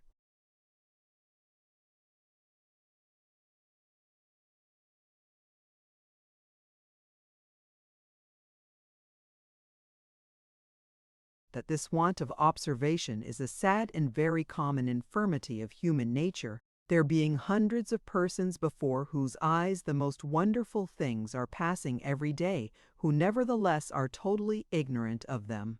I therefore have to record my sympathy with such persons, and to recommend to them a course of conduct which I have now for a long time myself adopted, namely, the habit of forcing my attention upon all things that go on around me, and of taking some degree of interest in them, whether I feel it naturally or not. I suggest this the more earnestly, though humbly, because I have very frequently come to know that my indifference to a thing has generally been caused by my ignorance in regard to it. We had much serious conversation on this subject of the tides, and Jack told us in his own quiet, philosophical way that these tides did great good to the world in many ways, particularly in the way of cleansing the shores of the land and carrying off the filth that was constantly poured into the sea therefrom, which,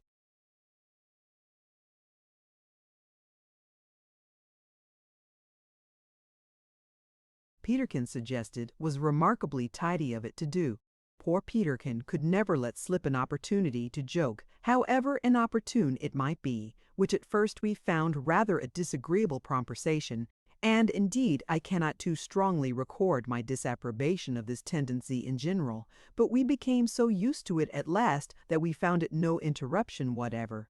Indeed, strange to say, we came to feel that it was a necessary part of our enjoyment, such as the force of habit, and found the sudden outbursts of mirth with such but at dig pered pumahaleld. It at that is black. We often found, to our surprise, that he knew many things which we did not, and I also observed that those things which he learned from experience were never forgotten. From all these things I came at length to understand that things very opposite and dissimilar in themselves, when united, do make an agreeable whole, as, for example, we three on this hour.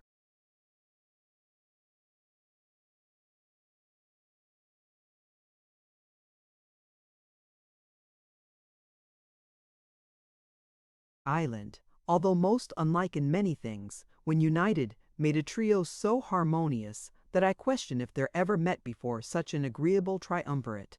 There was, indeed, no note of discord whatever in the symphony we played together on that sweet coral island, and I am now persuaded that this was owing to our having been all tuned to the same key, namely, that of love. Yes, we loved one another with much fervency while we lived on that island, and, for the matter of that, we love each other still. And while I am on this subject, or rather the subject that just preceded it, namely, the tides, I may here remark on another curious natural phenomenon. We found that there was little or no twilight in this island. We had a distinct remembrance of the charming long twilight at home, which some people think the most delightful part of the day, though for my part I have always preferred sunrise. And when we first landed, we used to sit down on some rocky point or eminence at the close of our day's work to enjoy the evening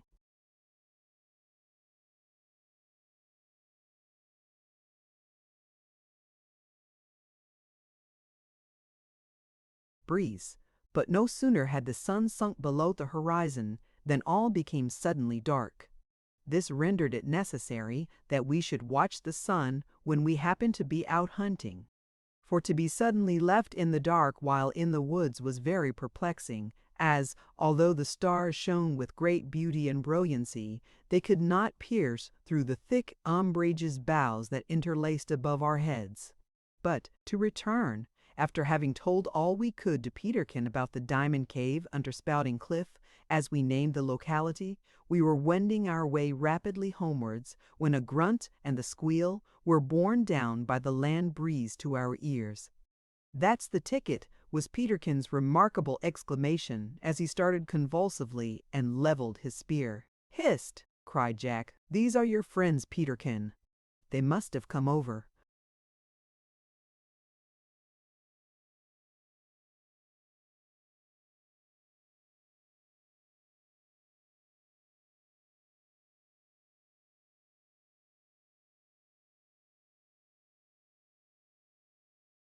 "Expressly to pay you a friendly visit, for it is the first time we have seen them on this side the island. Come along," cried Peterkin, hurrying towards the wood while Jack and I followed, smiling at his impatience. Another grunt and half a dozen squeals, much louder than before, came down the valley. At this time we were just opposite the small vale which lay between the Valley of the Wreck and Spouting Cliff. "I say, Peterkin," cried Jack in a hoarse whisper. "Well, what isn't?" "Stay a bit, man. These grunters are just up there on the hillside. If you go and stand with Ralph in the lee of yon cliff, I'll cut round behind and drive them through the gorge, so that you'll have a better chance of picking out a good one."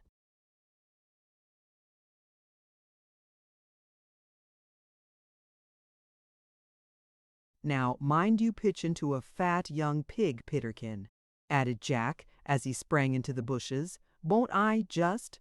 said Peterkin, licking his lips as we took our station beside the cliff. I feel quite a tender affection for young pigs in my heart. Perhaps it would be more correct to say in my cess. "There they come!" cried I, as a terrific yell from Jack sent the whole herd screaming down the hill. Now, Peterkin, being unable to hold back, crept a short way up a very steep grassy mound in order to get a better view of the hogs before they came up, and just as he raised his head above its summit, two little pigs, which had outrun their companions, rushed over the top with the utmost precipitation. One of these brushed close past Peterkin's ear. The other, unable to arrest its headlong flight, went, as Peterkin himself afterwards expressed it, bash into his arms with a sudden squeal, which was caused more by the force of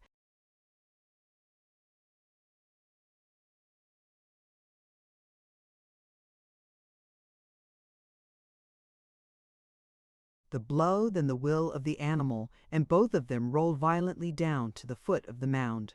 No sooner was this reached than the little pig recovered its feet, tossed up its tail, and fled shrieking from the spot. But I slang a large stone after it, which, being fortunately well aimed, hit it behind the ear and felled it to the earth. "Capital, Ralph, that's your sort!"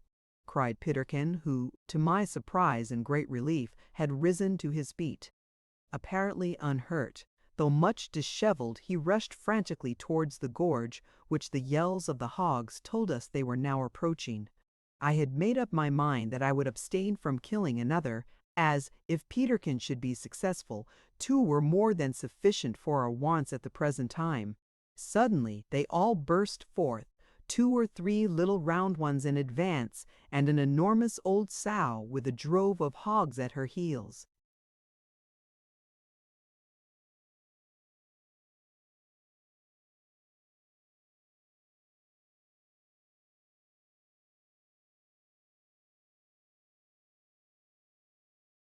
"Now, Peterkin," said I, "there's a nice little fat one. Just spear it." But Peterkin did not move. He allowed it to pass unharmed. I looked at him in surprise, and saw that his lips were compressed and his eyebrows knitted, as if he were about to fight with some awful enemy. "What is it?" I inquired with some trepidation. Suddenly he leveled his spear, darted forward, and, with a yell that nearly froze the blood in my veins, stabbed the old sow to the heart. Nay, so vigorously was it done that the spear went in at one side and came out at the other. "Oh, Peterkin," said I, going up to him, "what have you done?" "Done? I've killed their great-great-grandmother, that's all," said he, looking with a somewhat awestruck expression at the transfixed animal.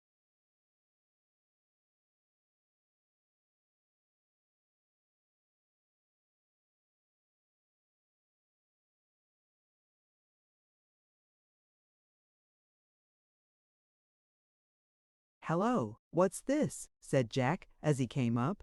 "Why, Peterkin, you must be fond of a tough chop. If you mean to eat this old hog, she'll try your jaws, I warrant.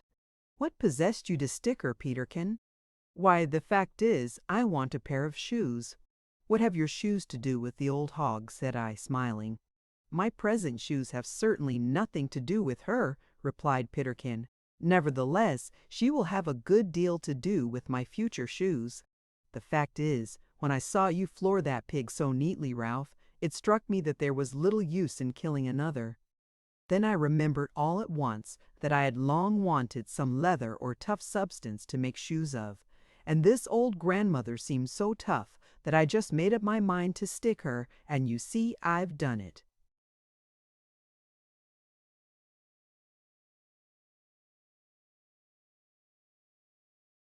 "That you certainly have, Peterkin," said Jack, as he was examining the transfixed animal. We now considered how we were to carry our game home, for although the distance was short, the hog was very heavy.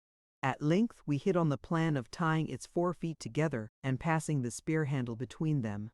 Jack took one end on his shoulder, I took the other on mine, and Peterkin carried the small pig. Thus we returned in triumph to our bower laden, as Peterkin remarked, with the glorious spoils of a noble hunt. As he afterwards spoke in similarly glowing terms, in reference to the supper that followed, there is every reason to believe that we retired that night to our leafy beds in a high state of satisfaction.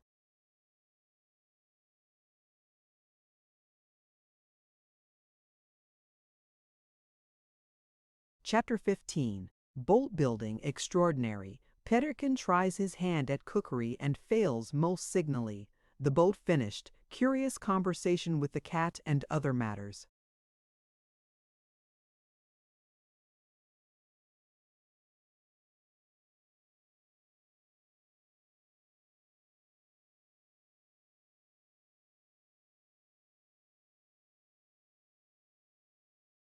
For many days after this, Jack applied himself with unremitting assiduity to the construction of our boat, which at length began to look somewhat like one.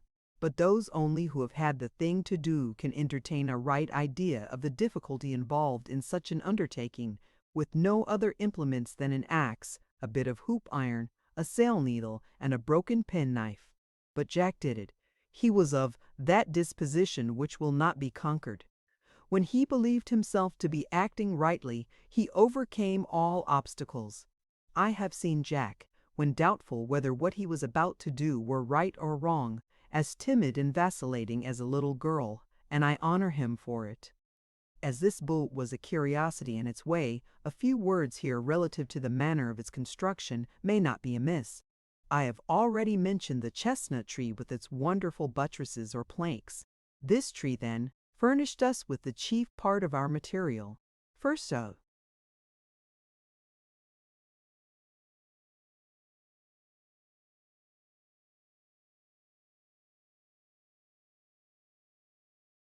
all Jack sought out a limb of a tree of such a form and size as, while it should form the keel, a bend at either end should form the stem and stern posts.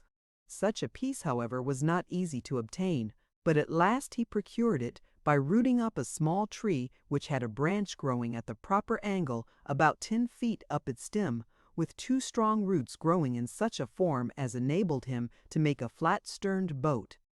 This placed, he procured 3 branching roots of suitable size, which he fitted to the keel at equal distances, thus forming 3 strong ribs. Now the squaring and shaping of these, and the cutting of the grooves in the keel, was an easy enough matter, as it was all work for the axe, in the use of which Jack was become wonderfully expert.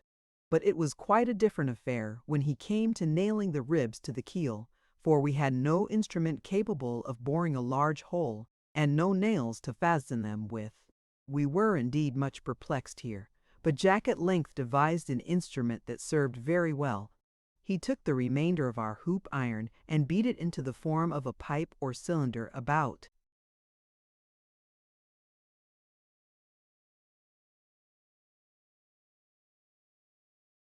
as thick as a man's finger.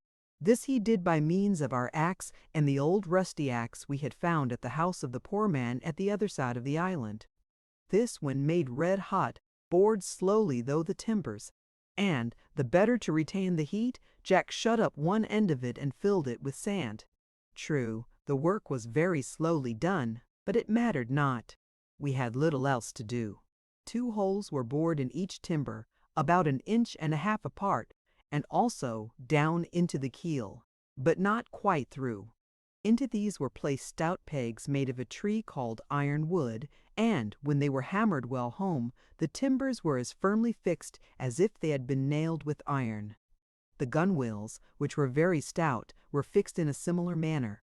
But besides the wooden nails, they were firmly lashed to the stem and stern posts and ribs by means of a species of cordage which we had contrived to make out of the fibrous husk of the cocoa-nut. This husk was very tough, and when a number of the threads were joined together, they formed excellent cordage. At first we tied the different lengths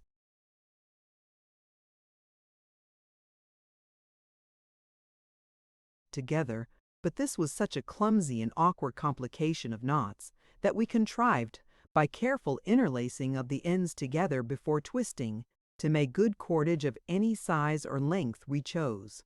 Of course it cost us much time and infinite labor, but Jack kept up our spirits when we grew weary, and so all that we required was at last constructed. Planks were now cut off the chestnut trees of about 1 inch thick. These were dressed with the axe, but clumsily, for an axe is ill adapted for such work. 5 of these planks on each side were sufficient, and we formed the boat in a very rounded barrel-like shape, in order to have as little twisting of the planks as possible, for, although we could easily bend them, we could not easily twist them. Having no nails to rivet the planks with, we threw aside the ordinary fashion of boat building and adopted one of our own. The planks were therefore placed on each other's edges and sewed together with the tough cordage already mentioned. They were also thus sewed to the stem, the stern, and the keel. Each Then my 5, 6 or tie was 6 inches apart and was formed thus: 3 holes were bored in the upper plank and 3 in the lower, the holes being above each other, that is, in a vertical line. Through these holes the cord was passed, and, when tied, formed a powerful stitch of 3-ply. Besides this, we placed between the edges of the planks layers of cocoa-nut fiber which, as it swelled when wetted, would, we hoped, make our little vessel watertight. But in order further to secure this end, we collected a large quantity of pitch from the breadfruit tree, with which, when boiled in our old iron pot, we paid the whole of the inside of the boat, and, while it was yet hot, placed large pieces of cocoa-nut cloth on it, and then gave it another coat above that. Thus the interior was covered with a tough watertight material, while the exterior, being uncovered, and so exposed to the swelling action of the water, was, we hoped, likely to keep the boat quite dry. I may add that our hopes were not disappointed.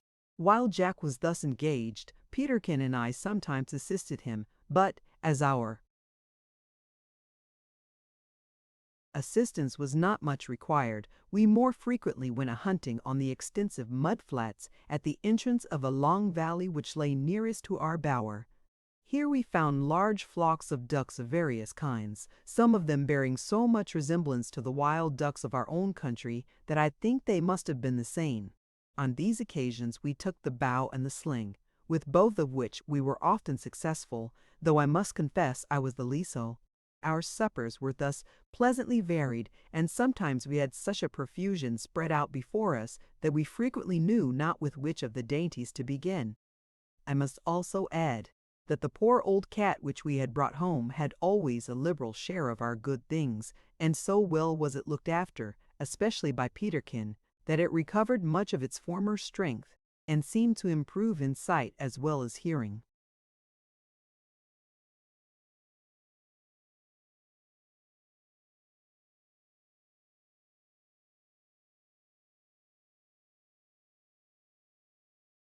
Leaving for the mud flats P175.jpg, the large flat stone or rock of coral, which stood just in front of the entrance to our bower, was our table.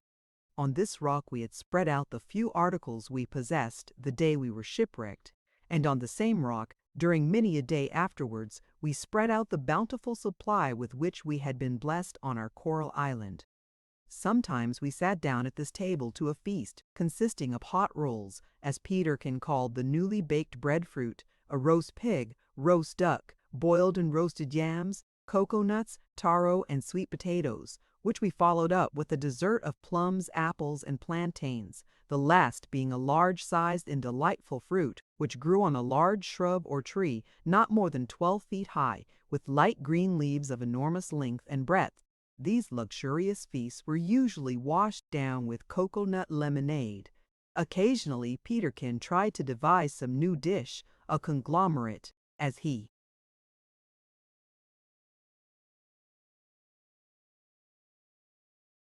used to say, but these generally turned out such atrocious compounds that he was ultimately induced to give up his attempts in extreme disgust.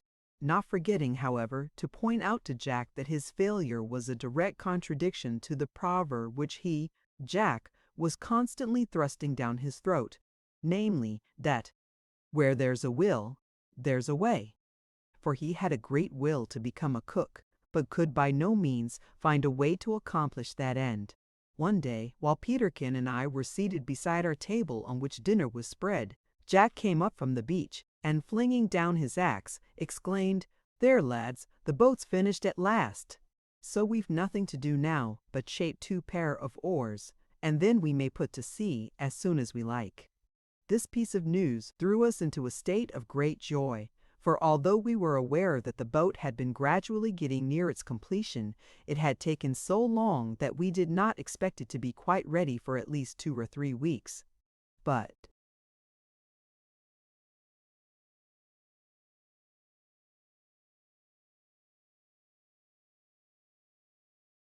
Jack had wrought hard and said nothing in order to surprise us. "My dear fellow," cried Peterkin, "you're a perfect trump, but why did you not tell us it was so nearly ready? Won't we have a jolly sail tomorrow, eh?" "Don't talk so much, Peterkin," said Jack, "and pray, hand me a bit of that pig." "Certainly, my dear," cried Peterkin, seizing the axe. "What part will you have? A leg, or a wing, or a piece of the breast? Which?" "A hind leg, if you please," answered Jack, "and pray be so good as to include the tail." "With all my heart," said Peterkin, exchanging the axe for his hoop iron knife, with which he cut off the desired portion. "I'm only too glad, my dear boy, to see that your appetite is so wholesale, and there's no chance whatever of its dwindling down into retail again, at least in so far as this pig is concerned."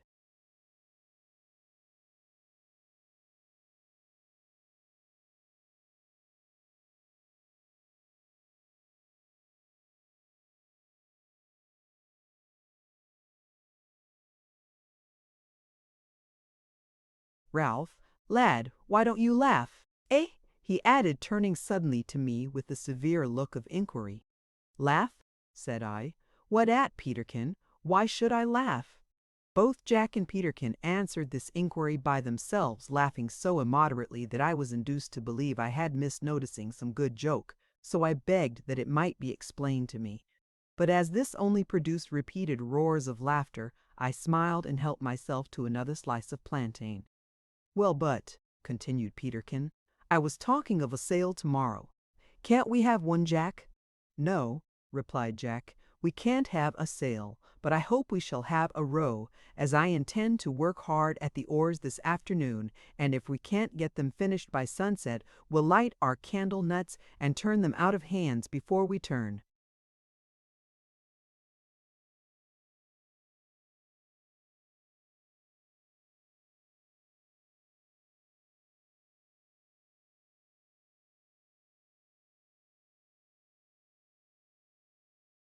"Into bed." "Very good," said Peterkin, tossing a lump of pork to the cat, who received it with a mew of satisfaction. "I'll help you if I can." "Afterwards," continued Jack, "we will make a sail out of the cocoa-nut cloth and rig up a mast, and then we shall be able to sail to some of the other islands and visit our old friends the penguins." The prospect of being so soon in a position to extend our observations to the other islands and enjoy a sail over the beautiful sea afforded us much delight, and, after dinner, we set about making the oars in good earnest. Jack went into the woods and blocked them roughly out with the axe, and I smoothed them down with the knife, while Peterkin remained in the bower, spinning, or, rather, twisting some strong, thick cordage with which to fasten them to the boat.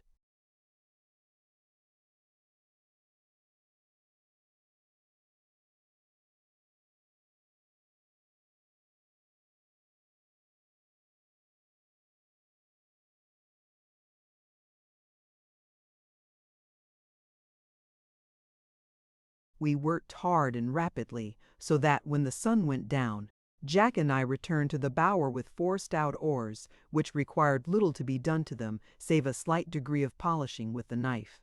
As we drew near, we were suddenly arrested by the sound of a voice. We were not a little surprised at this, indeed I may almost say alarmed, for, although Peterkin was undoubtedly fond of talking, we had never up to this time found him talking to himself. We listened intently, and still heard the sound of a voice, as if in conversation. Jack motioned me to be silent, and, advancing to the bower on tiptoe, we peeped in. The sight that met our gaze was certainly not a little amusing. On the top of a log which we sometimes used as a table, sat the black cat with a very demure expression on its countenance, and in front of it, sitting on the ground with his legs extended on either side of the log, was Peterkin. At the moment we saw him he was gazing intently into the cat's face, with his nose about 4 inches from it, his hands being thrust into his breeches pockets.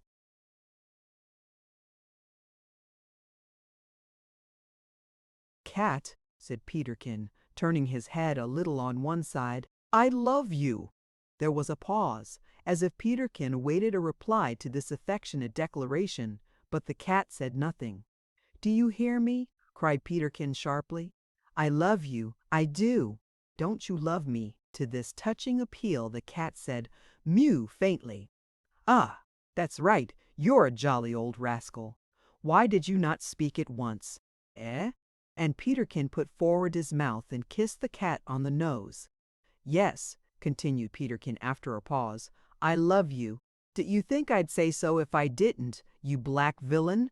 I love you because I've got to take care of you, and to look after you, and to think about you, and to see that you don't die. Mew, meow, woe, said the cat. Very good, continued Peterkin. Quite true, I have no doubt, but you've no right to interrupt me, sir. Hold your tongue till I have done speaking. Moreover, cat, I love you because you came to me the first time you ever saw me, and didn't seem to be afraid, and appeared to be fond of me, though you didn't know that I wasn't going to kill you. Now, that was brave, that was bold, and very jolly, old boy, and I love you for it, I do. Again there was a pause of a few minutes, during which the cat looked placid, and Peterkin dropped his eyes upon its toes, as if in contemplation. Suddenly he looked up. Well, cat, what are you thinking about now? Won't speak, eh? Now, tell me, don't you think it's a monstrous shame that these two scoundrels, Jack and Ralph, should keep us waiting for our supper so long?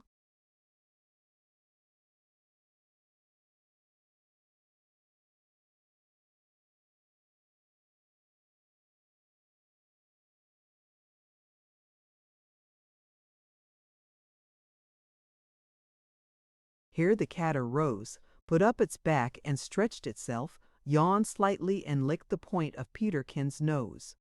Just so, old boy, you're a clever fellow. I really do believe the brute understands me, said Peterkin, while a broad grin overspread his face as he drew back and surveyed the cat. At this point, Jack burst into a loud fit of laughter. The cat uttered an angry fuff and fled, while Peterkin sprang up and exclaimed, "Bad luck to you, Jack. You've nearly made the heart jump out of my body, you have." "Perhaps I have," replied Jack, laughing, as we entered the bower. "But as I don't intend to keep you or the cat any longer from your supper, I hope that you'll both forgive me."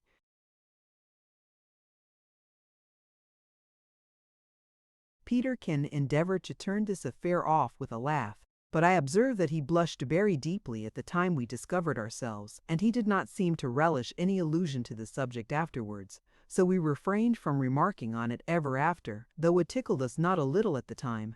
After supper we retired to rest and to dream of wonderful adventures in our little boat and distant voyages upon the sea.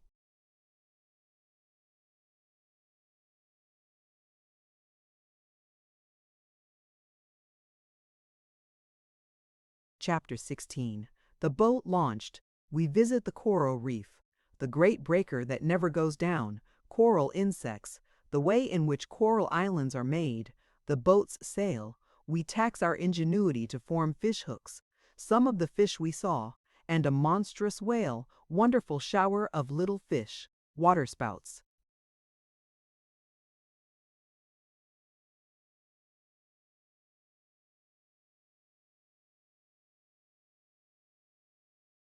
It was a bright, clear, beautiful morning when we first launched our little boat and rowed out upon the placid waters of the lagoon. Not a breath of wind ruffled the surface of the deep, not a cloud spotted the deep blue sky, not a sound that was discordant broke the stillness of the morning, although there were many sounds, sweet, tiny, and melodious, that mingled in the universal harmony of nature. The sun was just rising from the Pacific's ample bosom and tipping the mountain tops with a red glow. The sea was shining like a sheet of glass, yet heaving with the long, deep swell that all the world round indicates the life of ocean, and the bright seaweeds and the brilliant corals shone in the depths of that pellucid water as we rode over it like rare and precious gems. Oh, it was a sight fitted to stir the soul of man to its profoundest depths, and, if he owned a heart at all, to lift that heart in adoration and gratitude to the great Creator of this magnificent and glorious universe. At first, in the strength of our delight, we rode hither and thither without aim or object, But after the effervescence of our spirits was abated, we began to look about us and to consider what we should do. "I vote that we row to the reef," cried Peterkin. "And I vote that we visit the islands within the lagoon," said I. "And I vote we do both," cried Jack. "So pull away, boys." As I have already said, we had made 4 oars, but our boat was so small that only 2 were necessary. The extra pair were reserved in case any accident should happen to the others. It was therefore only needful that 2 of us should row, while the third steered, by means of an oar, and relieved the rowers occasionally. First we landed on one of the small islands and ran all over it, but saw nothing worthy of particular notice. Then we landed on a larger island, on which were growing a few cocoa-nut trees. Not having eaten anything that morning, we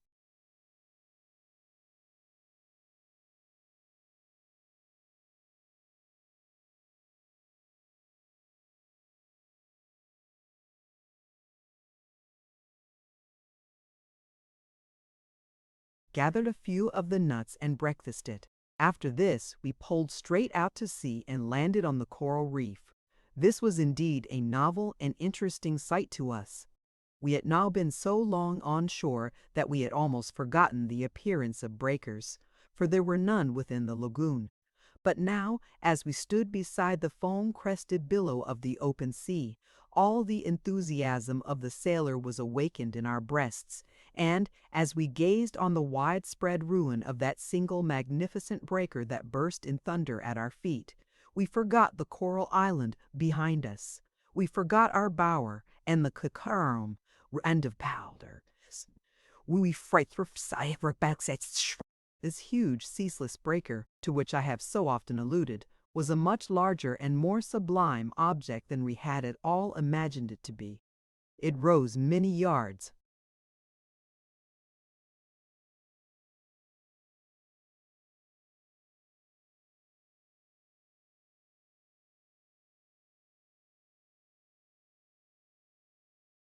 above the level of the sea, and could be seen approaching at some distance from the reef.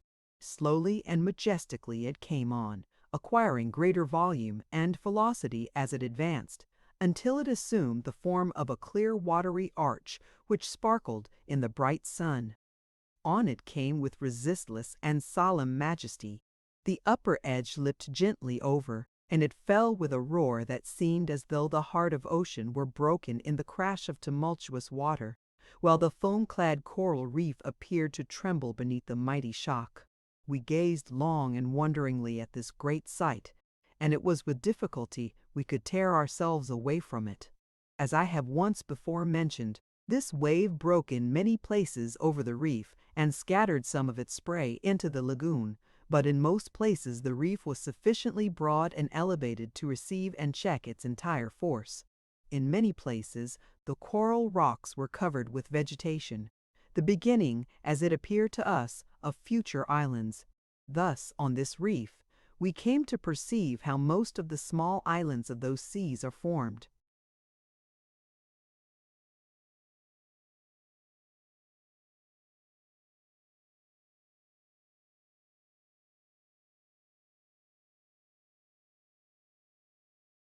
On one part, we saw the spray of the breaker washing over the rocks, and millions of little, active, busy creatures continuing the work of building up this living rampart.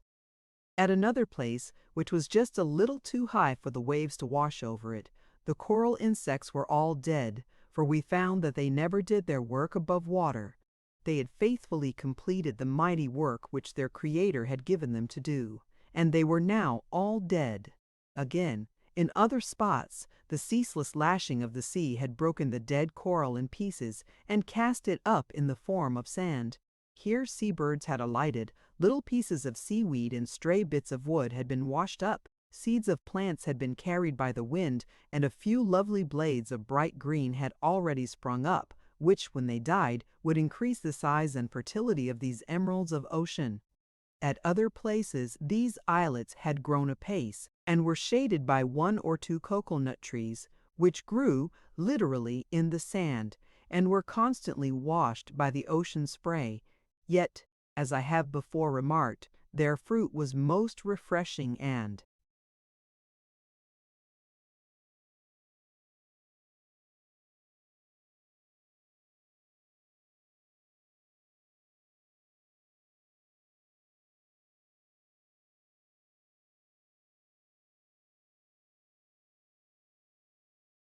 sweet to our taste. Again at this time, Jack and I pondered the formation of the large coral islands. We could now understand how the low ones were formed, but the larger islands cost us much consideration, yet we could arrive at no certain conclusion on the subject. Having satisfied our curiosity and enjoyed ourselves during the whole day in our little boat, we returned, somewhat wearied and, withal, rather hungry, to our bower. "Now," said Jack, "as our boat answers so well, we will get a mast and sail made immediately." "So we will," cried Peterkin, as we all assisted to drag the boat above high water mark. "We'll light our candle and set about it this very night. Hurrah, my boys!"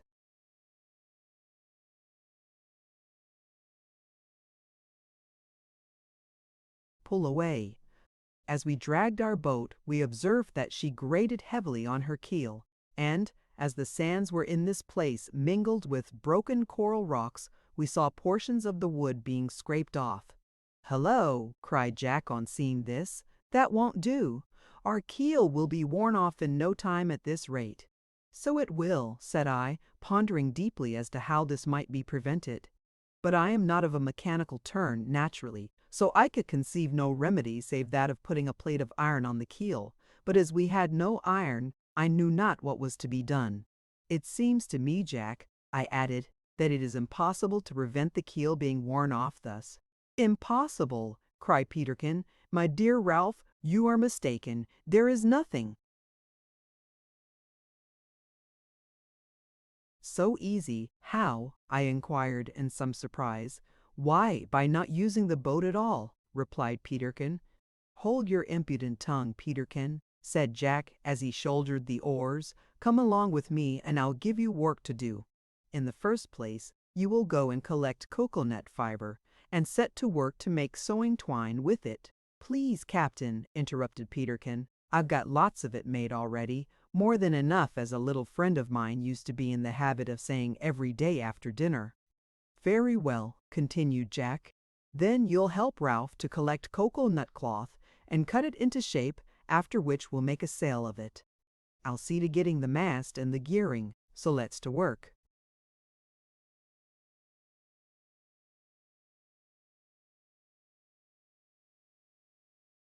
And to work we went right busily, so that in 3 days from that time we had set up a mast and sail with the necessary rigging in our little boat. The sail was not indeed very handsome to look at, as it was formed of a number of oblong patches of cloth, but we had sewed it well by means of our sail needle, so that it was strong, which was the chief point. Jack had also overcome the difficulty about the keel, by pinning to it a false keel. This was a piece of tough wood of the same length and width as the real keel, and about 5 inches deep.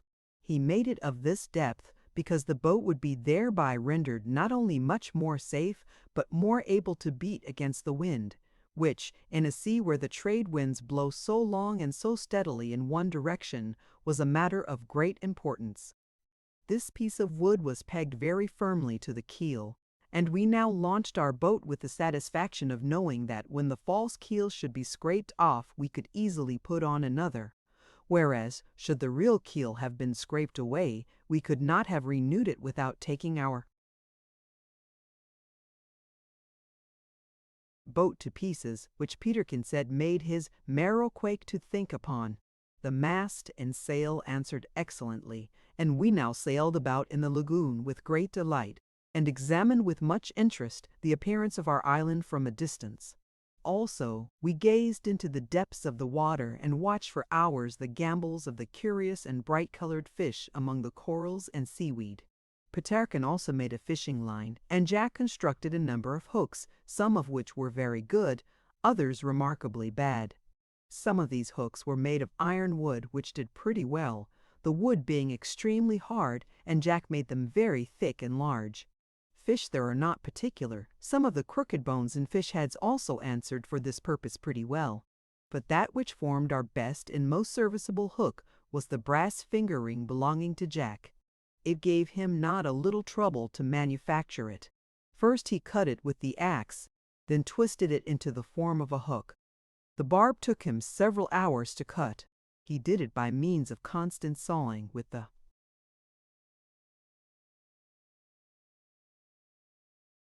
broken penknife. As for the point, an hour's rubbing on a piece of sandstone made an excellent one. It would be a matter of much time and labor to describe the appearance of the multitudes of fish that were day after day drawn into our boat by means of the brass hook. Peterkin always caught them, for we observed that he derived much pleasure from fishing, while Jack and I found ample amusement in looking on, also in gazing down at the coral groves, and in baiting the hook. Among the fish that we saw but did not catch were porpoises and swordfish, whales and sharks. The porpoises came frequently into our lagoon in shoals, and amused us not a little by their bold leaps into the air and their playful gambols in the sea. The swordfish were wonderful creatures, some of them apparently 10 feet in length, with an ivory spear, 6 or 8 feet long, projecting from their noses. We often saw them darting after other fish, and no doubt they sometimes killed them with their ivory swords. Jack remembered having heard once of a sword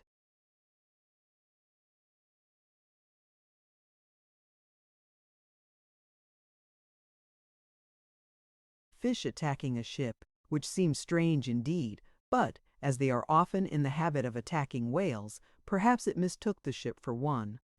This swordfish ran against the vessel with such force that it drove its sword quite through the thick planks, and when the ship arrived in harbor, long afterwards, the sword was found still sticking in it. Sharks did not often appear, but we took care never again to bathe in deep water without leaving one of our number in the boat to give us warning if he should see a shark approaching. As for the whales, they never came into our lagoon, but we frequently saw them spouting in the deep water beyond the reef. I shall never forget my surprise the first day I saw one of these huge monsters close to me. We had been rambling about on the reef during the morning and were about to re-embark in our little boat to return home when a loud blowing sound caused us to wheel rapidly round. We were just in time to see a shower of spray falling and the flukes or tail of some monstrous fish disappear in the sea.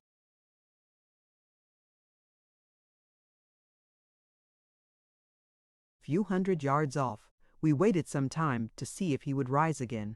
As we stood, the sea seemed to open up at our very feet.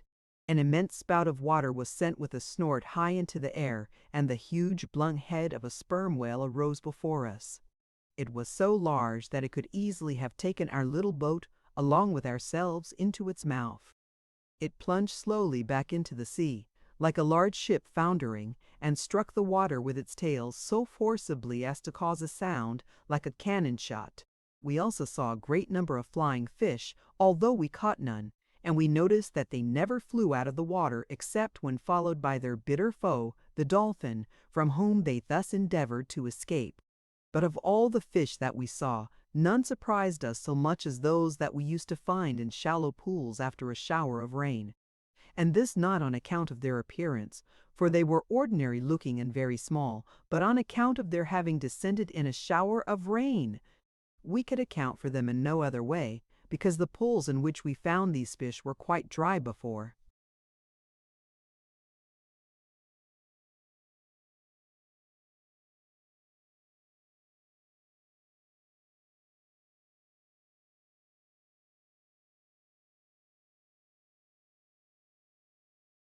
The shower, and at some distance above high water mark. Jack, however, suggested a cause which seemed to me very probable. We used often to see waterspouts in the sea. A waterspout is a whirling body of water, which rises from the sea like a sharp-pointed pillar. After rising a good way, it is met by a long tongue, which comes down from the clouds, and when the two have joined, they look something like an hourglass. The waterspout is then carried by the wind, sometimes gently, sometimes with violence, over the sea, sometimes up into the clouds, and then, bursting asunder, It descends in a deluge. This often happens over the land as well as over the sea, and it sometimes does much damage, but frequently it passes gently away. Now, Jack thought that the little fish might perhaps have been carried up in a waterspout and so sent down again in a shower of rain. But we could not be certain as to this point, yet we thought it likely. During these delightful fishing and boating excursions, we caught a good many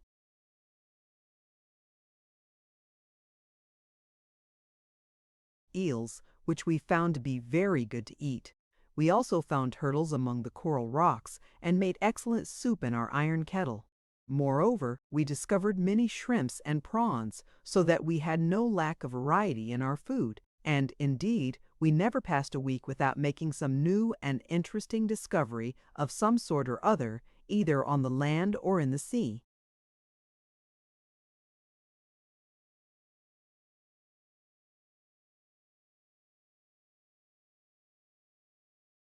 Chapter 17.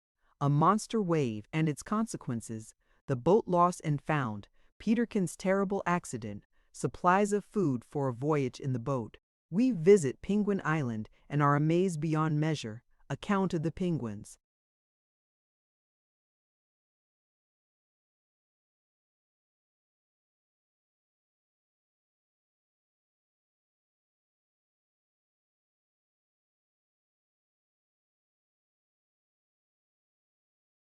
One day, not long after our little boat was finished, we were sitting on the rocks at Spouting Cliff and talking of an excursion which we intended to make to Penguin Island the next day.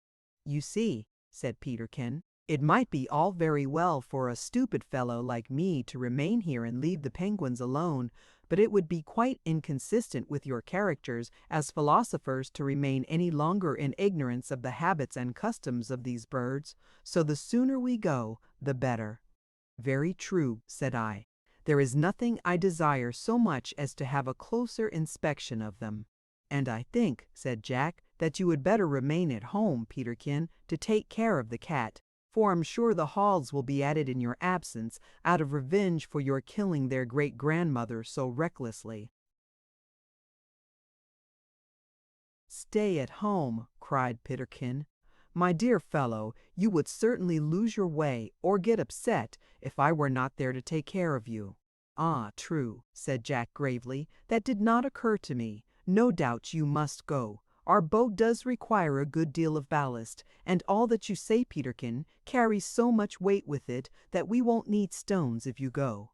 Now, while my companions were talking, a notable event occurred, which, as it is not generally known, I shall be particular in recording here.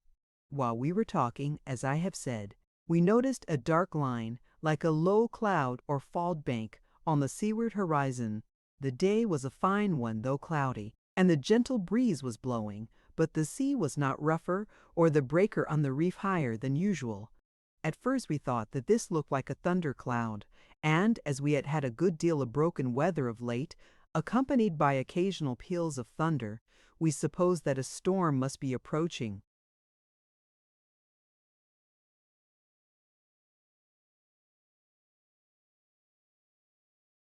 Gradually, however, this line seemed to draw nearer, without spreading up over the sky, as would certainly have been the case if it had been a storm cloud. Still nearer it came, and soon we saw that it was moving swiftly towards the island, but there was no sound till it reached the islands out at sea. As it passed these islands, we observed with no little anxiety that a cloud of white foam encircled them and burst in spray into the air. It was accompanied by a loud roar. This led us to conjecture that the approaching object was an enormous wave of the sea, but we had no idea how large it was till it came near to ourselves.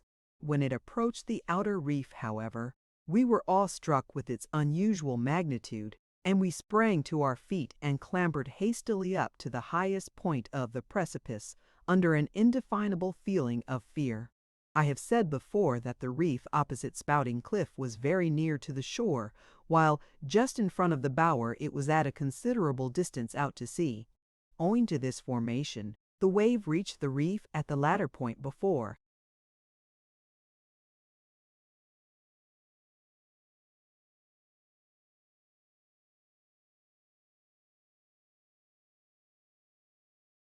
It struck at the foot of Spouting Cliff. The instant it touched the reef, we became aware, for the first time, of its awful magnitude.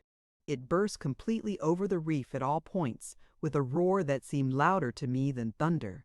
And this roar continued for some seconds, while the wave rolled gradually along towards the cliff on which we stood. As its crest reared before us, we felt that we were in great danger and turned to flee, but we were too late. With a crash that seemed to shake the solid rocks, the gigantic billow fell, and instantly the spouting holes sent up a gush of water spouts with such force that they shrieked on issuing from their narrow vents. It seemed to us as if the earth had been blown up with water.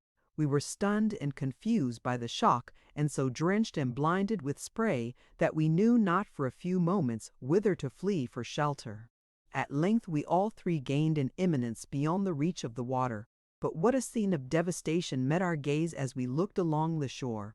This enormous wave not only burst over the reef, but continued its way across the lagoon and fell on the sandy beach of the island with such force that passed completely over it and dashed into the woods, leveling the smaller trees and bushes in its headlong course. On seeing this, Jack said he feared our bower must have been swept away, and that the boat, which was on the beach, must have been utterly destroyed. Our hearts sank within us as we thought of this, and we hastened round through the woods towards our home. On reaching it we found, to our great relief of mind, that the force of the wave had been expended just before reaching the bower, but the entrance to it was almost blocked up by the torn-up bushes and tangled heaps of seaweed. Having satisfied ourselves as to the bower, we hurried to the spot where the boat had been left, but no boat was there. The spot on which it had stood was vacant, and no sign of it could we see on looking around us. "It may have been washed up into the woods," said Jack, hurrying up the beach.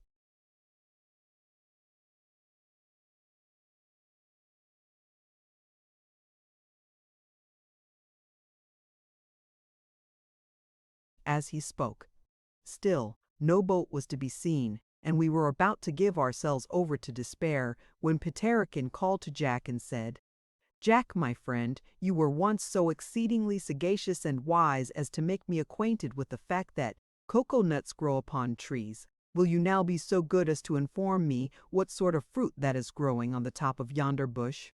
For I confess to being ignorant or at least doubtful on the point." We looked towards the bush indicated, and there, to our surprise, beheld our little boat snugly nestled among the leaves. We were very much overjoyed at this, for we would have suffered any loss rather than the loss of our boat. We found that the wave had actually borne the boat on its crest from the beach into the woods, and there launched it into the heart of this bush, which was extremely fortunate, for had it been tossed against a rock or a tree, it would have been dashed to pieces, whereas it had not received the smallest injury. It was no easy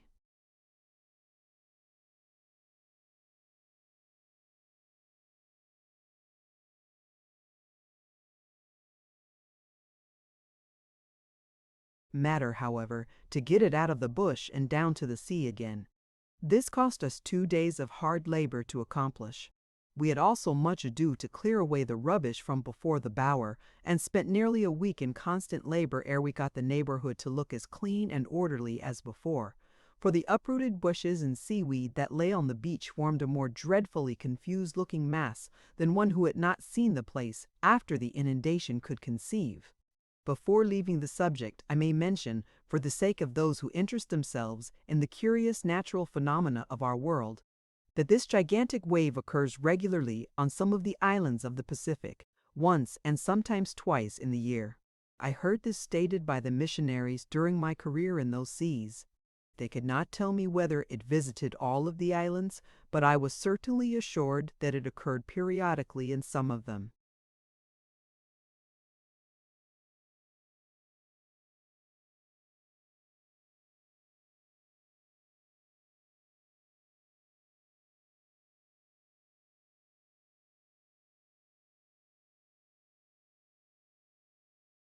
After we had got our home put to rights and cleared of the debris of the inundation, we again turned our thoughts to paying the penguins a visit. The boat was therefore overhauled and a few repairs done. Then we prepared a supply of provisions, for we intended to be absent at least a night or two, perhaps longer.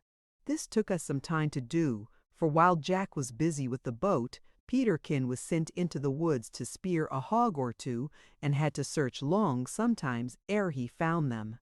Peterkin was usually sent on this errand when we wanted a pork chop, which was not seldom, because he was so active and could run so wonderfully fast that he found no difficulty in overtaking the hogs, but, being dreadfully reckless, he almost invariably tumbled over stumps and stones in the course of his wild chase, and seldom returned home without having knocked the skin off his shins. Once, indeed, a more serious accident happened to him. He had been out all morning alone, and did not return at the usual time to dinner. We wondered at this, for Peterkin was always very punctual at the dinner.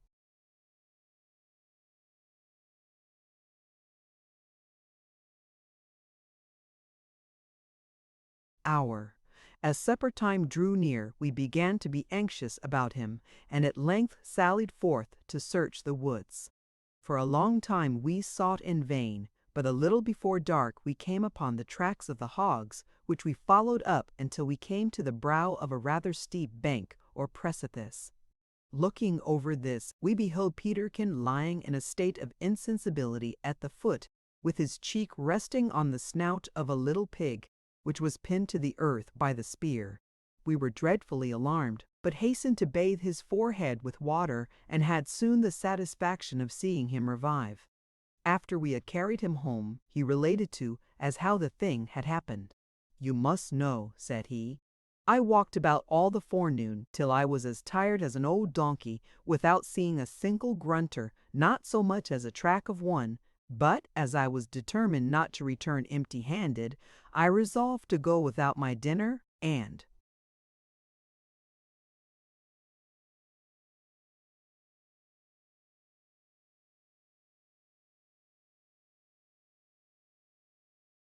"What?" exclaimed Jack. "Did you really resolve to do that?" "Now, Jack, hold your tongue," returned Peterkin. "I say that I resolved to forego my dinner, and to push to the head of the small valley, where I felt pretty sure of discovering the hogs. I soon found that I was on the right scent, for I had scarcely walked half a mile in the direction of the small plum tree we found there the other day, when a squeak fell on my ear. 'Ho, ho,' said I. 'There you go, my boys,' and I hurried up the glen. I soon started them, and singling out a fat pig, ran tilt at him. In a few seconds I was up with him, and stuck my spear right through his dumpy body. Just as I did so, I saw that we were on the edge of a precipice, whether high or low I knew not, but I had been running at such a pace that I could not stop, so the pig and I gave a howl in concert and went plunging over together. I remembered nothing more after that, till I came to my senses and found you bathing my temples, and Ralph wringing his hands over me." But although Peterkin was often unfortunate in the way of getting tumbles, he was successful on the present occasion in hunting, and returned before evening with 3 very nice little hogs. I, also, was successful in my visit to the mud flats, where I killed several ducks. So that when we launched and loaded our boat at sunrise the following morning, we found our store of provisions to be more than sufficient. Part had been cooked the night before, and, on taking note of the different items, we found the account to stand thus: 10 bread fruits, 2 baked, 8 unbaked, 20 yams, 6 roasted, the rest raw, 6 taro roots, 50 fine large plums, 6 coconuts, ripe, 6 ditto green, for drinking, 4 large ducks and 2 small ones, raw, 3 cold roast pigs, with stuffing. I may here remark that the stuffing had been devised by Peterkin specially for the occasion. He kept the manner of its compounding a profound secret, so I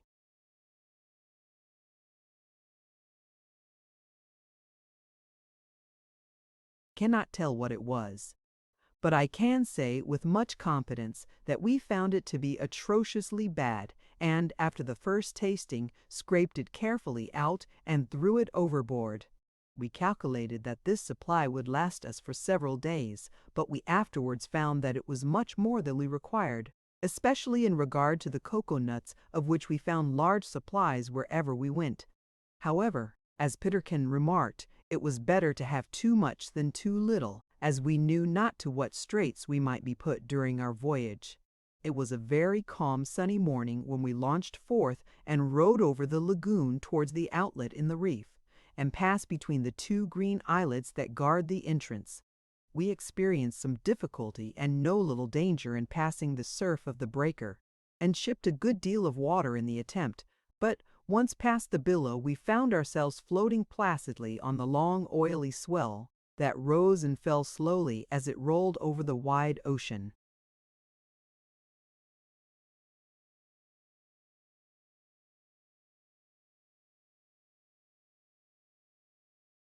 Penguin Island lay on the other side of our own island, at about a mile beyond the outer reef, and we calculated that it must be at least 20 miles distant by the way we should have to go. We might, indeed, have shortened the way by coasting round our island inside of the lagoon and going out at the passage in the reef nearly opposite to Penguin Island, but we preferred to go by the open sea. First, because it was more adventurous, and, secondly, because we should have the pleasure of again feeling the motion of the deep, which we all loved very much, not being liable to seasickness. "I wish we had a breeze," said Jack. "So do I," cried Peterkin, resting on his oar and wiping his heated brow. "Pulling is hard work. Oh dear! If we could only catch 100 or 2 of these gulls, tie them to the boat with long strings, and make them fly as we want them, how capital it would be."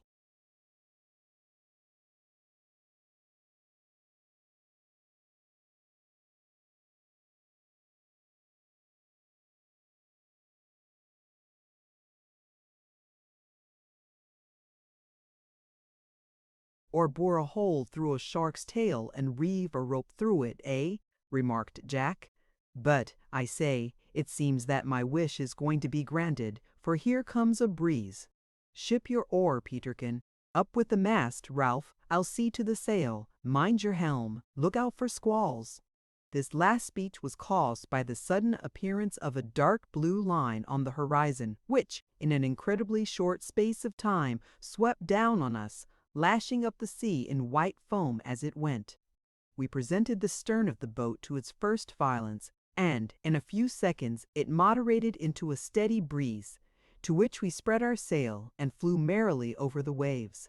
Although the breeze died away soon afterwards, it had been so stiff while it lasted that we were carried over the greater part of our way before it fell calm again, so that when the flapping of the sail against the mast told us that it was time to resume the oars, we were not much more than a mile from Penguin Island.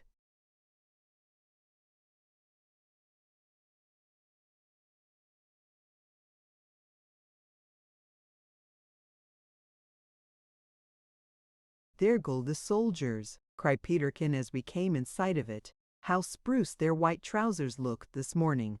I wonder if they will receive us kindly. Do you think they are hospitable, Jack?" "Don't talk, Peterkin, but pull away and you shall see shortly."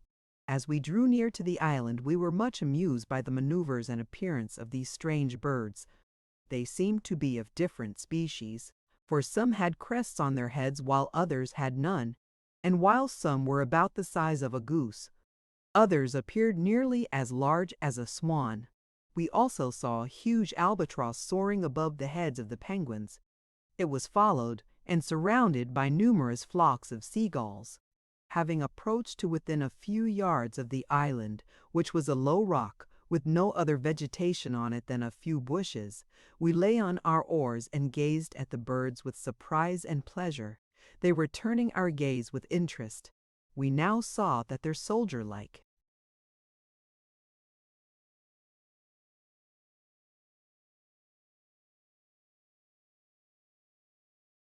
appearance was owing to the stiff, erect manner in which they sat on their short legs, bolt upright, as Peterkin expressed it.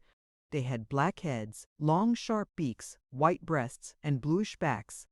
Their wings were so short that they looked more like the fins of a fish, and indeed, we soon saw that they used them for the purpose of swimming under water.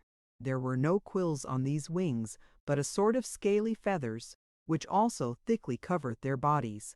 Their legs were short and placed so far back that the birds, while on land, were obliged to stand quite upright in order to keep their balance, but in the water they floated like other waterfowl.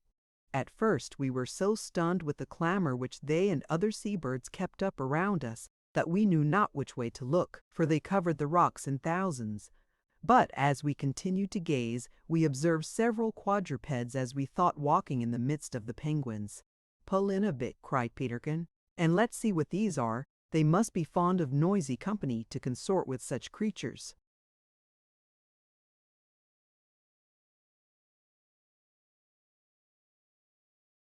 To our surprise, we found that these were no other than penguins which had gone down on all fours and were crawling among the bushes on their feet and wings, just like quadrupeds. Suddenly, one big old bird that had been sitting on a point very near to us, gazing in mute astonishment, became alarmed and, scuttling down the rocks, plumped or fell, rather than ran, into the sea. It dived in a moment, and, a few seconds afterwards, came out of the water far ahead with such a spring and such a dive back into the sea again that we could scarcely believe it was not a fish that had leaped in sport. "That beats everything," said Peterkin, rubbing his nose and screwing up his face with an expression of exasperated amazement. "I've heard of the thing being neither fish, flesh, nor fowl, but I never did expect to live to see a brute that was all three together at once in one. But look there," he continued, pointing with a look of resignation to the shore. "Look there. There's no end to it. What has that brute got under its tail?"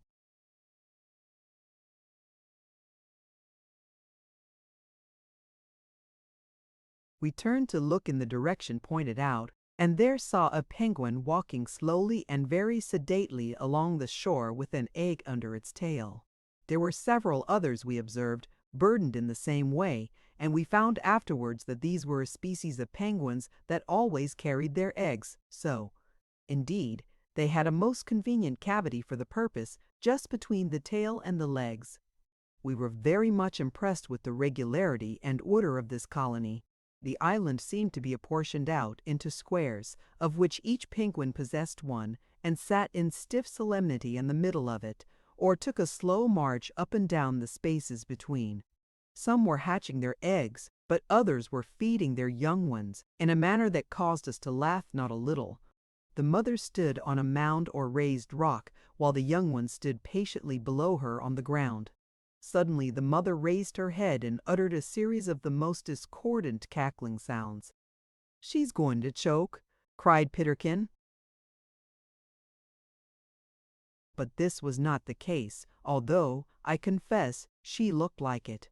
In a few seconds she put down her head and opened her mouth, into which the young one thrust its beak, and seemed to suck something from her throat.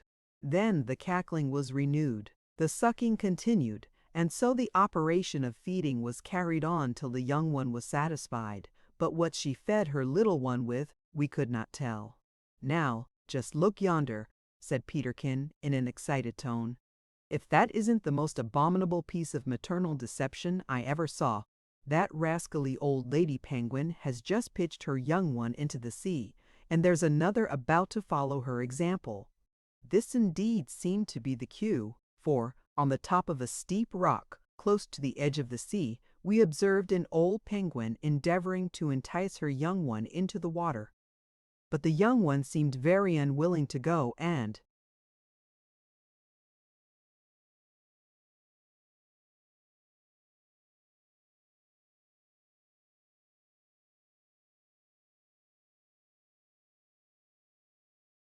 notwithstanding the enticements of its mother, moved very slowly towards her. At last she went gently behind the young bird and pushed it a little towards the water, but with great tenderness, as much as to say, "Don't be afraid, darling. I won't hurt you, my pet." But no sooner did she get it to the edge of the rock, where it stood looking pensively down at the sea, than she gave it a sudden and violent push, sending it headlong down the slope into the water, where its mother left it to scramble ashore as it best could. We observed many of them employed in doing this, and we came to the conclusion that this is the way in which old penguins teach their children to swim. Scarcely had we finished making our remarks on this when we were startled by about a dozen of the old birds hopping in the most clumsy and ludicrous manner towards the sea. The beach here was a sloping rock, and when they came to it, some of them succeeded in hopping down in safety, but others lost their balance and rolled and scrambled down the slope in the most helpless manner. The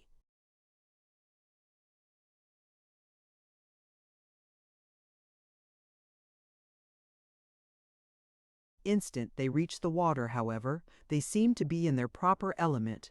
They dived and bounded out of it and into it again with the utmost agility, and so, diving and bounding and spluttering, for they could not fly, they went rapidly out to sea.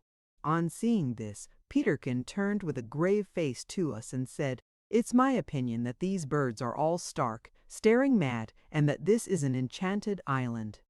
I therefore propose that we should either put about ship and fly in terror from the spot, or land valorously on the island and sell our lives as dearly as we can."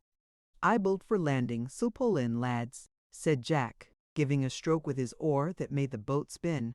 In a few seconds we ran the boat into a little creek, where we made her fast to a projecting piece of coral, and, running up the beach, entered the ranks of the penguins armed with our cudgels and our spear. We were greatly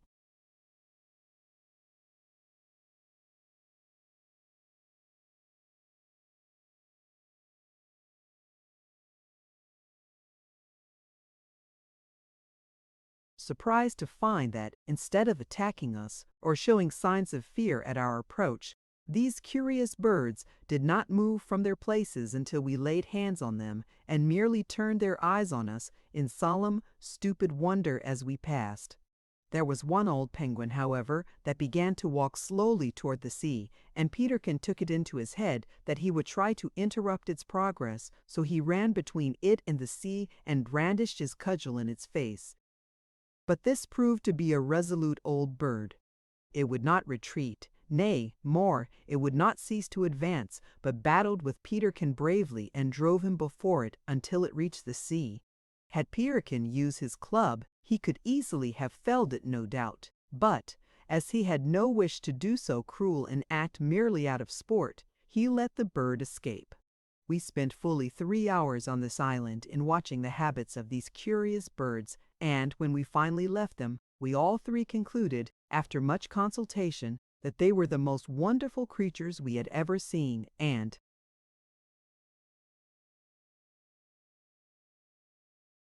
further, we thought it probable that they were the most wonderful creatures in the world. Chapter 18. An awful storm and its consequences. Narrow escape. A rock proves a sure foundation. A fearful night and a bright morning. Deliverance from danger.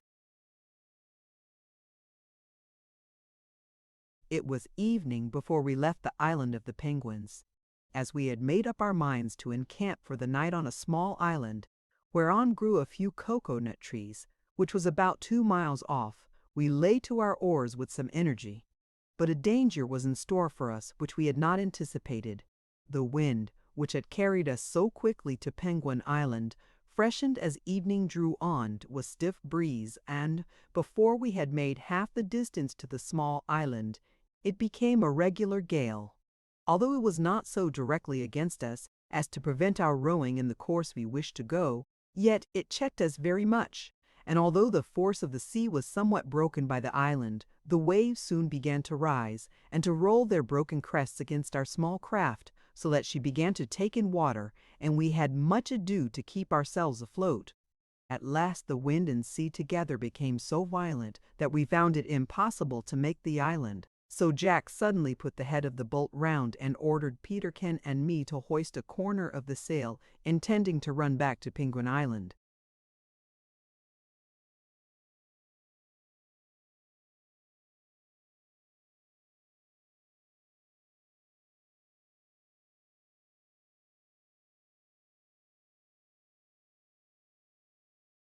"We shall at least have the shelter of the bushes," he said, as the boat flew before the wind, "and the penguins will keep us company." As Jack spoke, the wind suddenly shifted, and blew so much against us that we were forced to hoist more of the sail in order to beat up for the island, being by this change thrown much to leeward of it. What made matters worse was that the gale came in squalls, so that we were more than once nearly upset. "Stand by, both of you," cried Jack in a quick, earnest tone. "Be ready to douse the sail. I very much fear we won't make the island after all." Peterkin and I were so much in the habit of trusting everything to Jack that we had fallen into the way of not considering things, especially such things as were under Jack's care. We had, therefore, never doubted for a moment that all was going well, so that it was with no little anxiety that we heard him make the above remark. However, we had no time for question or surmise, for, at the moment,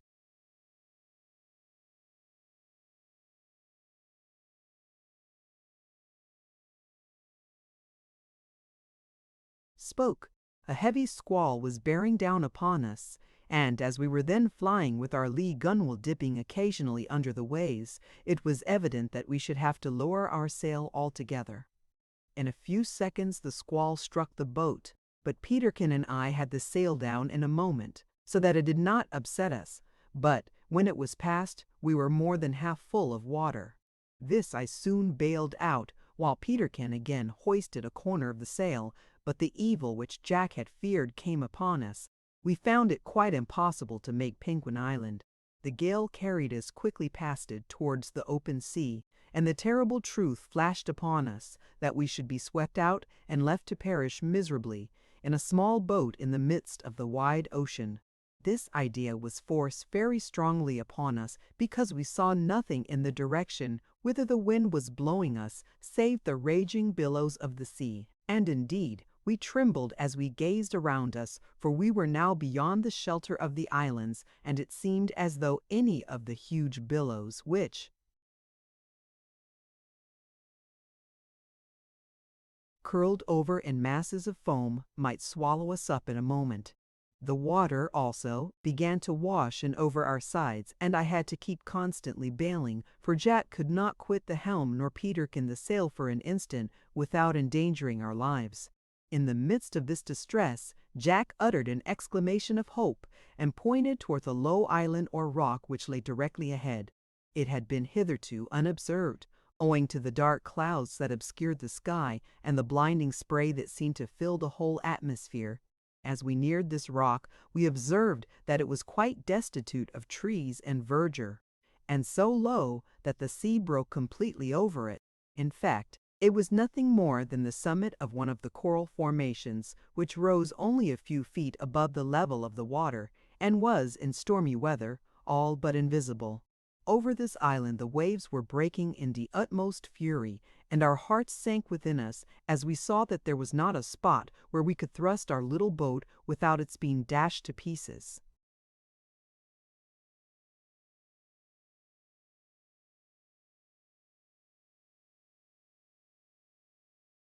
"Show a little bit more sail," cried Jack, as we swept past the weather side of the rock with fearful speed.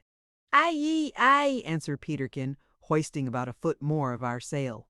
Little though the addition was, it caused the boat to lie over and creak so loudly as we cleft the foaming waves that I expected to be upset every instant, and I blamed Jack in my heart for his rashness.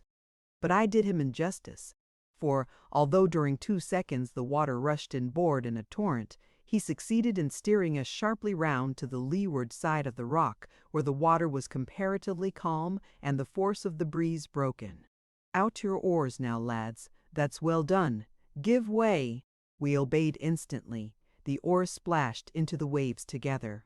One good hearty pull, and we were floating in a comparatively calm creek that was so narrow as to be barely able to admit our boat.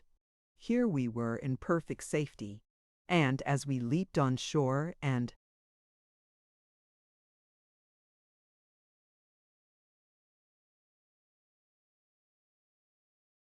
fastened our cable to the rocks, I thanked God in my heart for our deliverance from so great danger. But although I have said we were now in safety, I suspect that few of my readers would have envied our position. It is true we had no lack of food, but we were drenched to the skin. The sea was foaming round us and the spray flying over our heads, so that we were completely enveloped, as it were, in water. The spot on which we had landed was not more than 12 yards in diameter, and from this spot we could not move without the risk of being swept away by the storm. At the upper end of the creek was a small hollow or cave in the rock, which sheltered us from the fury of the winds and waves, and as the rock extended in a sort of ledge over our heads, it prevented the spray from falling upon us. "Why," said Peterkin, beginning to feel cheery again, "it seems to me that we have got into a mermaid's cave, for there is nothing but water all round us. And as for earth or sky, they are things of the past."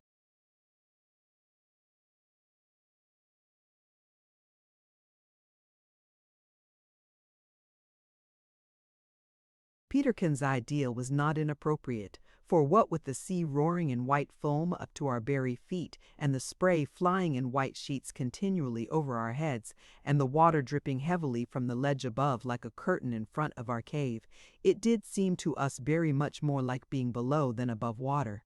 "Now, boys," cried Jack, "bestir yourselves, and let's make ourselves comfortable. Toss out our provisions, Peterkin, and here, Ralph, lend a hand to haul up the boat. Look sharp." "Aye, aye, Captain," we cried, as we hastened to obey, much cheered by the hearty manner of our comrade. Fortunately the cave, although not very deep, was quite dry, so that we succeeded in making ourselves much more comfortable than could have been expected. We landed our provisions, wrung the water out of our garments,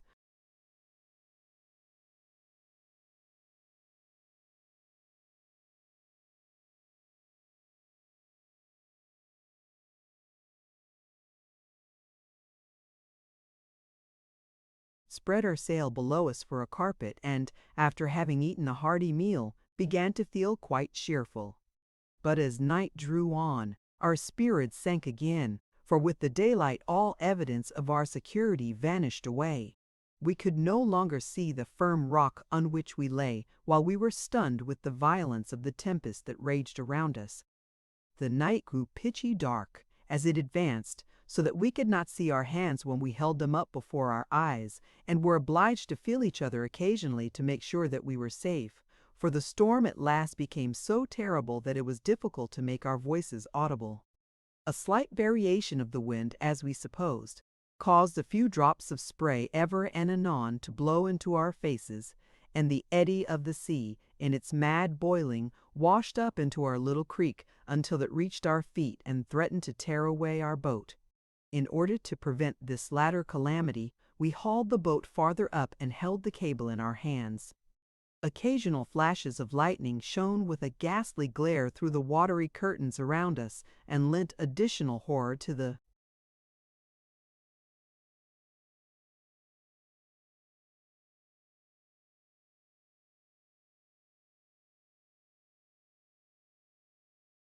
scene. Yet we longed for those dismal flashes, for they were less appalling than the thick blackness that succeeded them. Crashing peals of thunder seemed to tear the skies in twain, and fell upon our ears through the wild yelling of the hurricane, as if it had been but a gentle summer breeze, while the billows burst upon the weather side of the island, until we fancied that the solid rock was giving way, and in our agony we clung to the bare ground, expecting every moment to be whirled away and whelmed in the black howling sea. Oh, it was a night of terrible anxiety, and no one can conceive the feelings of intense gratitude and relief with which we at last saw the dawn of day break through the vapory mists around us. For 3 days and 3 nights we remained on this rock, while the storm continued to rage with unabated fury. On the morning of the 4th day it suddenly ceased, and the wind fell altogether, but the waves still ran so high that we did not dare to put off in our boat. During the greater part of this period, we scarcely slept above a few minutes at a time, but on the 3rd night we slept soundly, and awoke early on the 4th morning to find the sea very much down, and the sun shining brightly again in the clear blue sky. It was with light hearts that we launched forth once more in our little boat, and steered away for our island home, which, we were overjoyed to find, was quite visible on the horizon, for we had feared that we had been blown out of sight of it altogether. As it was a dead calm, we had to row during the greater part of the day. But towards the afternoon, a fair breeze sprang up, which enabled us to hoist our sail. We soon passed Penguin Island and the other island which we had failed to reach on the day the storm commenced, but as we had still enough of provisions and were anxious to get home, we did not land, to the great disappointment of Peterkin, who seemed to entertain quite an affection for the penguins.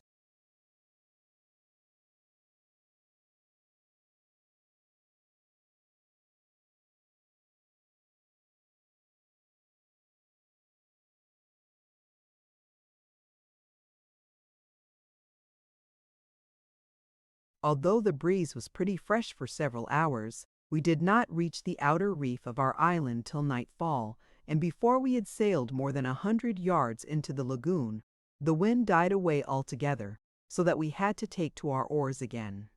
It was late, and the moon and stars were shining brightly when we arrived opposite the bower and leaped upon the strand. So glad were we to be safe back again on our beloved island that we scarcely took time to drag the boat a short way up the beach and then ran up to see that all was right at the bower. I must confess, however, that my joy was mingled with a vague sort of fear lest our home had been visited and destroyed during our absence, but on reaching it, we found everything just as it had been left, and the poor black cat curled up, sound asleep, on the coral table in front of our humble dwelling.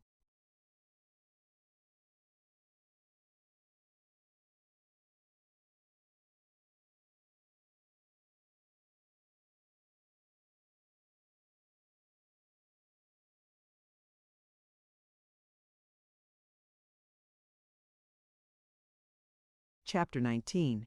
Shoemaking, the even tenor of our way suddenly interrupted, an unexpected visit and an appalling battle. We all become warriors, and Jack proves himself be a hero.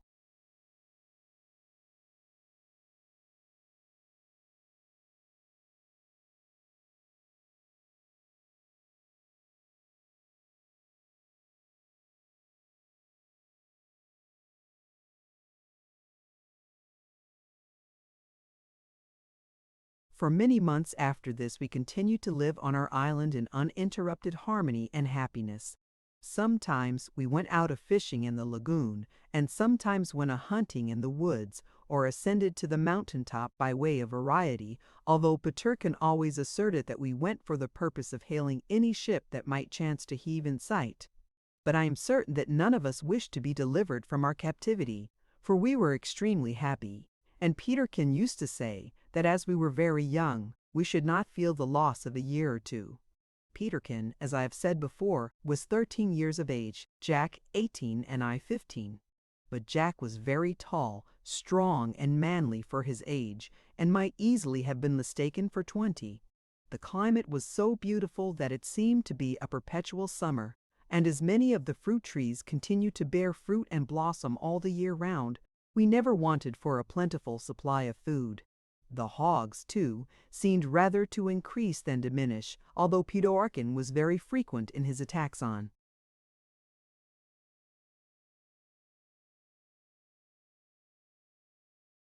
them with a spear.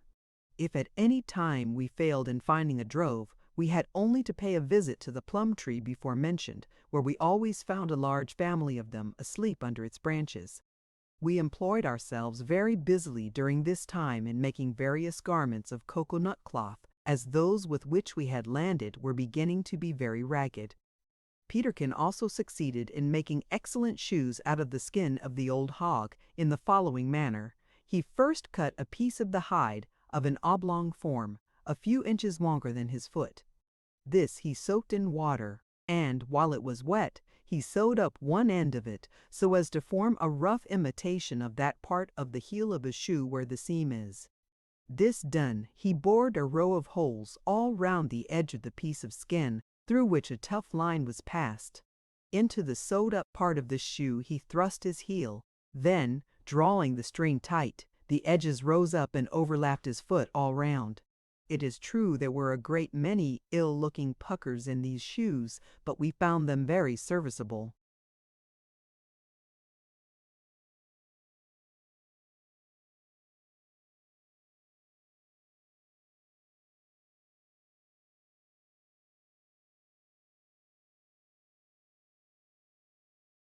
notwithstanding, and Jack came at last to prefer them to his long boots. We ago made various other useful articles which added to our comfort, and once or twice spoke of building us a house. But we had so great an affection for the bower, and, withal, found it so serviceable, that we determined not to leave it, nor to attempt the building of a house, which, in such a climate, might turn out to be rather disagreeable than useful. We often examined the pistol that we had found in the house on the other side of the island, and Peterkin wished much that we had powder and shot, as it would render pig-killing much easier. But after all, we had become so expert in the use of our sling and bow and spear that we were independent of more deadly weapons. Diving in the water garden also continued to afford us as much pleasure as ever, and Peterkin began to be a little more expert in the water from constant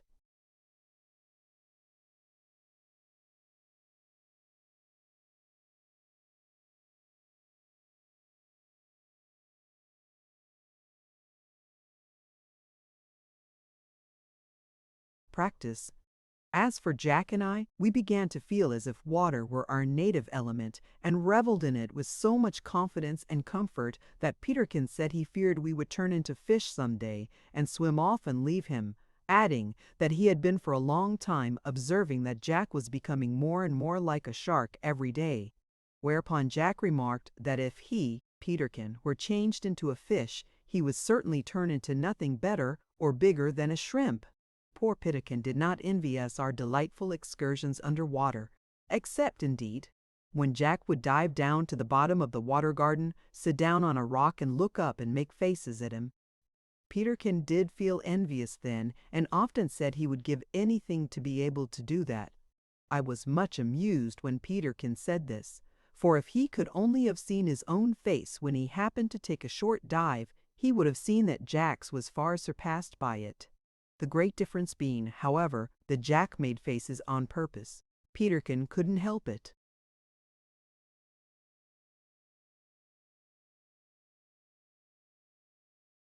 Now, while we were engaged with these occupations and amusements, an event occurred one day which was as unexpected as it was exceedingly alarming and very horrible. Jack and I were sitting, as we were often wont to do, on the rocks at Spouting Cliff, and Peterkin was wringing the water from his garments, having recently fallen by accident into the sea, a thing he was constantly doing, when our attention was suddenly arrested by two objects which appeared on the horizon. "What are yon, think you?" I said, addressing Jack.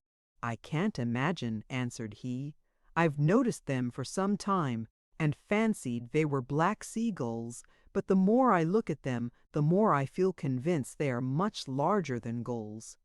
"They seem to be coming towards us," said I. "Hello, what's wrong?" inquired Peterkin, coming up. "Look there," said Jack.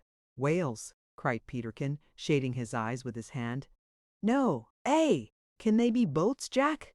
Our hearts beat with excitement at the very thought of seeing human faces again.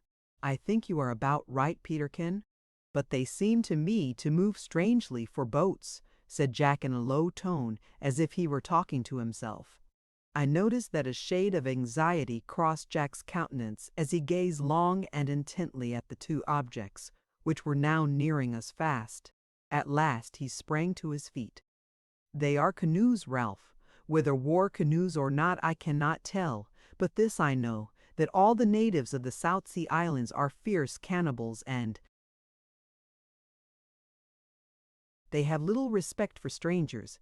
We must hide if they land here, which I earnestly hope they will not do." I was greatly alarmed at Jack's speech, but I confess I thought less of what he said than of the earnest, anxious manner in which he said it, and it was with very uncomfortable feelings that Peterkin and I followed him quickly into the woods. "How unfortunate," said I, as we gained the shelter of the bushes, "that we have forgotten our arms." "It matters not," said Jack. "Here are clubs enough and to spare."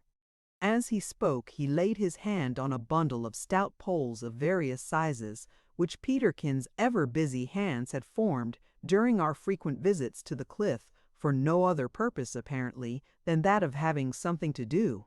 We each selected a stout club according to our several tastes and lay down.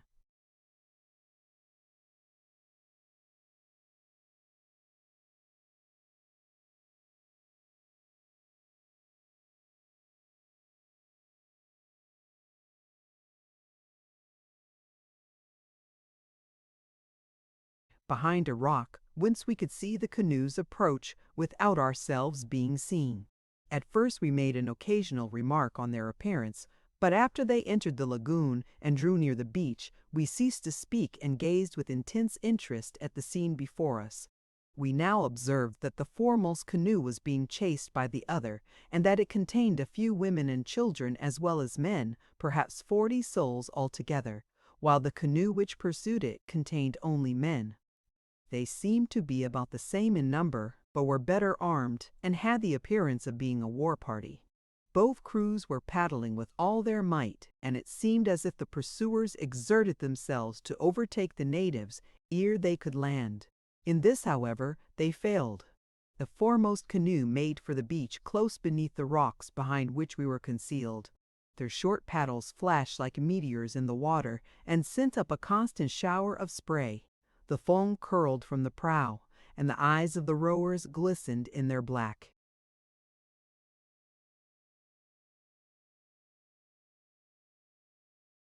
faces as they strained every muscle of their naked bodies. Nor did they relax their efforts till the canoe struck the beach with a violent shock. Then, with a shout of defiance, the whole party sprang as if by magic from the canoe to the shore. 3 women, 2 of whom carried infants in their arms, rushed into the woods, and the men crowded to the water's edge with stones in their hands, spears leveled, and clubs brandished, to resist the landing of their enemies. The distance between the 2 canoes had been about half a mile, and, at the great speed they were going, this was soon passed. As the pursuers neared the shore, no sign of fear or hesitation was noticeable. On they came like a wild charger, received but recked not of a shower of stones. The canoe struck, and with a yell that seemed to issue from the throats of incarnate fiends, they leaped into the water and drove their enemies up the beach. The battle that immediately ensued was frightful to behold. Most of the men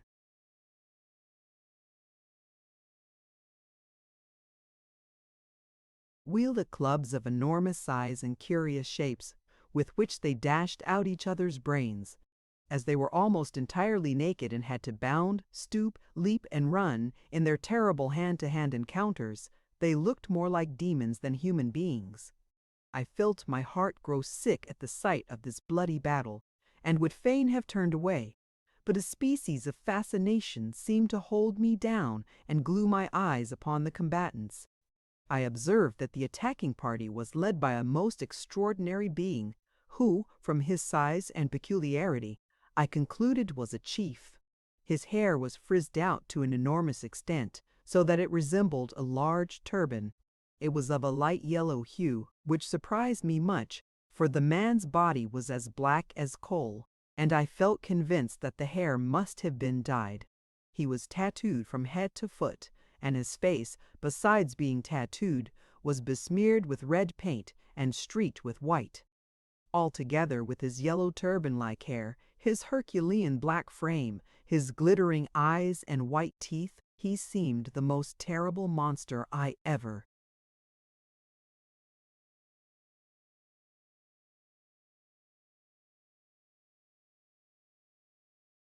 beheld. He was very active in the fight and had already killed 4 men. Suddenly, the yellow-haired chief was attacked by a man quite as strong and large as himself. He flourished a heavy club, something like an eagle's beak at the point. For a second or two these giants eyed each other warily, moving round and round as if to catch each other at a disadvantage, but seeing that nothing was to be gained by this caution, and that the loss of time might effectually turn the tide of battle either way, they apparently made up their minds to attack at the same instant, for, with a wild shout and simultaneous spring, they swung their heavy clubs, which met with a loud report. Suddenly the yellow-haired savage tripped. His enemy sprang forward, the ponderous club was swung. But it did not descend, for at that moment the savage was felled to the ground by a stone from the hand of one who had witnessed his chief's danger. This was the turning point in the battle. The savages who landed first turned and fled towards the bush on seeing the fall of their chief, but not one escaped. They were all overtaken and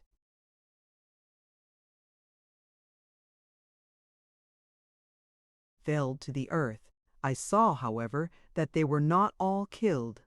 Indeed, their enemies, now that they were conquered, seemed anxious to take them alive, and they succeeded in securing 15, whom they bound hand and foot with cords, and, carrying them up into the woods, laid them down among the bushes.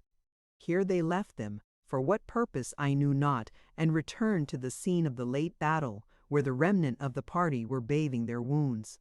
Out of the 40 blacks that composed the attacking party, only 28 remained alive, 2 of whom were sent into the bush to hunt for the women and children. Of the other party, as I have said, only 10 survived, and these were lying bound and helpless on the grass. Jack and Peterkin and I now looked at each other and whispered our fears that the savages might clamber up the rocks to search for fresh water and so discover our place of concealment, but we were so much interested in watching their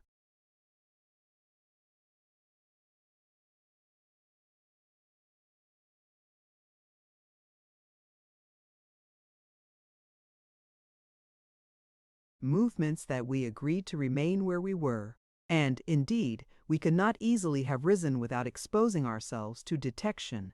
One of the savages now went up to the wood and soon returned with a bundle of firewood, and we were not a little surprised to see him set fire to it by the very same means used by Jack the time we made our first fire, namely with the bow and drill. When the fire was kindled, 2 of the party went again to the woods and returned with one of the bound men. A dreadful feeling of horror crept over my heart as the thought flashed upon me that they were going to burn their enemies. As they bore him to the fire, my feelings almost overpowered me. I gasped for breath and, seizing my club, endeavored to spring to my feet, but Jack's powerful arm pinned me to the earth. Next moment, one of the savages raised his club and fractured the wretched creature's skull. He must have died instantly, and, strange though it may seem, I confessed to a feeling of relief when the deed was done, because I now knew that the poor savage could not be burned alive. Scarcely had his limbs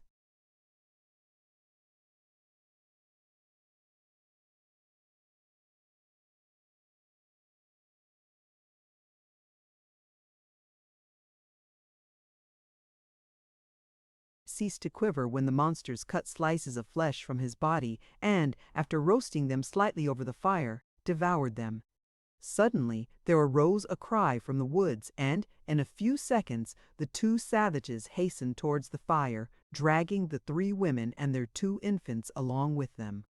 One of those women was much younger than her companions, and we were struck with the modesty of her demeanor and the gentle expression of her face, which, although she had the flattish nose and thick lips of the others, was of a light brown color, and we conjectured that she must be of a different race.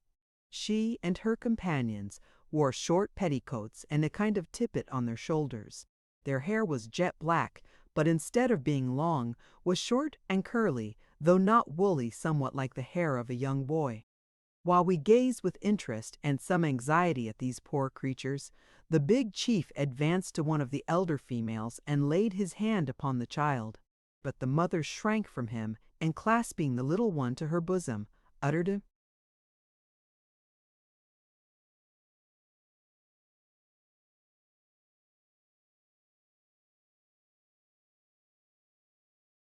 wail of fear. With a savage laugh, the chief tore the child from her arms and tossed it into the sea.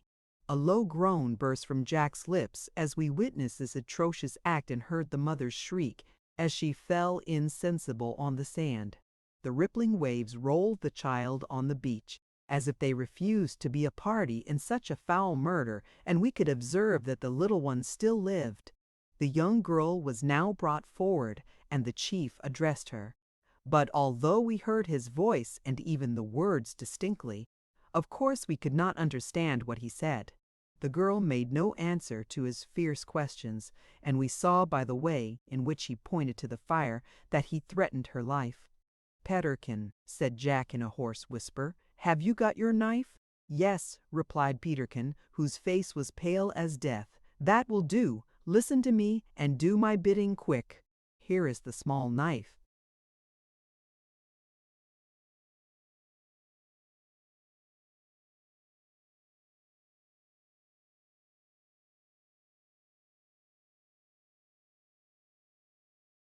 Ralph, fly both of you through the bush, cut the cords that bind the prisoners and set them free. There, quick, ere it be too late. Jack sprang up and seized a heavy but short bludgeon, while his strong frame trembled with emotion and large drops rolled down his forehead. At this moment, the man who had butchered the savage a few minutes before advanced towards the girl with his heavy club. Jack uttered a yell that rang like a death shriek among the rocks. With one bound he leaped over a precipice full 15 feet high, and, before the savages had recovered from their surprise, was in the midst of them, while Peterkin and I dashed through the bushes towards the prisoners. With one blow of his staff, Jack felled the man with the club. Then, turning round with a look of fury, he rushed upon the big chief with the yellow hair. Had the blow which Jack aimed at his head taken effect, the huge savage would have needed no second stroke, but he was agile as a cat, and avoided it by springing to one side, while at the same time he swung his ponderous club at the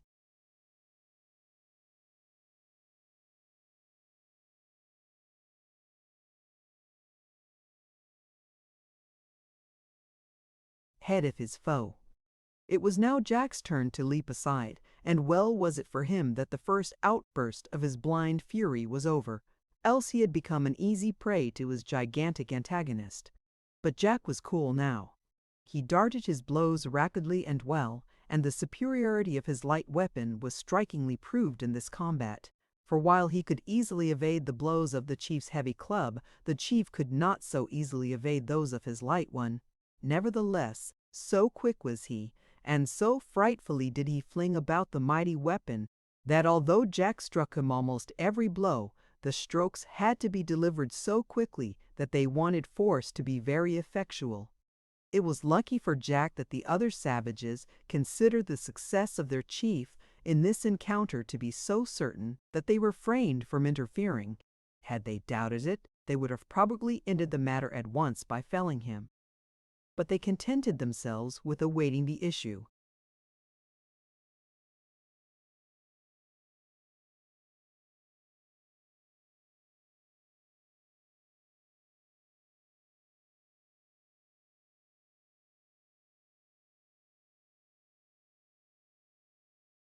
The force which the chief expended in wielding his club now began to be apparent. His movements became slower, his breath hissed through his clenched teeth, and the surprised savages drew nearer in order to render assistance. Jack observed this movement. He felt that his fate was sealed, and resolved to cast his life upon the next blow. The chief's club was again about to descend on his head. He might have evaded it easily, but instead of doing so, he suddenly shortened his grasp of his own club, rushed in under the blow, struck his adversary right between the eyes with all his force, and fell to the earth, crushed beneath the senseless body of the chief. A dozen clubs flew high in air ready to descend on the head of Jack, but they hesitated a moment, for the massive body of the chief completely covered him. That moment saved his life. Ere the savages could tear the chief's body away, 7 of their number fell prostrate beneath the clubs of the prisoners whom Peterkin and I had set free, and 2 others fell under our own hand. We could never have accomplished this had not our enemies been so.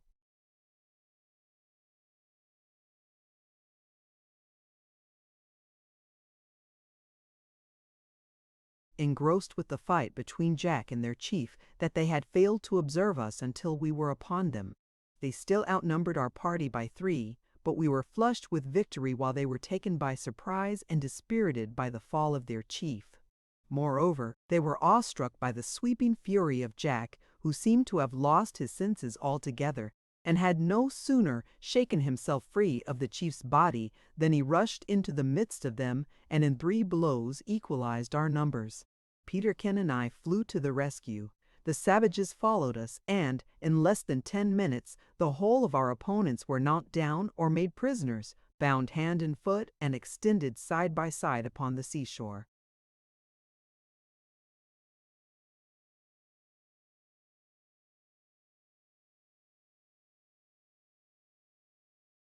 Chapter 20. Intercourse with the savages, cannibalism prevented. The slain are buried and the survivors depart, leaving us again alone on our coral island. After the battle was over, the savages crowded round us and gazed at us in surprise, while they continued to pour upon us a flood of questions which, being wholly unintelligible, of course we could not answer. However, by way of putting an end to it, Jack took the chief who had recovered from the effects of his wound by the hand and shook it warmly. No sooner did the blacks see that this was meant to express goodwill than they shook hands with us all round. After the ceremony was gone through, Jack went up to the girl, who had never once moved from the rock where she had been left, but had continued an eager spectator of all that had passed. He made signs to her to follow him, and then, taking the chief by the hand, was about to conduct him to the bower, when his eye fell on the poor infant, which had been thrown into the sea and was still lying on the shore. Dropping the chief's hand, he hastened towards it, and, to his great joy, found it to be still alive. We also found that the mother was beginning to recover slowly.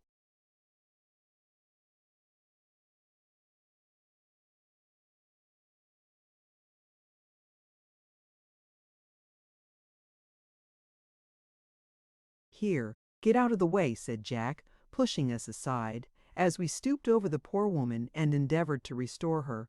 "I'll soon bring her round." So saying, he placed the infant on her bosom and laid its warm cheek on hers. The effect was wonderful. The woman opened her eyes, felt the child, looked at it, and with a cry of joy clasped it in her arms, at the same time endeavoring to rise, for the purpose, apparently, of rushing into the woods. "There, that's all right," said Jack, once more taking the chief by the hand. "Now, Ralph and Peterkin, make the women and these fellows follow me to the bower. We'll entertain them as hospitably as we can." In a few minutes the savages were all seated on the ground in front of the bower, making a hearty meal off a cold roast pig, several ducks, and a variety of cold fish, together with an unlimited supply of coconuts, breadfruits, yams, taro, and plums, with all of which they seemed to be quite familiar and perfectly satisfied.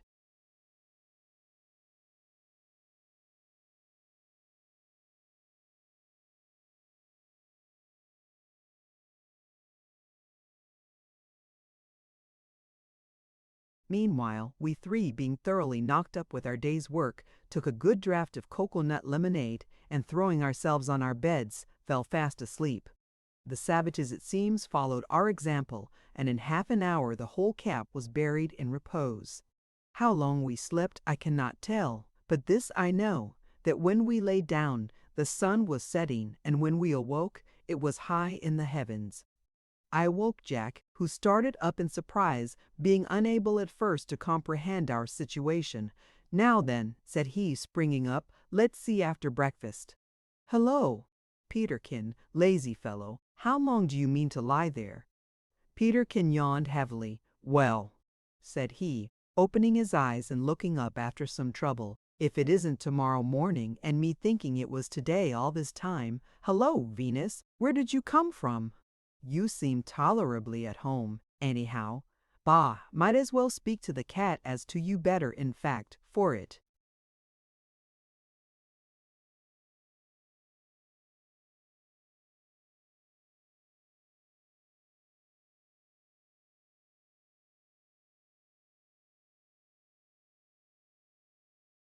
Understands me, and you don't. This remark was called forth by the sight of one of the elderly females, who had seated herself on the rock in front of the bower, and, having placed her child at her feet, was busily engaged in devouring the remains of a roast pig. By this time the natives outside were all astir, and breakfast in an advanced state of preparation. During the course of it we made sundry attempts to converse with the natives by signs, but without effect. At last we hit upon a plan of discovering their names. Jack pointed to his breast and said "Jack" very distinctly. Then he pointed to Peterkin and to me, repeating our names at the same time. Then he pointed to himself again and said "Jack," and laying his finger on the breast of the chief, looked inquiringly into his face. The chief instantly understood him and said "Torero" twice distinctly. Jack repeated it after him, and the chief, nodding his head approvingly, said "Chuck" on hearing.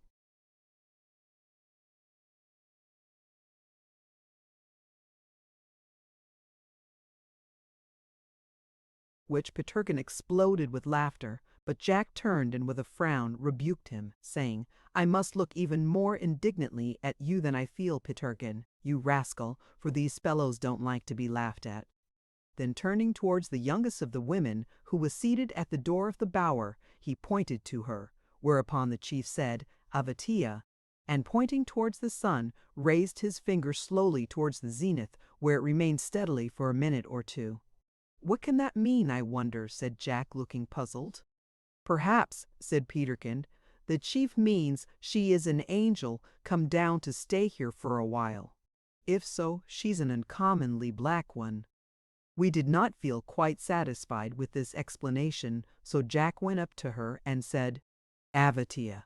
The woman smiled sadly and nodded her head, at the same time pointing to her breast and then to the sun, in the same manner as the chief had.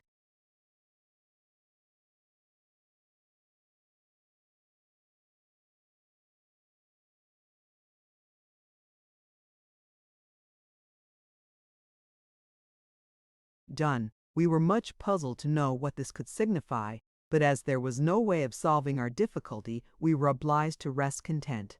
Jack now made signs to the natives to follow him, and taking up his axe, he led them to the place where the battle had been fought. Here we found the prisoners who had passed the night on the beach having been totally forgotten by us, as our minds had been full of our guests, and were ultimately overcome by sleep. They did not seem the worse for their exposure, however, as we judged by the hearty appetite with which they devoured the breakfast that was soon after given to them. Jack then began to dig a hole in the sand, and, after working a few seconds, he pointed to it and to the dead bodies that lay exposed on the beach. The natives immediately perceived what he wanted, and, running for their paddles, dug a hole in the course of half an hour that was quite large enough to contain all the bodies of the slain. When it was finished, they tossed their dead enemies into it with so much indifference that we felt assured they would not have put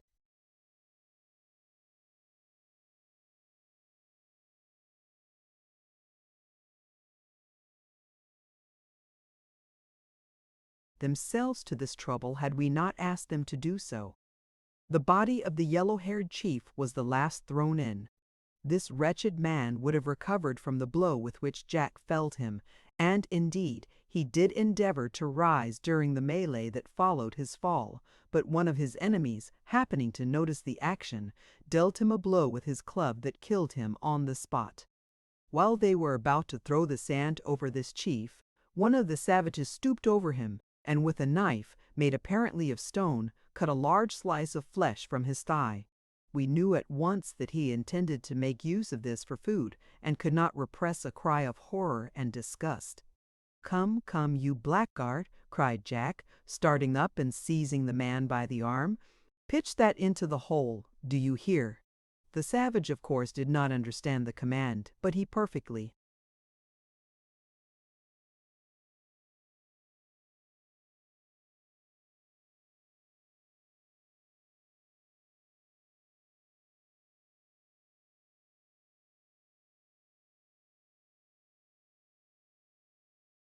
understood the look of disgust with which Jack regarded the flesh, and his fierce gaze as he pointed towards the hole. Nevertheless, he did not obey. Jack instantly turned to Toraro and made signs to him to enforce obedience. The chief seemed to understand the appeal, for he stepped forward, raised his club, and was on the point of dashing out the brains of his offending subject when Jack sprang forward and caught his uplifted arm. "Stop," he shouted. "You blockhead, I don't want you to kill the man." He then pointed again to the flesh and to the hole. The chief uttered a few words, which had the desired effect, for the man threw the flesh into the hole, which was immediately filled up. This man was of a morose, sulky disposition, and, during all the time he remained on the island, regarded us, especially Jack, with a scowling visage. His name, we found, was Mahini. The next 3 or 4 days were spent by the savages in mending their canoe,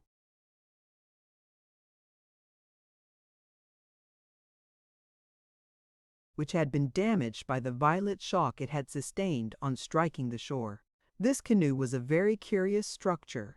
It was about 30 feet long and had a high towering stern. The timbers of which it was partly composed were fastened much in the same way as those of our little boat were put together. But the part that seemed most curious to us was a sort of outrigger or long plank, which was attached to the body of the canoe by means of 2 stout crossbeams. These beams kept the plank parallel with the canoe, but not in contact with it, for it floated in the water with an open space between, thus forming a sort of double canoe. This, we found, was intended to prevent the upsetting of the canoe, which was so narrow that it could not have maintained an upright position without the outrigger. We could not help wondering both at the ingenuity and the clumsiness of this contrivance. When the canoe was ready, we assisted the natives to carry the prisoners into it and helped them to load it with provisions and fruit. Peterkin also went to the plum tree for the purpose of making a special onslaught upon the hogs, and killed no less than 6 of them. These we baked and presented to our friends on the day of their departure. On that day Tararo made a great many energetic signs to us, which, after much consideration, we came to understand were proposals that we should go away with him to his island. But, having no desire to do so, we shook our heads very decidedly. However, we consoled him by presenting him with our rusty axe, which we thought we could spare, having the excellent one which had been so providentially washed ashore to us the day we were wrecked. We also gave him a piece of wood with our names carved on it, and a piece of string to hang it round his neck as an ornament. In a few minutes more we were all assembled on the beach. Being unable to speak to the savages, we went through the ceremony of shaking hands and expected they would depart, but, before doing so, Tararo went up to Jack and rubbed noses with him, after which he did the same with Peterkin and me.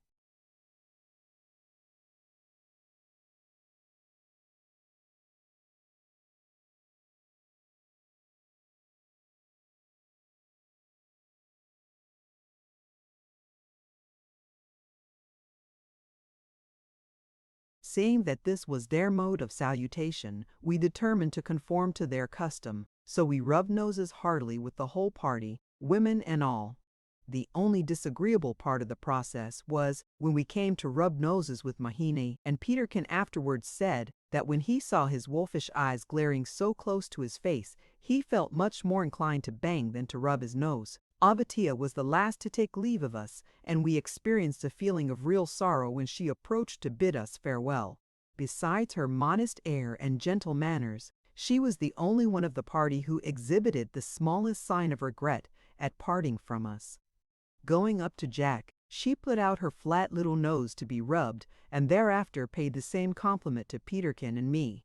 An hour later the canoe was out of sight, and we, with an indefinable feeling of sadness creeping round our hearts, were seated in silence beneath the shadow of our bower, meditating on the wonderful events of the last few days.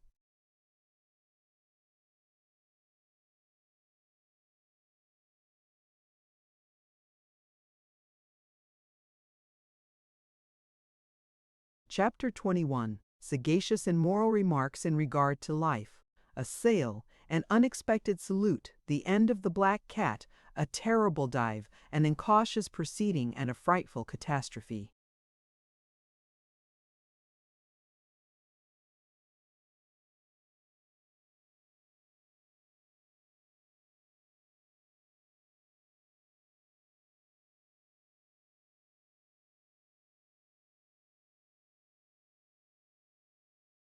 Life is a strange compound. Peterkin used to say of it that it beat a Drekkenschap all to sticks. For, whereas the first is a compound of good and bad, the other is a horrible compound of all that is utterly detestable. And indeed the more I consider it, the more I am struck with the strange mixture of good and evil that exists not only in the material earth, but in our own natures. In our own coral island we had experienced every variety of good that a bountiful Creator could heap on us. Yet on the night of the storm we had seen how almost, in our case and altogether, no doubt, in the case of others less fortunate, all this good might be swept away forever. We had seen the rich fruit trees waving in the soft air, the tender herbs shooting upwards under the benign influence of the bright sun, and, the next day, we had seen these good and beautiful trees and plants uprooted by the hurricane, crushed and hurled to the ground in destructive devastation. We had lived for many months in a clime, for the most part, so beautiful that we had often wondered whether Adam and Eve had found Eden.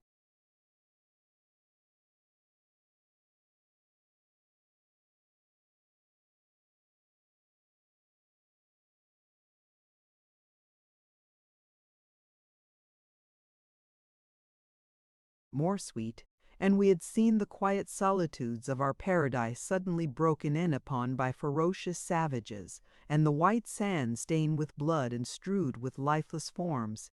Yet among these cannibals we had seen many symptoms of a kindly nature.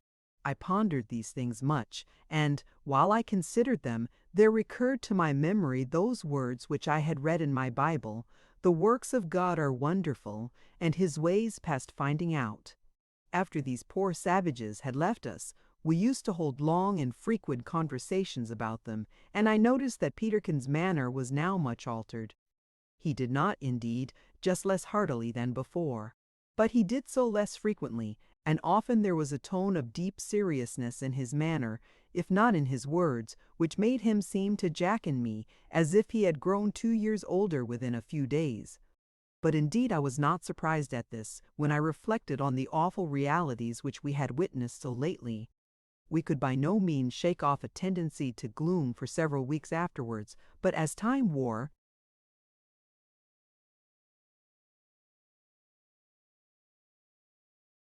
away, our usual good spirits returned somewhat, and we began to think of the visit of the savages with feelings akin to those with which we recall a terrible dream.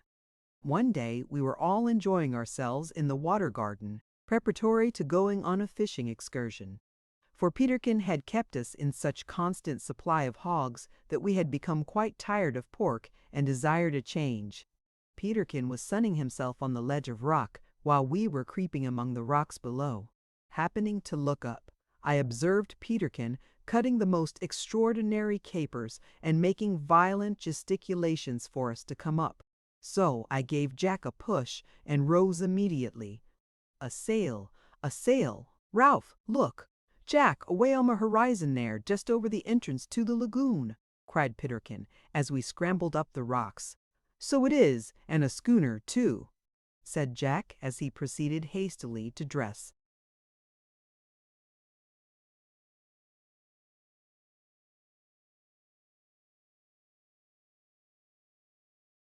Our hearts were thrown into a terrible flutter by this discovery, for if it should touch at our island, we had no doubt the captain would be happy to give us a passage to some of the civilized islands, where we could find a ship sailing for England or some other part of Europe.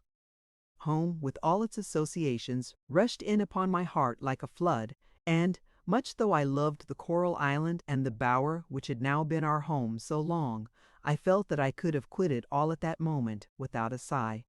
With joyful anticipations we hastened to the highest point of rock near our dwelling, and awaited the arrival of the vessel, for we now perceived that she was making straight for the island, under a steady breeze. In less than an hour she was close to the reef, where she rounded to and backed her topsails in order to survey the coast. Seeing this, and fearing that they might not perceive us, we all three waved pieces of cocoa-nut cloth in the air, and soon had the satisfaction of seeing them beginning to lower a boat and bustle about.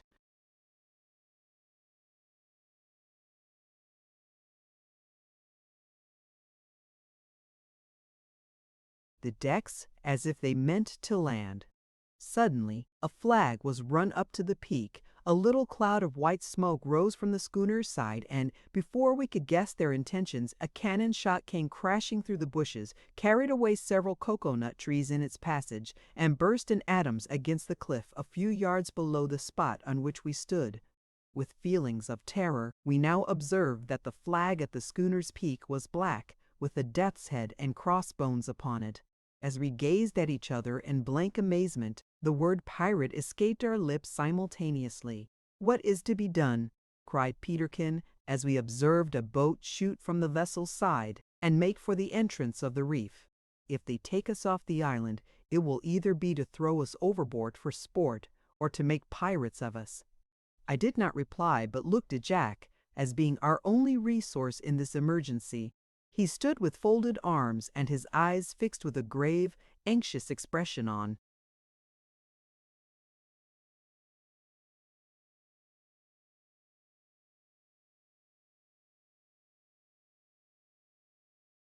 the ground. "There is but one hope," said he, turning with a sad expression of countenance to Peterkin. "Perhaps, after all, we may not have to resort to it. If these villains are anxious to take us, they will soon overrun the whole island. But come, follow me." Stopping abruptly in his speech, Jack bounded into the woods, and led us by a circuitous route to Spouting Cliff. Here he halted, and, advancing cautiously to the rocks, glanced over their edge. We were soon by his side, and saw the boat, which was crowded with armed men, just touching the shore.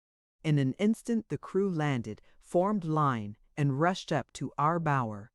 In a few seconds we saw them hurrying back to the boat, one of them swinging the poor cat round his head by the tail. On reaching the water's edge, he tossed it far into the sea, and joined his companions, who appeared to be holding a hasty council.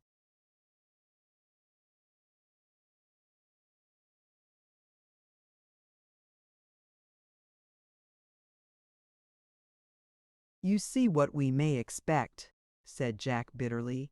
"The man who will wantonly kill a poor brute for sport will think little of murdering a fellow creature. Now, boys, we have but one chance left, the Diamond Cave." "The Diamond Cave!" cried Peterkin. "Then my chance is a poor one, for I could not dive into it if all the pirates on the Pacific were at my heels." "Nay, but," said I, "we will take you down, Peterkin, if you will only trust us." As I spoke, we observed the pirates scatter over the beach, and radiate as if from a center towards the woods and along shore. "Now, Peterkin," said Jack in a solemn tone, "you must make up your mind to do it, or we must make up our minds to die in your company." "Oh, Jack, my dear friend," cried Peterkin, turning pale, "leave me. I don't believe they'll think it worth while to kill me. Go, you and Ralph, and dive into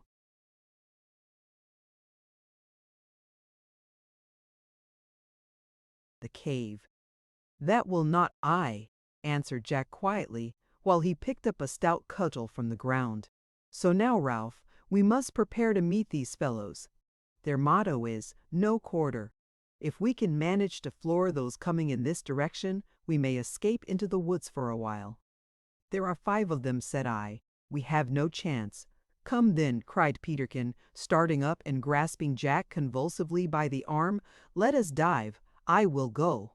Those who are not naturally expert in the water know well the feelings of horror that overwhelm them, when in it, at the bare idea of being held down, even for a few seconds, that spasmodic, involuntary recoil from compulsory immersion, which has no connection whatever with cowardice, and they will understand the amount of resolution that are required in Peterkin to allow himself to be dragged down to a depth of 10 feet, and then, through a narrow tunnel, into an almost pitch-dark cavern. But there was no alternative. The pirates had already caught sight of us, and were now within a short distance of the rocks.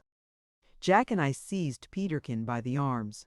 "Now keep quite still, no struggling," said Jack, "or we are lost." Peterkin made no reply, but the stern gravity of his marble features and the tension of his muscles satisfied us that he had fully made up his mind to go through with it. just as the pirates gained the foot of the rocks, which hid us for a moment from their view. We bent over the sea and plunged down together head foremost. Peterkin behaved like a hero. He floated passively between us like a log of wood, and we passed the tunnel and rose into the cave in a shorter space.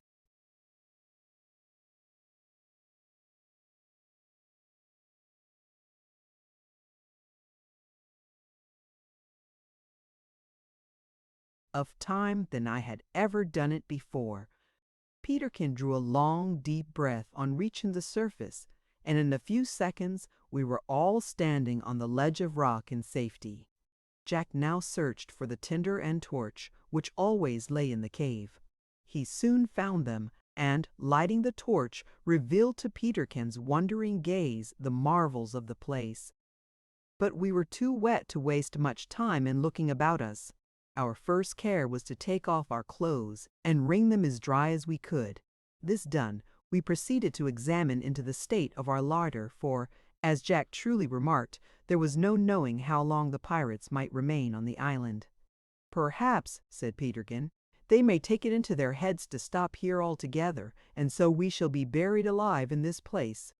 "Don't you think, Peterkin, that it's the nearest thing to being drowned alive that you ever felt?" said Jack with a smile. "But I've no fear of that. These villains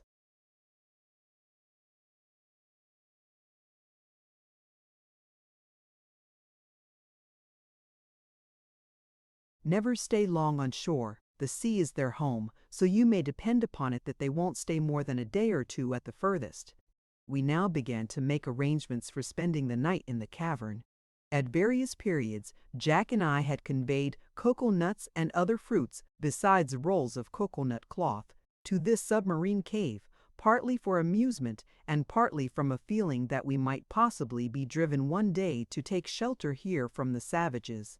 Little did we imagine that the first savages who would drive us into it would be white savages, perhaps our own countrymen. We found the cocoa nuts in good condition and the cooked yams, but the bread fruits were spoiled. We also found the cloth where we had left it, and, on opening it out, there proved to be sufficient to make a bed, which was important, as the rock was damp. Having collected it all together, we spread out our bed, placed our torch in the midst of us, and ate our supper. It was indeed a strange chamber to feast in, and we could not help remarking on the cold, ghastly appearance of the walls.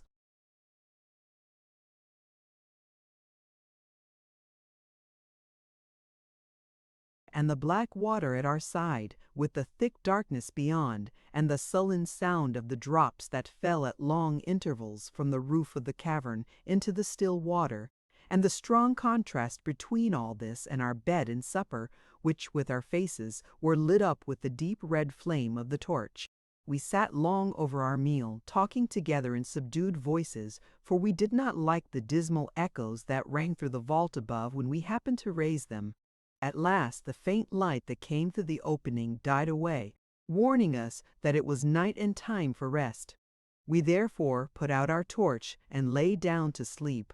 On awaking, it was some time ere we could collect our faculties so as to remember where we were, and we were in much uncertainty as to whether it was early or late.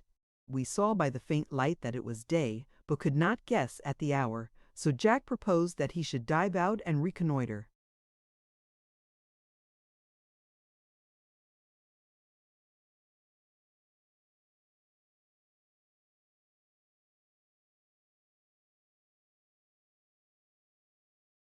"No, Jack," said I. "Do you rest here. You've had enough to do during the last few days.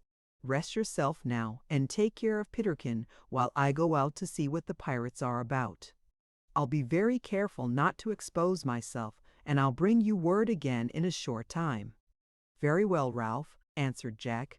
"Please yourself, but don't be long, and if you'll take my advice you'll go in your clothes, for I would like to have some fresh cocoa nuts, and climbing trees without clothes is uncomfortable, to say the least of it." "The pirates will be sure to keep a sharp lookout," said Peterkin, "so pray be careful." "No fear," said I. "Goodbye," answered my comrades.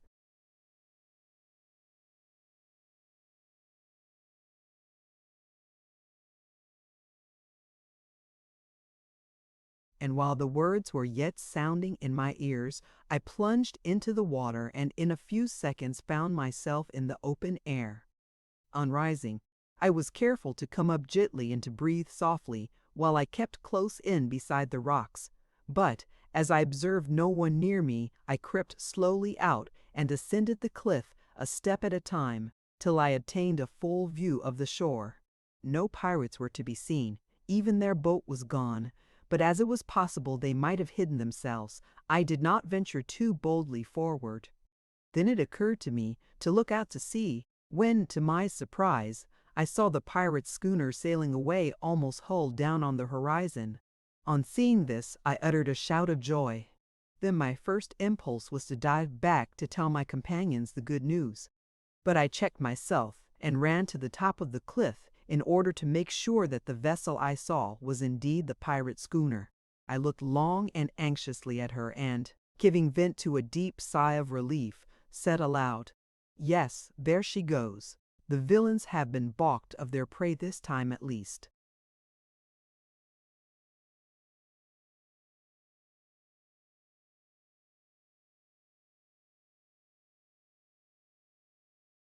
"Not so sure of that," said a deep voice at my side, while at the same moment a heavy hand grasped my shoulder and held it as if in a vice. Chapter 22. I fall into the hands of pirates, how they treated me, and what I said to them, the result of the whole ending in a melancholy separation and in a most unexpected gift.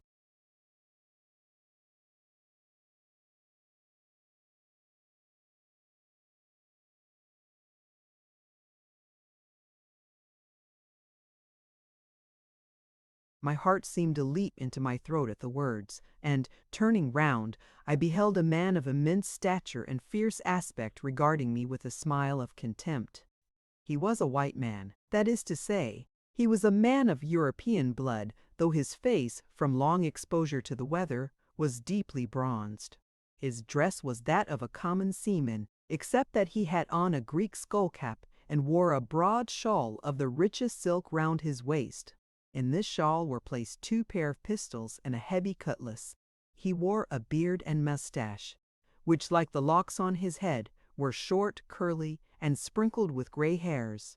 "So, youngster," he said with a sardonic smile, while I felt his grasp tighten on my shoulder, "the villains had been balked of their prey, have they?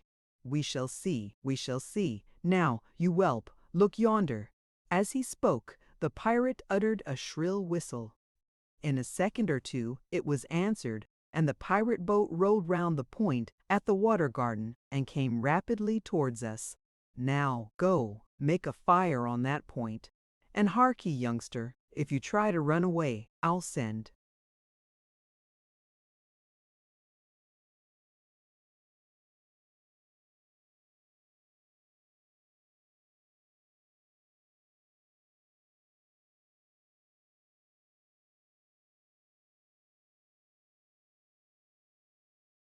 "A quick and sure messenger after you," and he pointed significantly at his pistols. I obeyed in silence, and as I happened to have the burning glass in my pocket, a fire was speedily kindled, and a thick smoke ascended into the air.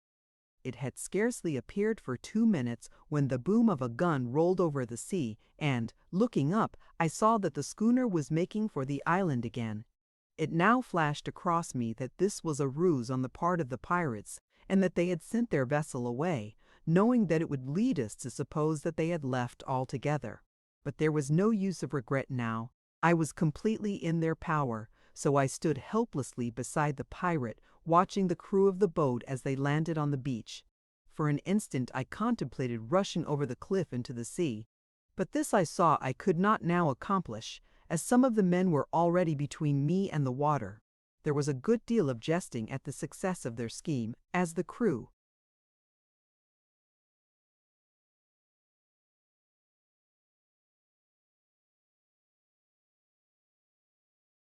ascended the rocks and addressed the man who had captured me by the title of captain.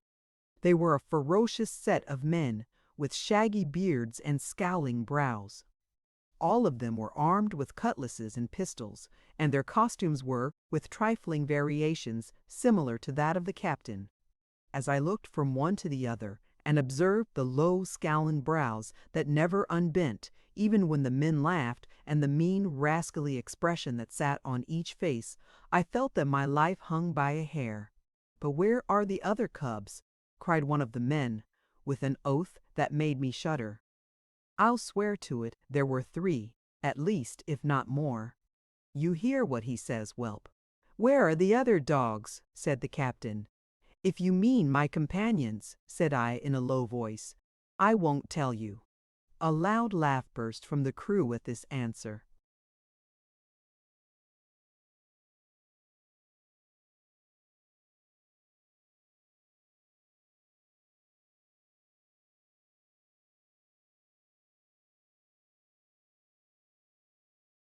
The pirate captain looked at me in surprise.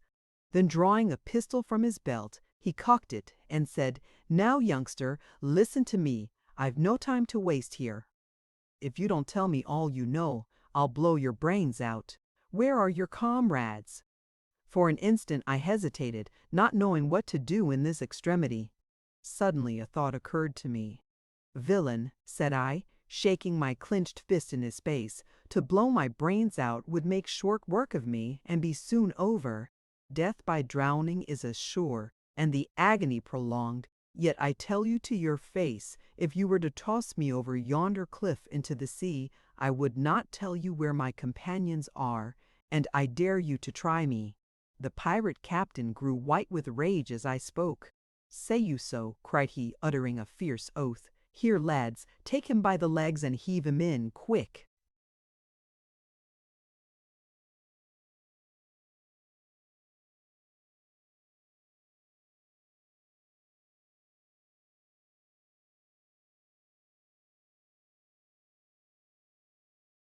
The men, who were utterly silenced with surprise at my audacity, advanced and seized me, and as they carried me towards the cliff, I congratulated myself not a little on the success of my scheme, for I knew that once in the water I should be safe and could rejoin Jack and Peterkin in the cave. But my hopes were suddenly blasted by the captain crying out, "Hold on, lads, hold on. We'll give him a taste of the thumbscrews before throwing him to the sharks." Away with him into the boat. "Look alive, the breeze is freshening." The men instantly raised me shoulder high and, hurrying down the rocks, tossed me into the bottom of the boat, where I lay for some time stunned with the violence of my fall. On recovering sufficiently to raise myself on my elbow, I perceived that we were already outside the coral reef, and close alongside the schooner, which was of small size and clipper built. I had only time to observe this much when I received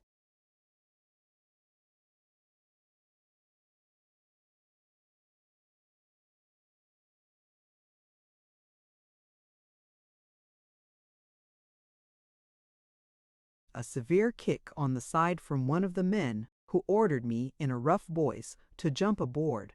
Rising hastily, I clambered up the side. In a few minutes the boat was hoisted on deck, the vessel's head put close to the wind, and the coral island dropped slowly astern as we beat up against a head sea. Immediately after coming aboard, the crew were too busily engaged in working the ship and getting in the boat to attend to me, so I remained leaning against the bulwarks close to the gangway watching their operations. I was surprised to find that there were no guns or carronades of any kind in the vessel, which had more of the appearance of a fast-sailing trader than a pirate. But I was struck with the neatness of everything. The brass work of the binnacle and about the tiller, as well as the copper belaying pins, were as brightly polished as if they had just come from the foundry. The decks were pure white and smooth. The masts were clean scraped and varnished, except at the crosstrees and truck, which were painted black. The standing and running rigging was in the most perfect order,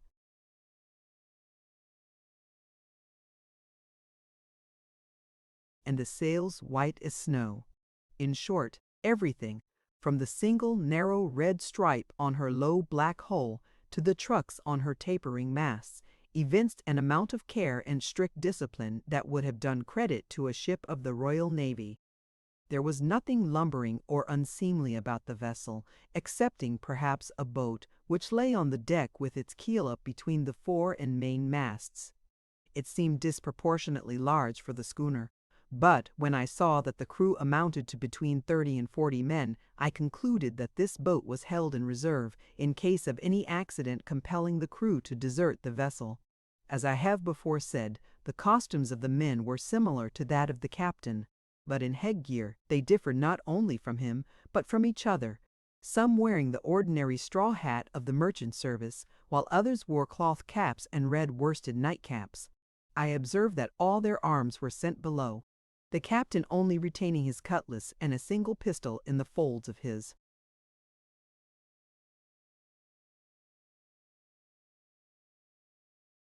shawl. Pa. Although the captain was the tallest and most powerful man in the ship, he did not strikingly excel many of his men in this respect, and the only difference that an ordinary observer would have noticed was a certain degree of open candor, straightforward daring, in the bold, ferocious expression of his face, which rendered him less repulsive than his low-browed associates, but did not by any means induce the belief that he was a hero. This look was, however, the indication of that spirit which gave him the pre-eminence among the crew of desperadoes who called him Captain. He was a lion-like villain, totally devoid of personal fear, and utterly reckless of consequences, and, therefore, a terror to his men, who individually hated him, but unitedly felt it to be their advantage to have him at their head. But my thoughts soon reverted to the dear companions whom I had left on shore, and as I turned towards the coral island, which was now far away to leeward, I sighed deeply, and the tears rolled slowly down my cheeks as I thought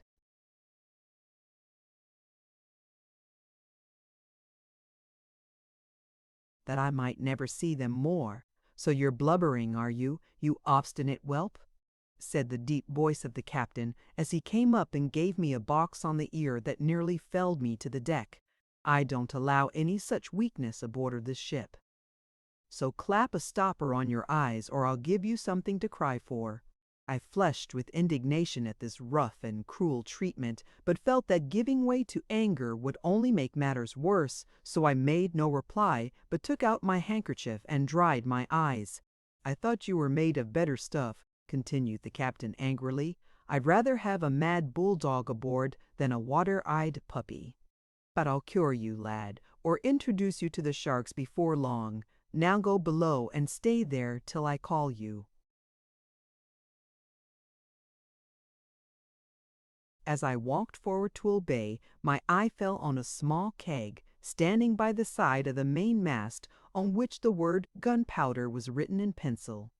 It immediately flashed across me that, as we were beating up against the wind, anything floating in the sea would be driven on the reef encircling the coral island.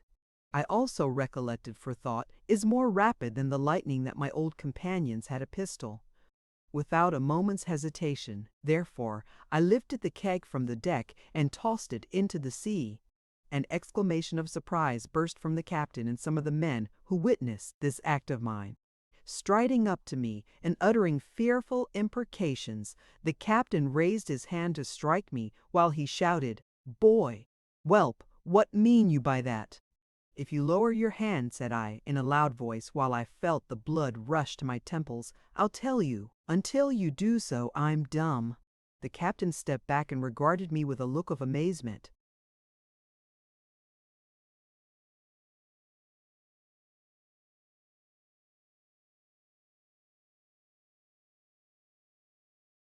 "Now," continued I threw that keg into the sea because the wind and waves will carry it to my friends on the coral island, who happen to have a pistol but no powder.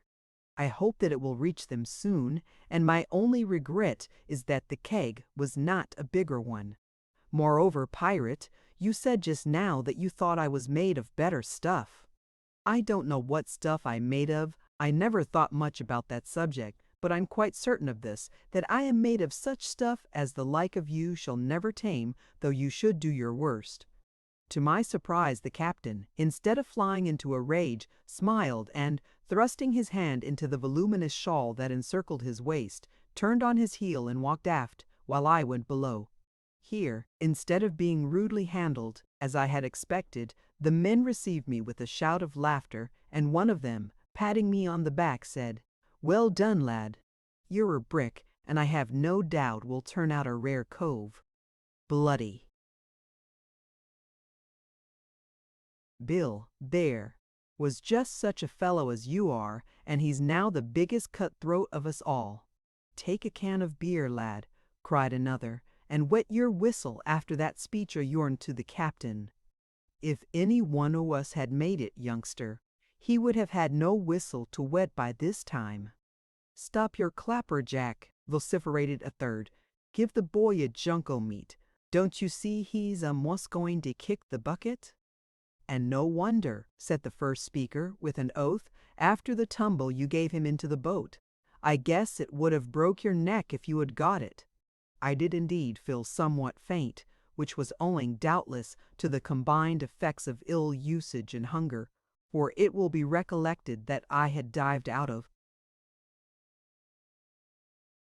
the cave that morning before breakfast, and it was now near midday. I therefore gladly accepted a plate of boiled pork and a yam, which were handed to me by one of the men from the locker on which some of the crew were seated eating their dinner. But I must add that the zest with which I ate my meal was much abated in consequence of the frightful oaths and the terrible language that flowed from the lips of these godless men, even in the midst of their hilarity and good humor. The man who had been alluded to as Bloody Bill was seated near me, and I could not help wondering at the moody silence he maintained among his comrades. He did indeed reply to their questions in a careless offhand tone, but he never volunteered a remark. The only difference between him and the others was his taciturnity and his size, for he was nearly, if not quite, as large a man as the captain. During the remainder of the afternoon I was left to my own reflections, which were anything but agreeable, for I could not banish from my mind the threat.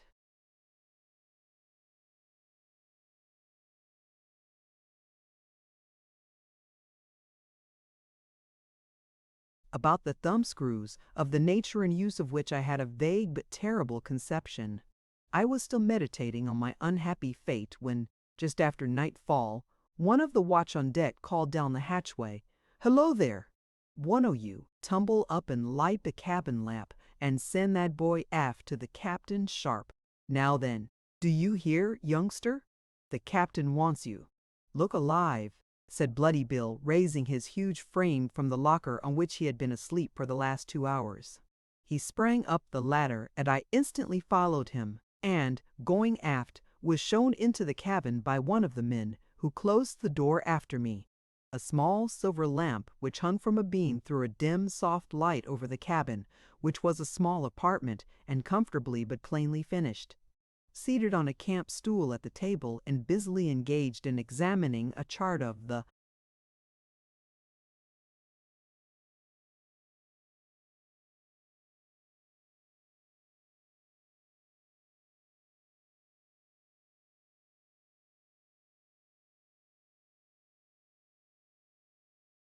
Pacific was the captain, who looked up as I entered and, in a quiet voice, bade me be seated while he threw down his pencil and, rising from the table, stretched himself on a sofa at the upper end of the cabin. "Boy," said he, looking me full in the face, "what is your name?" "Ralph Rover," I replied. "Where did you come from, and how came you to be on that island? How many companions had you on it? Answer me now, and mind you tell no lies." "I never tell lies," said I firmly. The captain received this reply with a cold, sarcastic smile, and bade me answer his questions. I then told him the history of myself and my companions from the time we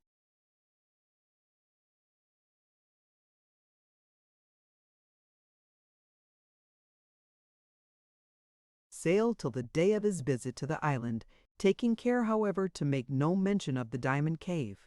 After I had concluded, he was silent for a few minutes. Then, looking up, he said, "Boy, I believe you." I was surprised at this remark, for I could not imagine why he should not believe me. However, I made no reply. "And what," continued the captain, "makes you think that this schooner is a pirate?" "The black flag," said I, "showed me what you are, and if any further proof were wanting, I have had it in the brutal treatment I have received at your hands." The captain frowned as I spoke, but subduing his anger, he continued, "Boy, you are too bold.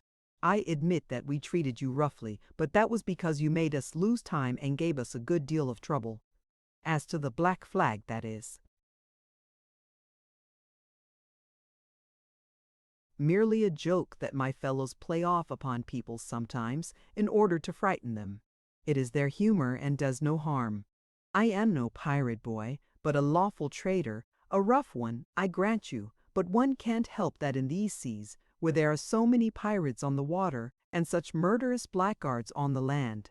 I carry on a trade in sandalwood with the Fiji Islands, and if you choose, Ralph, to behave yourself and be a good boy, I'll take you along with me and give you a good share of the profits. You see, I'm in want of an honest boy like you, to look after the cabin and keep the log, and superintend the traffic on shore sometimes. What say you, Ralph? Would you like to become a sandalwood trader?" I was much surprised by this explanation, and a good deal relieved to find that the vessel, after all, was not a pirate. But instead of replying, I said, "If it be as you state, then why did you take me from my island, and why do you not now take me back?"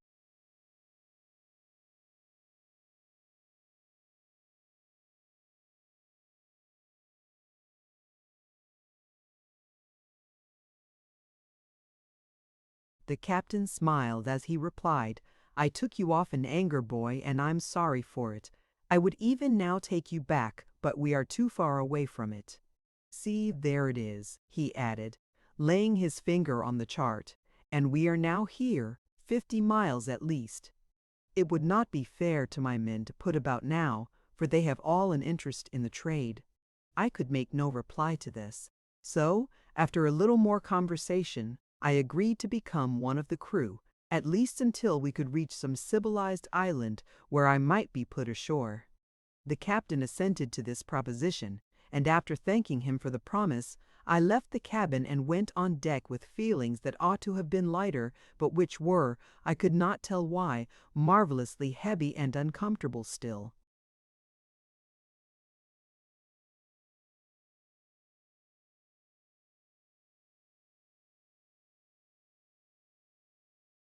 Chapter 23. Bloody Bill. Dark Surmises. A Strange Sail, and a Strange Crew, and a Still Stranger Cargo. New Reasons for Favoring Missionaries. A Murderous Massacre, and Thoughts Thereon.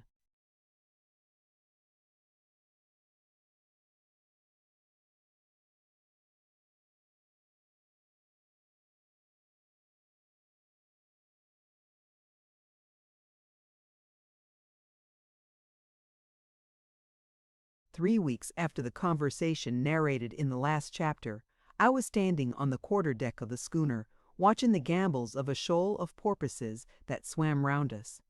It was a dead calm, one of those still, hot, sweltering days so common in the Pacific when nature seems to have gone to sleep and the only thing in water or in air that proves her still alive is her long, deep breathing in the swell of the mighty sea.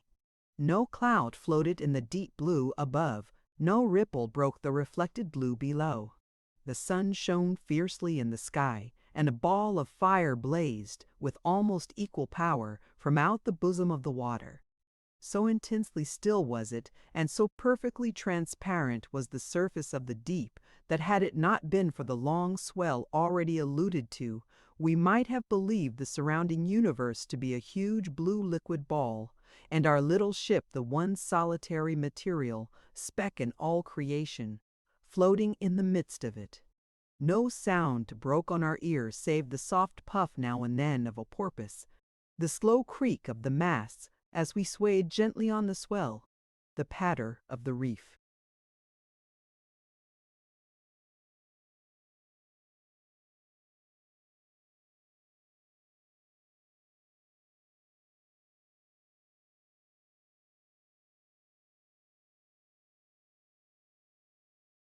Points, and the occasional flap of the hanging sails. An awning covered the fore and after parts of the schooner, under which the men composing the watch on deck lolled in sleepy indolence, overcome with excessive heat. Bloody Bill, as the men invariably called him, was standing at the tiller, but his post for the present was a sinecure, and he whiled away the time by alternately gazing in dreamy abstraction at the compass in the binnacle and by walking to the taffrail in order to spit into the sea. In one of these turns he came near to where I was standing and, leaning over the side, looked long and earnestly down into the blue wave. This man, although he was always taciturn and often surly, was the only human being on board with whom I had the slightest desire to become better acquainted. The other men, seeing that I did not relish their company, and knowing that I was a protege of the captain, treated me with total indifference. Bloody Bill, it is true, did the same, but as this was his conduct towards everyone else, it was not peculiar in reference to me. Once or twice I tried to draw him into conversation, but he always turned away after a few cold monosyllables. As he now leaned over the taffrail close beside me, I said to him, "Bill, why is it that you are so gloomy? Why do you never speak to anyone?" Bill smiled slightly as he replied, "Why, I suppose it's because I hain't got nothing to say." "That's strange," said I musingly. "You look like a man that could think, and such men can usually speak." "So they can, youngster," rejoined Bill, somewhat sternly, "and I could speak too if I had a mind to, but what's the use o' speaking here? The men only open their mouths to curse and swear, and they seem to find it entertaining, but I don't, so I hold my tongue." "Well, Bill, that's true, and I would rather not hear you speak at all than hear. You speak like the other men, but I don't swear, Bill, so you might talk to me sometimes, I think. Besides, I'm weary of spending day after day in this way, without a single soul to say a pleasant word to. I've been used to friendly conversation, Bill, and I really would take it kind if you would talk with me a little now and then." Bill looked at me in surprise, and I thought I observed the sad expression pass across his sunburned face. "And where have you been used to friendly conversation?" said Bill, looking down again into the sea. "Not on that coral island, I take it." "Yes, indeed," said I energetically. "I have spent many of the happiest months of my life on that coral island." And without waiting to be further questioned, I launched out into a glowing account of the happy life that Jack and Peterkin and I had spent together, and related minutely every circumstance that befell us while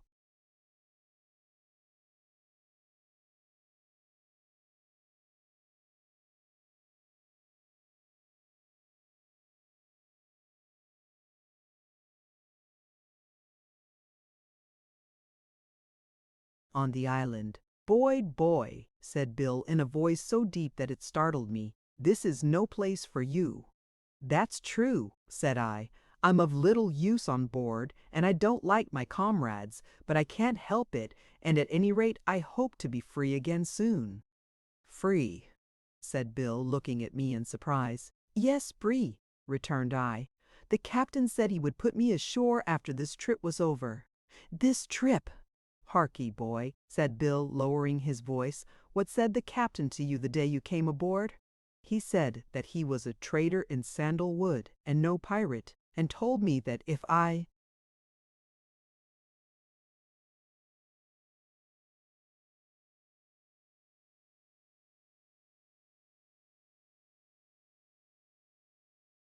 would join him for this trip, he would give me a good share of the profits or put me on shore in some civilized island if I chose."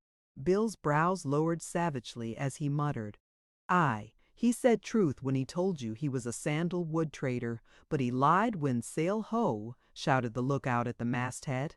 "Where? Away!" cried Bill, springing to the tiller, while the men, startled by the sudden cry, jumped up and gazed round the horizon. "On the starboard quarter, hull down, sir," answered the lookout.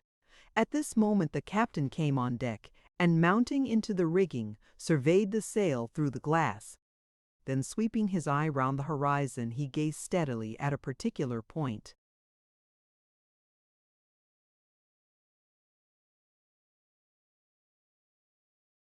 "Take in topsails," shouted the captain, swinging himself down on the deck by the main backstay. "Take in topsails," roared the first mate. "Aye, aye, sir, answered the men as they sprang into the rigging and went aloft like cats. Instantly all was bustle on board the hitherto quiet schooner. The topsails were taken in and stowed. The men stood by the sheets and halyards, and the captain gazed anxiously at the breeze which was now rushing towards us like a sheet of dark blue. In a few seconds it struck us. The schooner trembled as if in surprise at the sudden onset, while she fell away, then bending gracefully to the wind, as though in acknowledgment of her subjection, she cut through the waves with her sharp prow like a dolphin, while Bill directed her course towards the strange sail.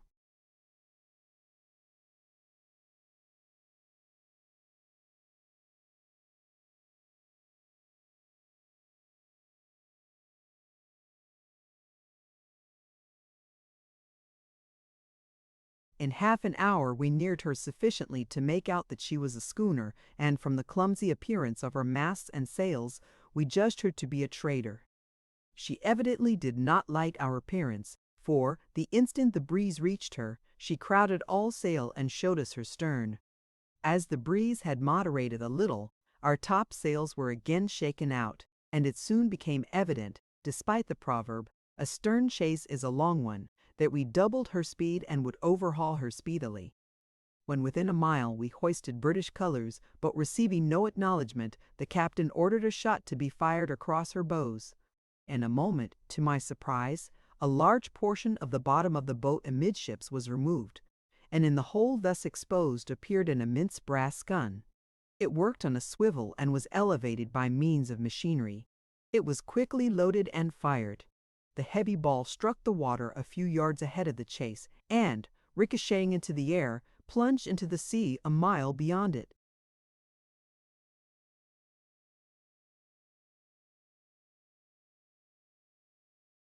This produced the desired effect. The strange vessel backed her topsails and hove to while we ranged up and lay to, about 100 yards off. "Lower the boat," cried the captain. In a second the boat was lowered and manned by a part of the crew, who were all armed with cutlasses and pistols. As the captain passed me to get into it, he said, "Jump into the stern sheets, Ralph. I may want you." I obeyed, and in 10 minutes more we were standing on the stranger's deck. We were all much surprised at the sight that met our eyes. Instead of a crew of such sailors as we were accustomed to see, there were only 15 blacks standing on the quarterdeck, and regarding us with looks of undisguised alarm. They were totally unarmed, and most of them unclothed. One or two, however, wore portions of European attire. One had on a pair of duck trousers, which were much too large for him and stuck out in a most ungainly manner. Another wore nothing but the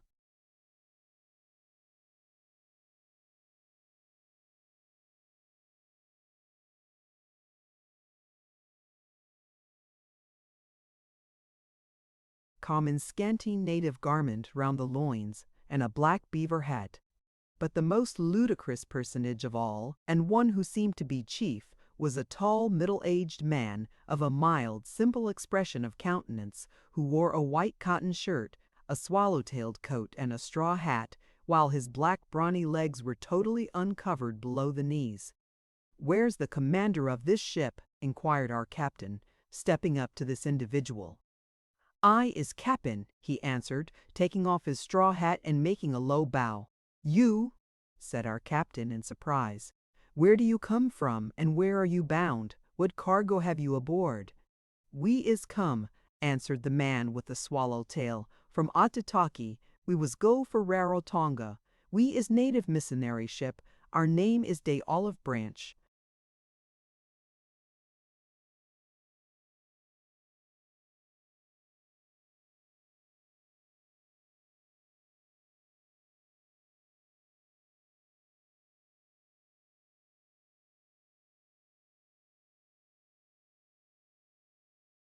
"And our cargo is 2 tons coconuts, 70 pigs, 20 cats, and the gospel."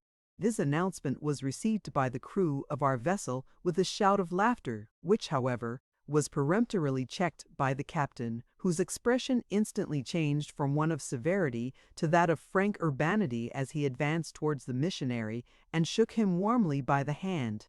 "I am very glad to have fallen in with you," said he, "and I wish you much success in your missionary labors. Pray take me to your cabin, as I wish to converse with you privately." The missionary immediately took him by the hand, and as he led him away, I heard him saying, "Me most glad to find you traitor. We taught you be pirate. You very like one 'bout the masts." What conversation the captain had with this man I never heard, but he came on.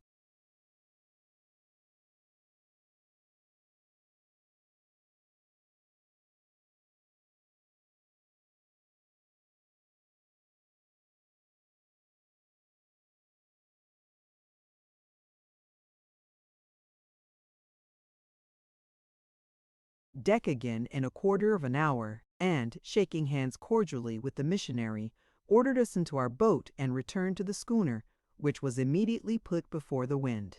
In a few minutes the olive branch was left far behind us. That afternoon, as I was down below at dinner, I heard the men talking about this curious ship. "I wonder," said one, "why our captain looks so sweet on yon swallow-tailed supercargo of pigs and gospels. If it had been an ordinary trader now, he would have taken as many of the pigs as he required, and sent the ship with all on board to the bottom." "Why, Dick, you must be new to these seas if you don't know that," cried another. "The captain cares as much for the gospel as you do, and that's precious little. But he knows, and everybody knows, that the only place among the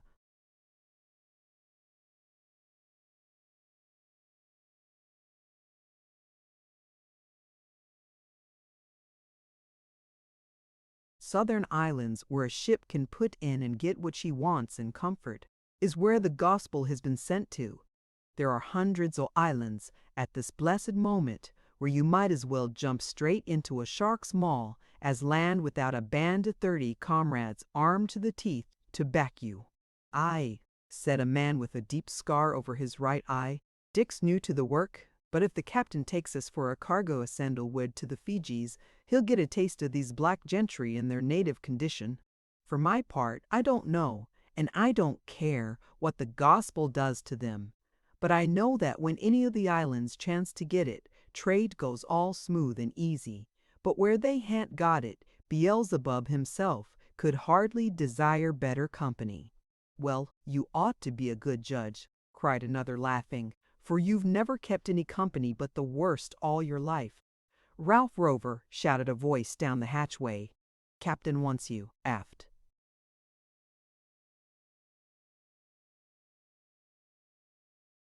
Springing up the ladder, I hastened to the cabin, pondering as I went the strange testimony borne by these men to the effect of the gospel on savage natures. Testimony which, as it was perfectly disinterested, I had no doubt whatever was strictly true. On coming again on deck, I found Bloody Bill at the helm, and as we were alone together, I tried to draw him into conversation. After repeating to him the conversation in the forecastle about the missionaries, I said, "Tell me, Bill, is this schooner really a trader in sandalwood?" "Yes, Ralph, she is, but she's just as really a pirate. The black flag you saw flying at the peak was no deception." "Then how can you say she's a trader?" asked I. "Why, as to that, she trades when she can't take by force, but she takes by force."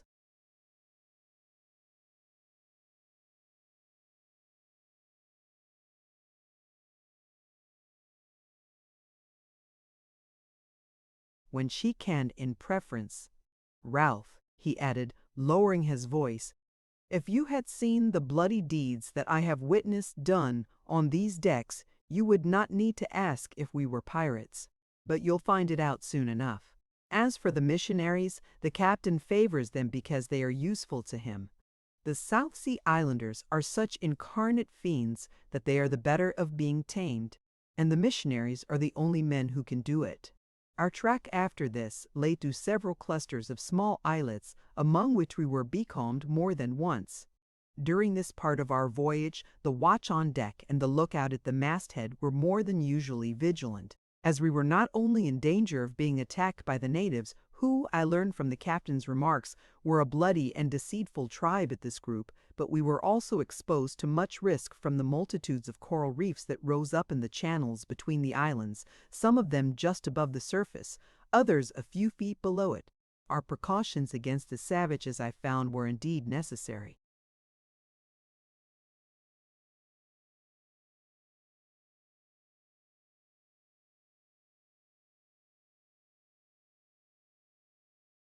One day we were becalmed among a group of small islands, most of which appeared to be uninhabited. As we were in want of fresh water, the captain sent the boat ashore to bring off a cask or two. But we were mistaken in thinking there were no natives. For scarcely had we drawn near to the shore, when a band of naked blacks rushed out of the bush and assembled on the beach, brandishing their clubs and spears in a threatening manner. Our men were well armed, but refrained from showing any signs of hostility, and rowed nearer in order to converse with the natives.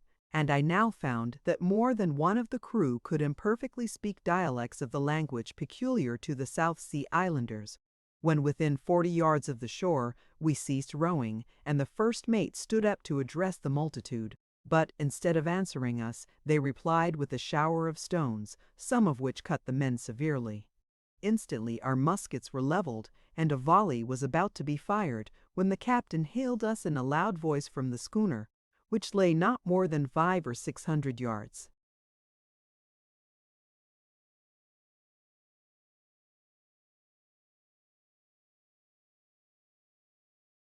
Off the shore. "Don't fire," he shouted angrily. "Pull off to the point ahead of you." The men looked surprised at this order, and uttered deep curses as they prepared to obey, for their wrath was roused, and they burned for revenge. 3 or 4 of them hesitated and seemed disposed to mutiny. "Don't distress yourselves, lads," said the mate, while a bitter smile curled his lip. "Obey orders. The captain's not the man to take an insult tamely. If Long Tom does not speak presently, I'll give myself to the sharks." The men smiled significantly as they pulled from the shore, which was now crowded with a dense mass of savages, amounting, probably, to 500 or 600. We had not rowed off above a couple of 100 yards when a loud roar thundered over the sea, and the big brass gun sent a withering shower of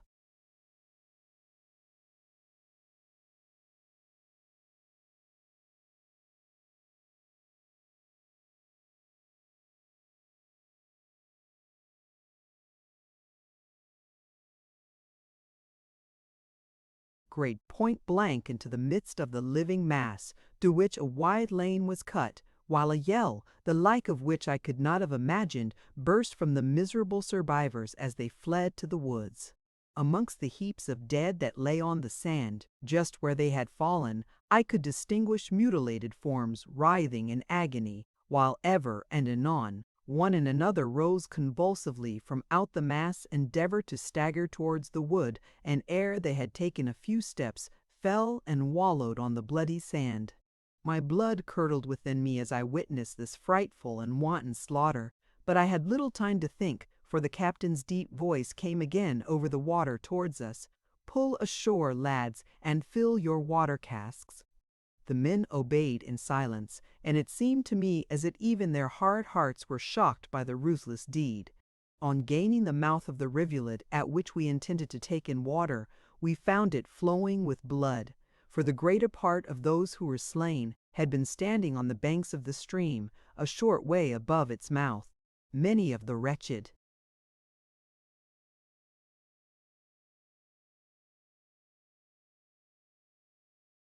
creatures had fallen into it, and we found one body, which had been carried down, jammed between 2 rocks, with the staring eyeballs turned towards us and his black hair waving in the ripples of the blood-red stream.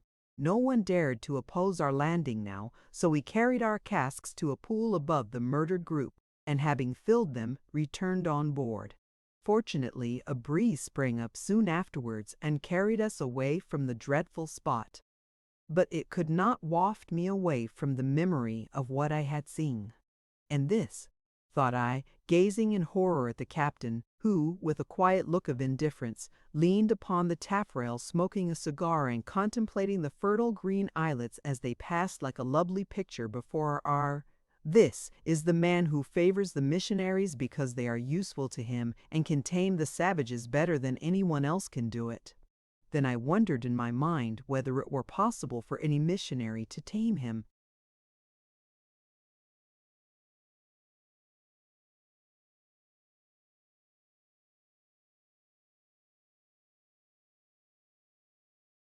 The end. Thank you for listening to this story. I hope you enjoyed the journey, the characters, and the world they carried with them. If you enjoyed this audiobook, please subscribe to the channel and leave a comment below. Your support helps keep these stories alive and allows more timeless books to be shared with listeners around the world. Until next time, thank you for listening.